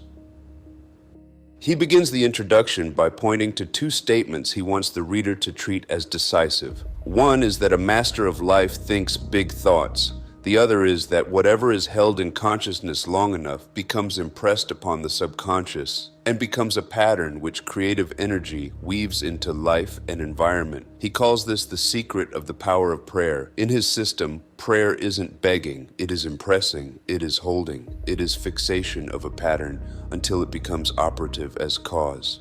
He reinforces this by returning to law. The universe is governed by law. Every effect must have cause. The same cause under the same conditions produces the same effect. Therefore, if prayer has ever been answered, it will always be answered, provided the proper conditions are complied with. This isn't offered as a sentimental assurance. It is offered as a logical requirement. Without law, the universe would be chaos. The answer to prayer is therefore subject to law, and this law is definite, exact, scientific, like gravitation and electricity. Haanel says an understanding of this law takes religious faith out of superstition and places it on scientific understanding. But he adds that few know how to pray because they never consider that spiritual law is as exact as physical law. They acknowledge laws of mathematics and chemistry, yet fail to apply the same discipline to the invisible domain. He then begins the part by stating the real secret of power, consciousness of power. Universal mind is unconditional. Therefore, the more conscious we become of unity with this mind, the less conscious we become of conditions and limitations. As we are emancipated from conditions, we realize the unconditional. This is what he calls freedom. It's not freedom from law, it is freedom from bondage to appearances. It's the ability to live from cause rather than be driven by effect. He says that as soon as we become conscious of the inexhaustible power of the world within, we begin to draw upon it. Whatever we become conscious of is manifested in objective form. This is the foundation of his entire method. Consciousness is causative. It's not merely awareness of what exists, it's the state in which creative energy takes direction. He then explains why the infinite mind, the source from which all things proceed, is one and indivisible. Each individual is a channel through which this eternal energy is manifested. Our ability to think is our ability to act upon universal substance, and what we think is what is produced in the objective world. This isn't a metaphor in his system. It's the operating mechanism. Thought is the instrument by which the universal becomes particular. He then emphasizes what this discovery implies. Mind is extraordinary in quality, limitless in quantity, and contains innumerable possibilities. To become conscious of this is to become a live wire. He uses the image of an ordinary wire touching a charged wire. The charge isn't produced by the ordinary wire, but once contact is made, power flows. The universal is the charged wire. It carries power sufficient to meet every situation. When the individual mind touches the universal mind, it receives all the power it requires. This is the world within. Science, he says, recognizes its reality, and all power is contingent upon recognition of it. Here again, he returns to the theme of recognition. Power isn't absent, it is excluded by ignorance. He then makes the relation between consciousness and mastery explicit. The ability to eliminate imperfect conditions depends upon mental action. Mental action depends upon consciousness of power. Therefore, the more conscious we become of unity with the source, the greater the power to control and master conditions. This is why he emphasizes large ideas. Large ideas eliminate small ideas. They destroy petty tendencies and remove innumerable minor obstacles, because the smaller thoughts can't coexist in a mind occupied by something greater. The result isn't merely moral uplift, it is simplification of life. The mind becomes occupied with a conception large enough to govern conduct, dissolve pettiness, and direct effort into something of value. He calls this one of the secrets of success, one of the methods of organizing victory, one of the accomplishments of the master mind. He thinks big thoughts. The creative energies of mind find no more difficulty in handling large situations than small ones, because mind is present in the infinitely large as in the infinitely small. This is intended to remove timidity. People often believe that they may attempt small improvements, but shouldn't dare to hold great ideals. Haanel says the creative principle isn't limited by scale. Only the individual's conception limits the circuit. He then returns to the mechanism by which conditions are produced. If we understand mind, we understand that we can bring to ourselves any condition by creating corresponding conditions in consciousness, because what is held in consciousness long enough becomes impressed upon the subconscious and becomes pattern. This pattern is then woven into life and environment by creative energy. Life, therefore, is the reflection of predominant thoughts, mental attitude. He says the science of correct thinking is the one science because it includes all other sciences. This is his way of asserting that every other science is, in practice, an application of mind to law. Therefore, mind is the governing factor. He then traces the chain. Every thought creates an impression in the brain. Impressions create tendencies. Tendencies create character, ability, purpose. And the combined action of these determines experiences.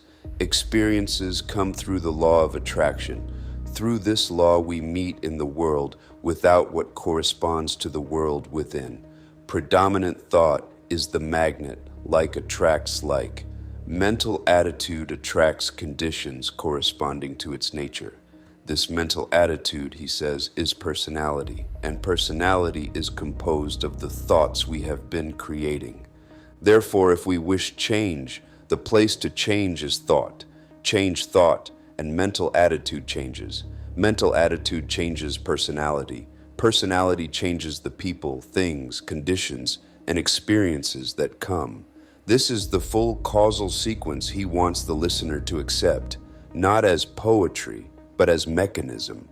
He then admits the difficulty. It isn't easy to change mental attitude, yet it can be done by persistent effort. The mental attitude is patterned after mental pictures photographed on the brain. If the pictures are unwanted, destroy the negatives and create new pictures. This is the art of visualization. As soon as this is done, new things are attracted corresponding to the new pictures. The method is simple and exact. Impress on the mind a perfect picture of the desire and hold it until results are obtained. He then adds a correction that prevents superficial practice. If the desire requires determination, talent, courage, power, these spiritual qualities must be built into the picture. They aren't optional decorations, they are the vital part. They are the feeling that combines with thought and creates irresistible magnetic power. Feeling gives the picture life. Life means growth. Once growth begins, the result is practically assured.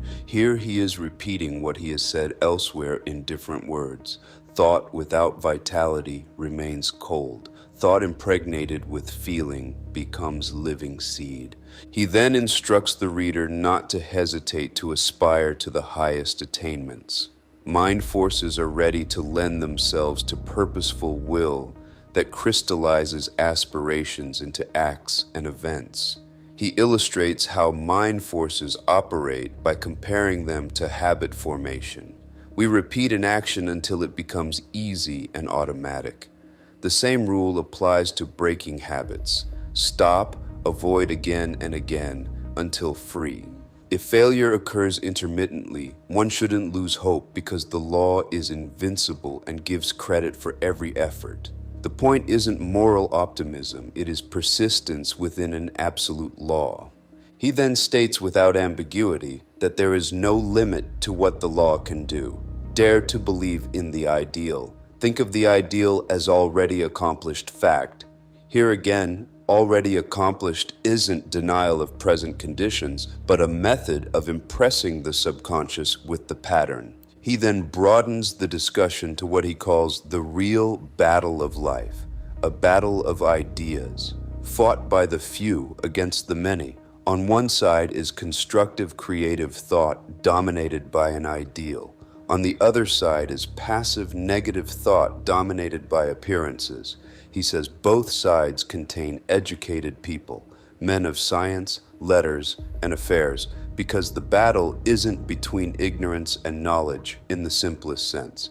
It is between two orientations of mind, one that lives from cause and one that lives from effect.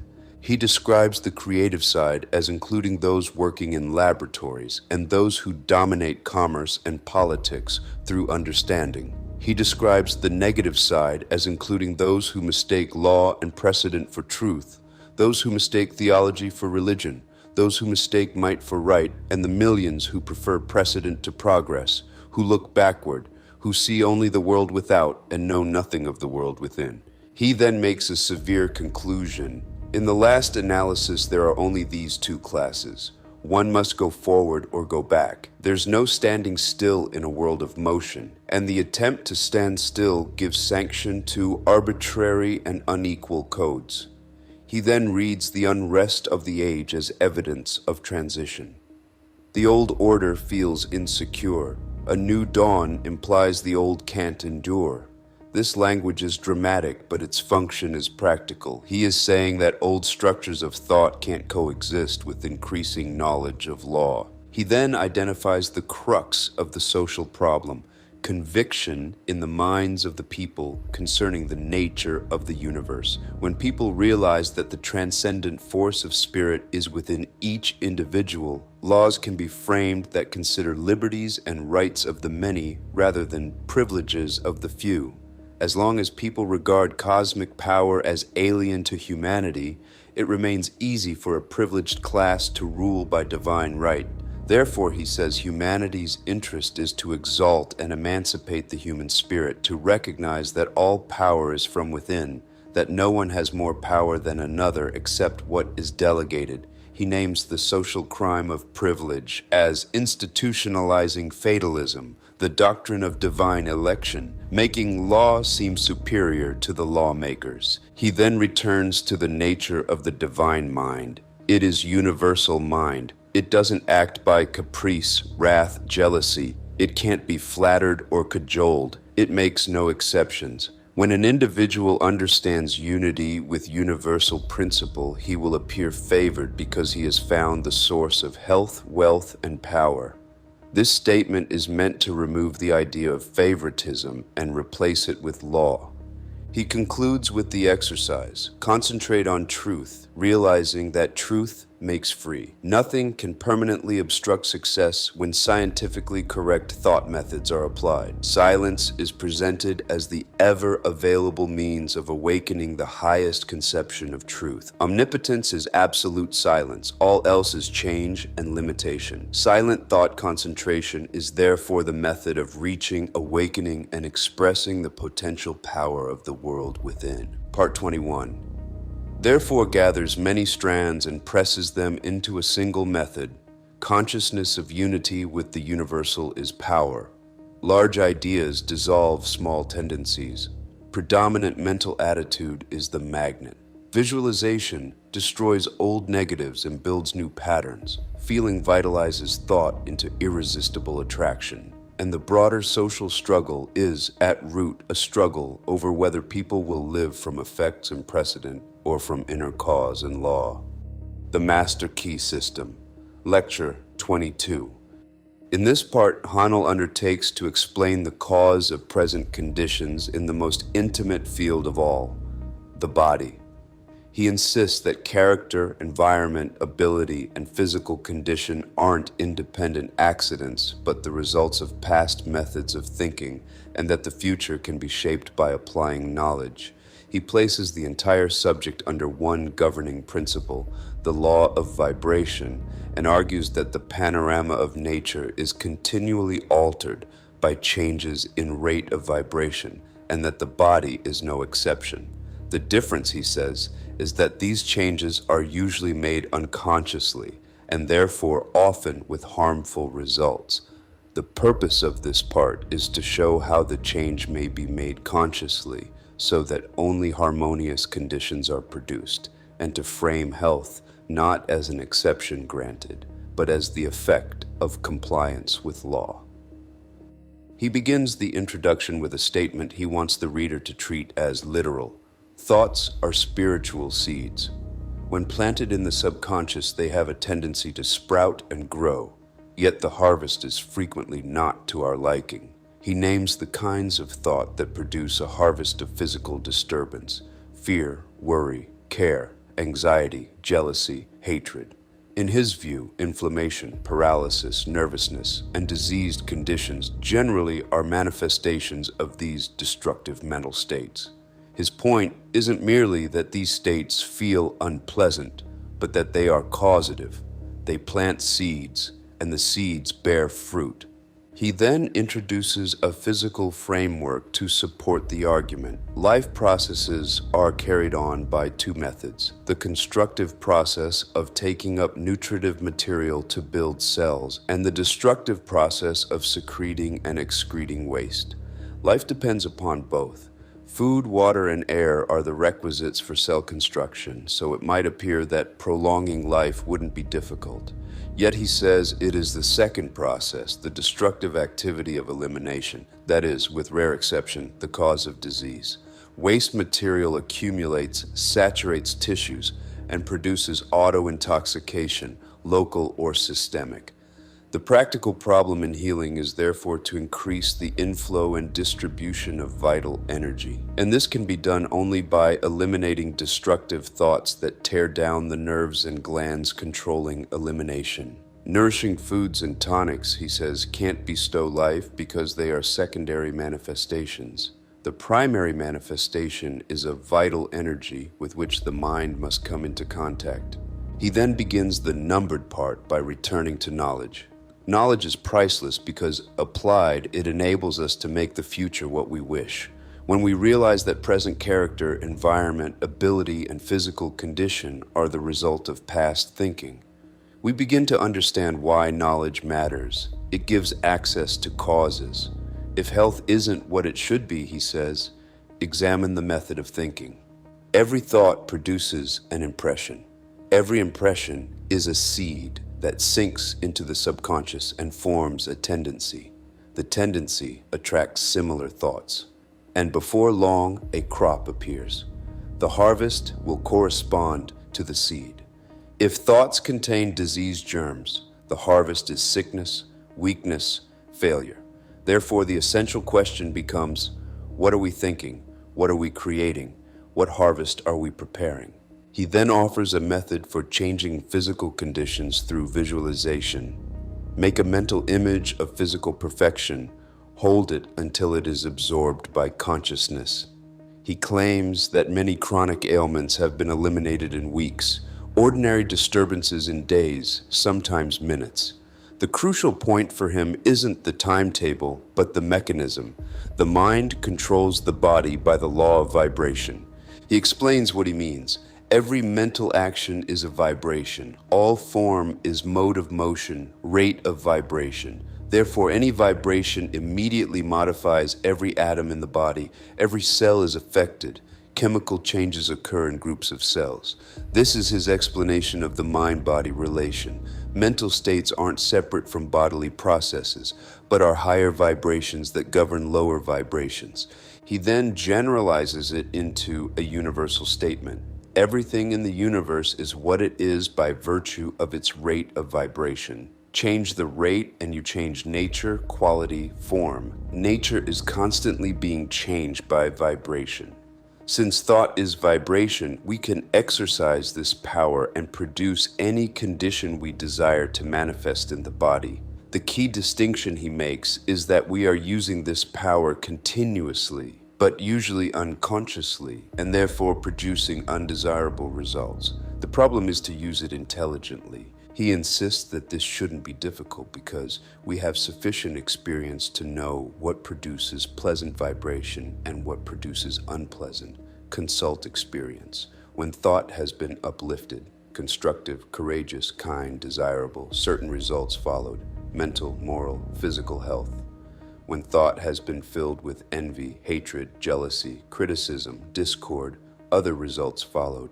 Inharmony and disease.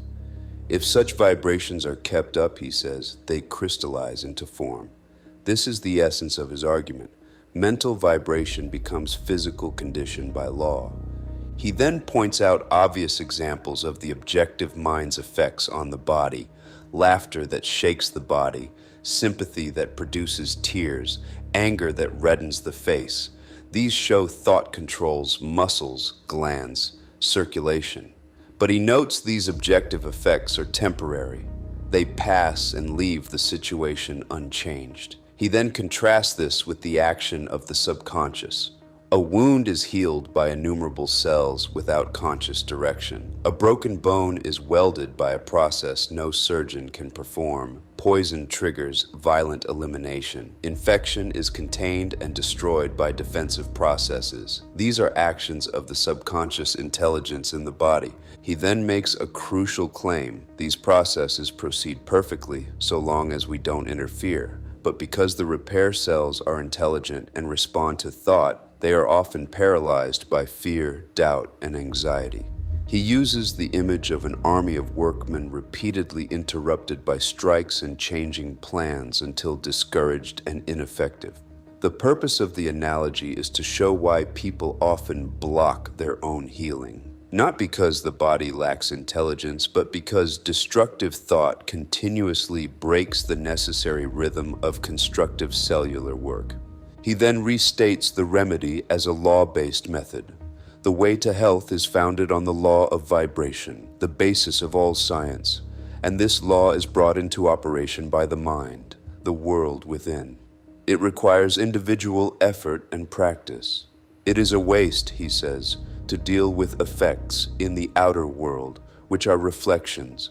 The cause is within, and by changing the cause, we change the effect. He then emphasizes the creative role of the cells. Every cell is intelligent and will respond to direction. Cells are creators and will create the pattern given. Therefore, when perfect images are placed before the subjective, the creative energies build a perfect body.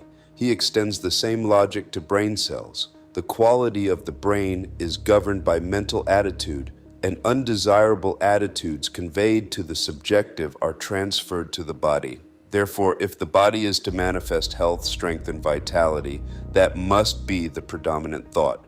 He then presents a chain of propositions intended to make the argument feel inevitable rather than speculative. Every element of the body is result of vibration. Mental action is vibration. A higher vibration governs and changes a lower. The rate of vibration is governed by the character of brain cells. We know how to create these brain cells. Therefore, we know how to make any physical change in the body we desire.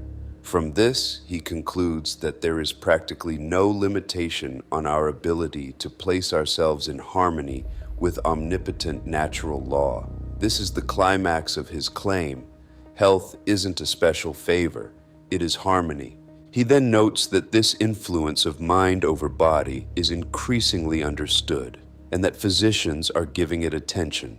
He quotes Schofield to say, "Mental therapeutics is ignored in medical works, though many physicians treat functional nervous diseases empirically." Schofield argues this should be scientifically taught and that patients are unaware how much they can do for themselves by calming the mind, arousing joy, hope, faith, love, diverting thoughts from malady.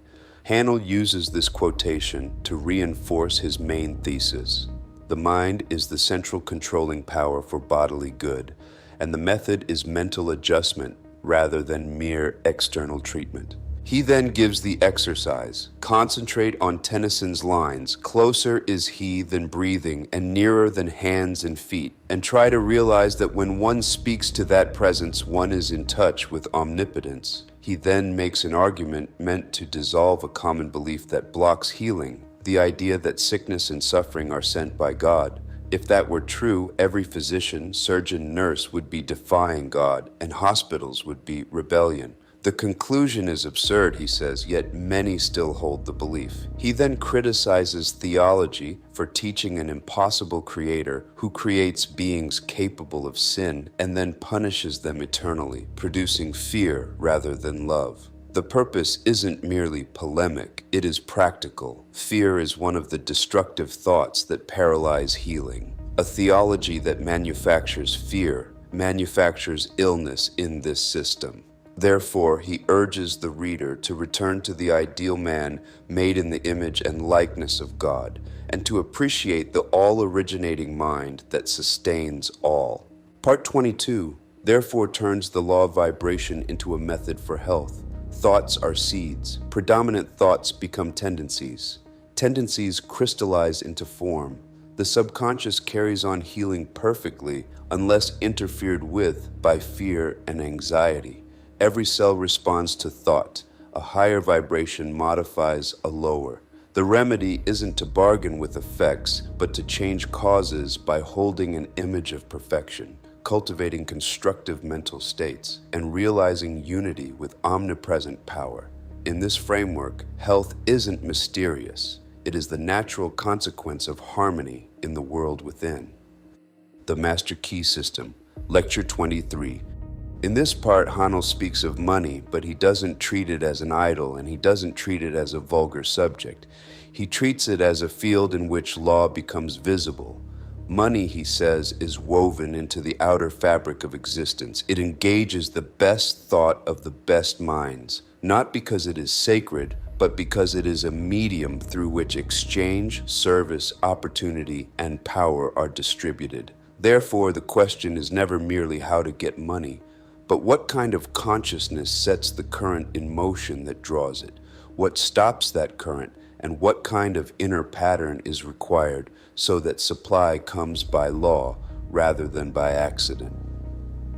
He begins the introduction by placing the foundation under the word success. The law of success is service. We get what we give, and for this reason it should be considered a privilege to be able to give.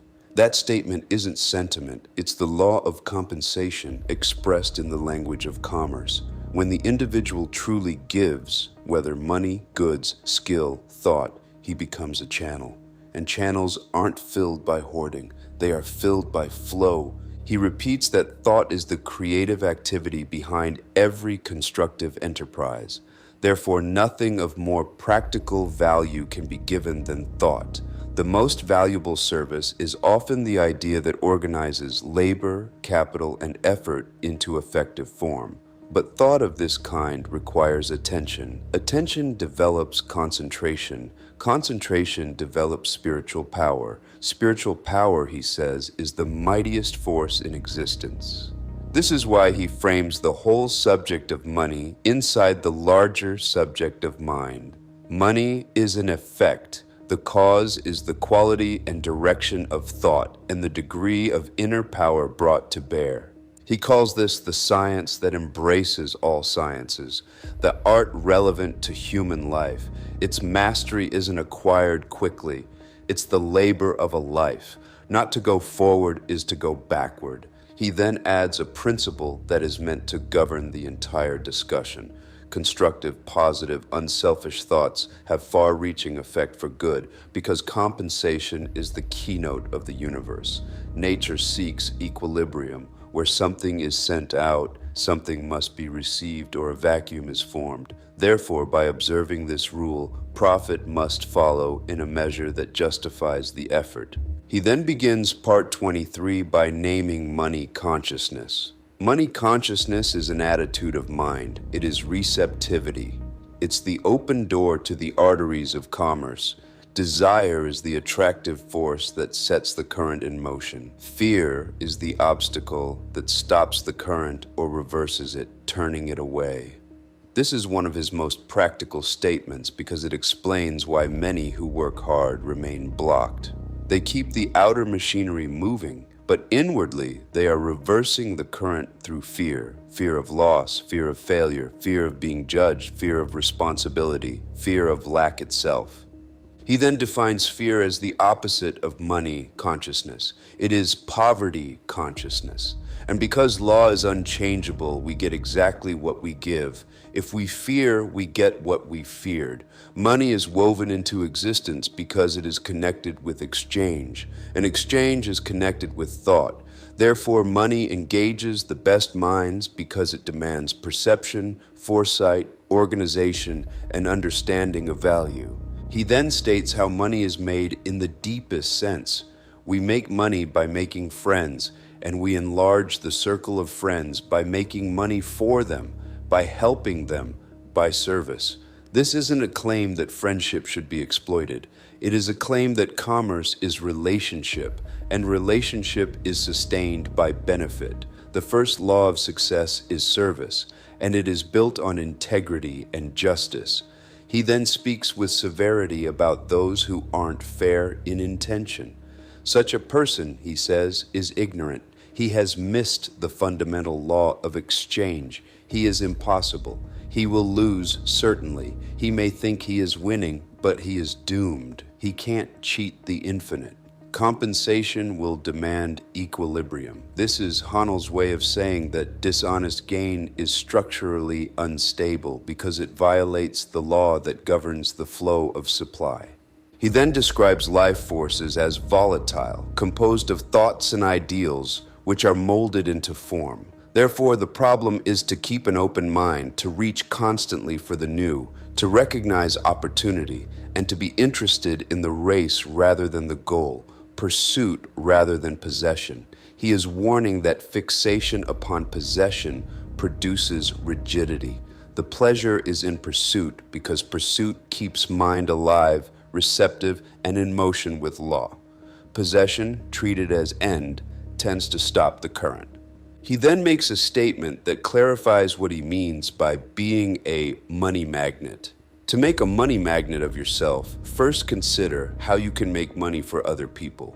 If you possess insight to perceive opportunity, conditions, and values, you can take advantage of them, but your greatest success will come as you assist others. What benefits one must benefit all. Here he isn't preaching altruism as sacrifice, he is describing law. The channel must distribute or it ceases to function. Wealth in his system is circulation, not congestion. He reinforces this by contrasting generous and selfish thought. A generous thought is filled with strength and vitality. A selfish thought contains germs of dissolution. It disintegrates. Great financiers, he says, are channels through which wealth is distributed. Enormous amounts come and go. It is as dangerous to stop the outgo as the income. Both ends must remain open. This is why he says success comes as we recognize it is essential to give as well as to get. This statement isn't metaphorical. It is his explanation of why some people accumulate and then collapse. They have stopped the outflow and the channel clogs. Equilibrium restores itself. He then insists that if we recognize omnipotent power as source of supply, we can adjust consciousness to it so that we attract what is necessary. The more we give, the more we get. Giving here implies service. Every vocation gives something. The banker gives money, the merchant goods, the author thought, the worker skill. Those who can give more, get more, and then are enabled to give more. He is describing a self-strengthening circuit. Service increases capacity, capacity increases supply, supply increases capacity for service. He then explains why great financiers and organizers receive much. They give much, they think. They don't let others do their thinking.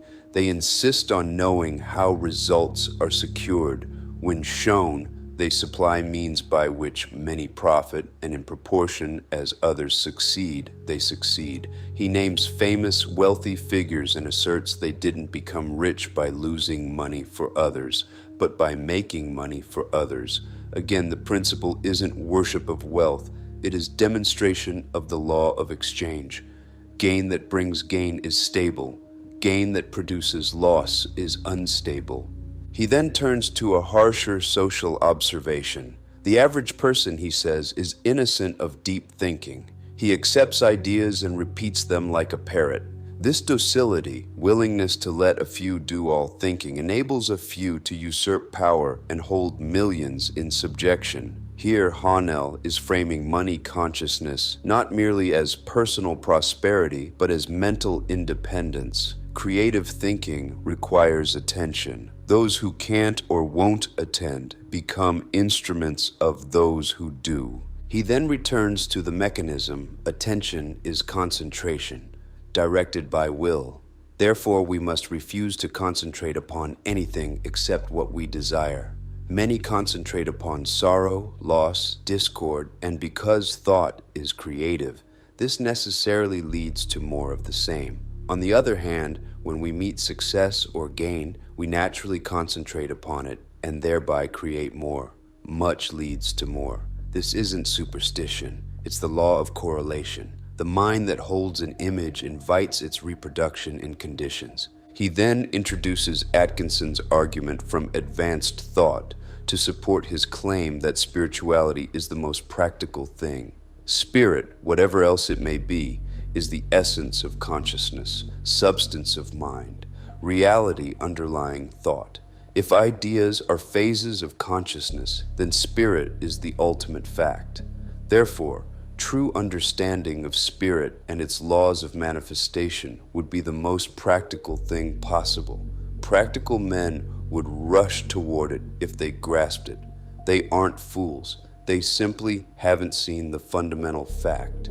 He gives a concrete story of a man who was down and out, who reasoned that if the all-mind teaching were correct, a direct connection with infinite mind should be possible. And in that mind, there must be good ideas that a courageous and experienced man could use in business. He resolved to investigate. Later, the man became the big man in a successful company, supplying the big idea and gaining great wealth rapidly. Haanel presents this as evidence that the man made a direct connection with infinite mind and used it practically. He then addresses the potential objection that using the infinite for business is sacrilegious. He says it isn't if one removes the childish conception of the infinite as magnified human personality and instead understands it as infinite presence power, whose quintessence is consciousness, spirit. Man, being a manifestation of spirit, can harmonize with his source and manifest a degree of its power. All of us do this in some measure whenever we use creative thought. The difference is that some do it with deliberate method. He suggests what that method involves: drawing upon infinite supply for needed ideas, then building an ideal pattern in imagination, adding to it, improving details, proceeding from outline to finished form, exactly the method Haanel has prescribed throughout. He adds that if the infinite objected to such use, it couldn't occur. The infinite can take care of itself. Therefore, spirituality is practical. Matter is plastic to spirit. Spirituality is, he says, the only absolutely practical thing because it is the cause behind all effects. He ends part 23 with a final reorientation. Concentrate on the fact that man isn't a body with a spirit, but a spirit with a body. Therefore, permanent satisfaction can't be found in what isn't spiritual. Money has value only as it brings about conditions we desire, and these conditions are necessarily harmonious. Harmony requires sufficient supply, so if lack appears, the remedy is to realize that the idea or soul of money is service.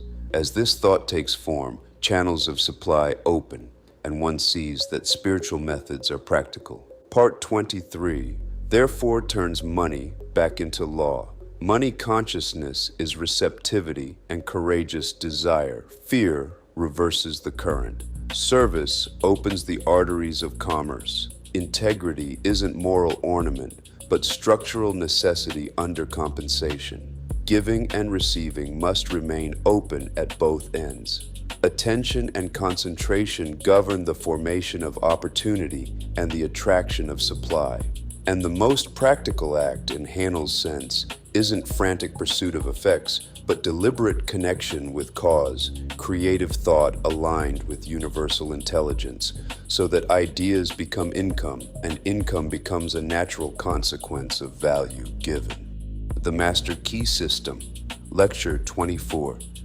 In this final part, Haanel attempts to gather every thread of the work into a single statement of law and a single method of practice. He calls it the entire theory and practice of metaphysics because, in his view, all systems, however they differ in language, rest on one principle: that conditions are thought creations, that truth is the only reality, and that the way to dissolve any difficulty is to know and hold the truth until the false appearance can no longer be sustained. He's not closing with a summary for convenience. He is closing with an insistence. The method is one, the law is one, and no permanent result is ever secured in any other way.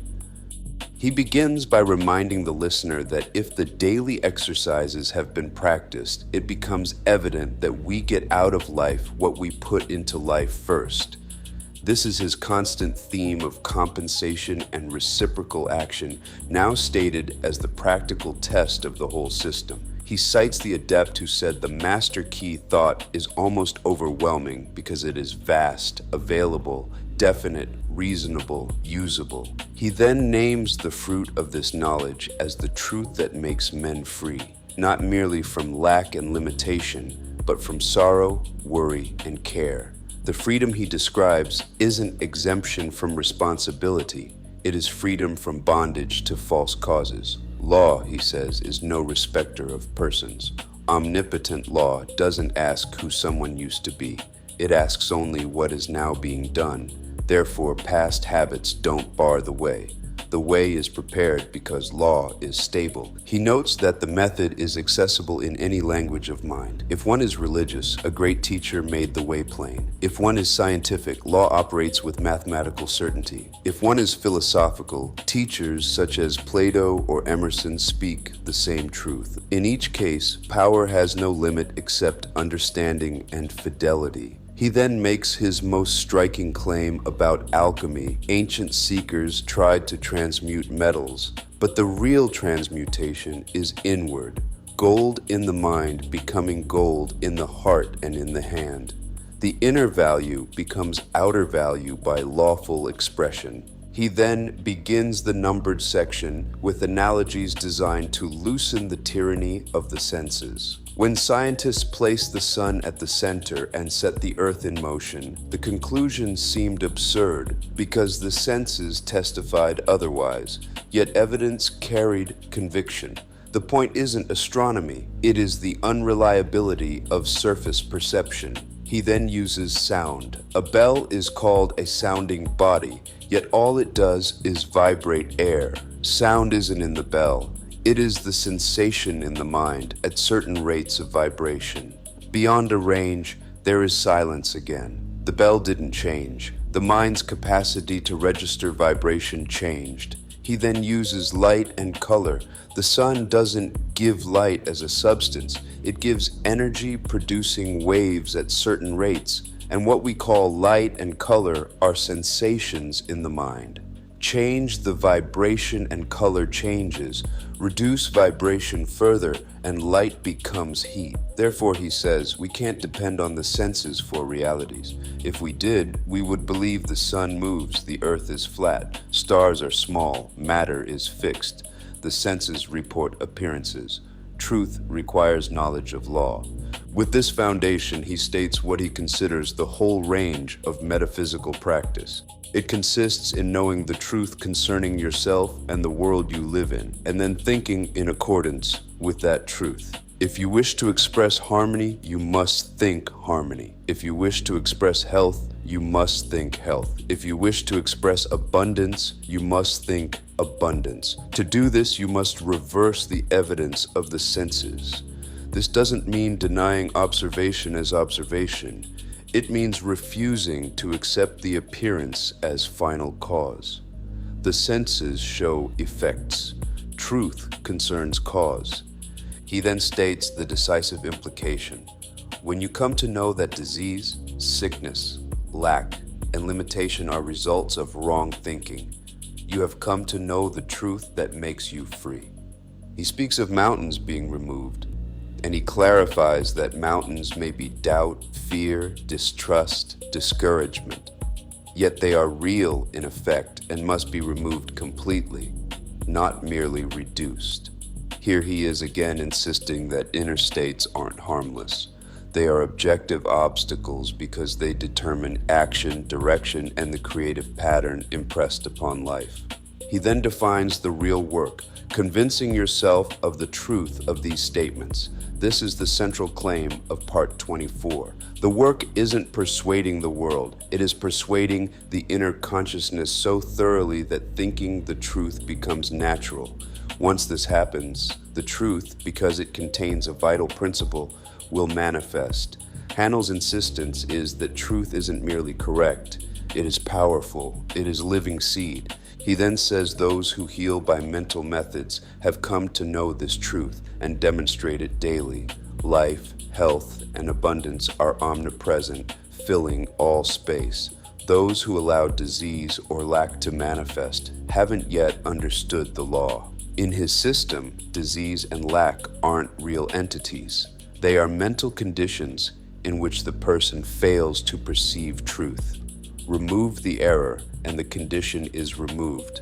This leads to the method. To remove the error, go into the silence and know the truth. Because all mind is one mind, this may be done for yourself or another. If mental images have been learned, they are the quickest method. If not, results can be accomplished by argument, by convincing yourself absolutely of the truth of the statement. This is important. He doesn't present imagery as the only method. The essential is conviction of truth. Imagery and argument are means toward that end. He then makes what he calls one of the most difficult and wonderful statements to grasp. No matter what the difficulty is, where it is, who is affected, you have no patient but yourself. You have nothing to do but convince yourself of the truth you wish to see manifested. This statement reveals his entire metaphysical structure. Because mind is one, because conditions are manifestations of thought, and because perception of truth is the cause of change, the work is always inward correction. Help to another isn't performed by anxious attention to the other's condition. It is performed by eliminating the belief of the condition in your own mind, while holding the intention to help. Intention establishes connection. Truth dissolves error. When the belief is driven out of consciousness, the result is accomplished. Haanel says no permanent result is ever secured in any other way, and that all methods, concentration, mental images, argument, autosuggestion, are simply ways of realizing truth. He then gives a warning that protects the method from self-sabotage. Thought is creative. Therefore, every time you allow thought to rest on an inharmonious condition, you must remember such conditions are apparent only. They have no reality. Spirit is the only reality and can never be less than perfect. The work isn't to rehearse the error. It is to hold the truth until the error dissolves. He then explains why truth dissolves error. All thought is energy, a rate of vibration, and thought of truth is the highest rate of vibration known. It destroys error as light destroys darkness. Error can't exist when truth appears. Therefore, the entire mental work consists in coming into understanding of truth. This understanding isn't obtained from the world without, because the world without is relative. Truth is absolute. Therefore, truth must be found within. To train the mind to see truth only is to express true conditions only, and the ability to do so indicates progress. He then states the absolute truth he wants fixed at the center. The I is perfect and complete. The real I is spiritual and can never be less than perfect. It can have no lack, limitation, disease. He then connects this to genius and inspiration. Genius isn't molecular motion in the brain. It is inspiration from the ego, the spiritual I, one with universal mind. The cause of inspiration and genius is recognition of this unity. These results are far-reaching, shaping generations. Here he is saying that the greatest human achievements aren't accidents of biology, but expressions of deeper consciousness. He then distinguishes truth from mere logic. Truth, he says, isn't the result of logical training, experimentation, or observation. It is product of developed consciousness. Truth manifests not as creed, but as conduct. It manifests in character. A person's possessions, fortune, environment are expressions of the degree of truth perceived. If there is apparent injustice in personal life, we must look within for cause. The mental fact responsible for outward manifestation. This is the same doctrine he has pressed repeatedly. Effects are outer, causes are inner. He then restates the scientific accuracy of the correspondence. The conditions without are the result of conditions within. Therefore, by holding the perfect ideal in mind, ideal conditions appear. If the mind sees only incomplete, imperfect, limited, then those conditions manifest. If the mind sees and realizes the spiritual ego as perfect and complete, then wholesome and healthful conditions manifest. Because thought is creative, and truth is the highest thought, to think truth is to create what is true. When truth comes into being, falsity must cease. He then defines universal mind as the totality of all mind in existence. Spirit is mind because spirit is intelligent. Therefore, the words are synonymous. The difficulty, he says, is realizing mind isn't individual. It is omnipresent. There is nowhere it isn't. It is universal. He then says, people have used the word God to indicate this principle, but the word often misleads because it suggests something outside the self, whereas the contrary is the fact. It is our life. Without it, we would cease. When spirit leaves the body, we are as nothing. Therefore, spirit is all there is of us. If spirit's only activity is thought, then thought must be creative. This creative power is impersonal. The individual's ability to think is the ability to control and use it for the benefit of self and others. When this is realized, understood, and appreciated, one comes into possession of the master key. But he adds a condition. Only those wise enough to understand, broad enough to weigh evidence, firm enough to follow their judgment, and strong enough to make the sacrifice exacted may enter and partake. The sacrifice implied throughout the book is the sacrifice of habitual error, the surrender of fear, doubt, and sense evidence as final authority, the discipline of silence, the steady fidelity to truth. He ends by urging the listener to realize the wonder of the world and of oneself, and to see that many are awakening to truth. As they awaken, they realize that former imagination was only faint concept of the reality prepared for those who reach discrimination between true and false. In his language, they have crossed judgment and arrived at the promised land, meaning a state where cause is understood and therefore effect is no longer feared. Part 24 closes the work by stating one governing principle and one governing method. Truth is the reality of the spiritual I, perfect and complete, one with universal mind.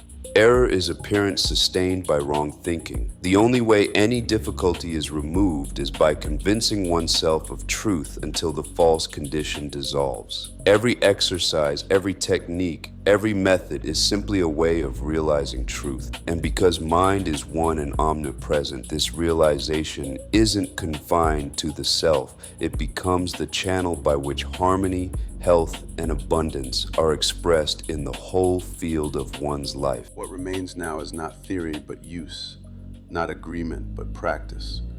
The work is finished only when it is lived. Every principle in this system becomes real only through application, and every application reveals understanding that cannot be gained in any other way. The master key was never meant to be admired. It was meant to be turned. When the world within is brought into order, the world without follows by law. When truth is held steadily, appearances reorganize, and when responsibility is accepted without fear, power becomes quiet, natural, and sufficient. This is not the end of the work. It is the point at which the work begins. That concludes the Master Key System, written by the messenger, Pharaoh B.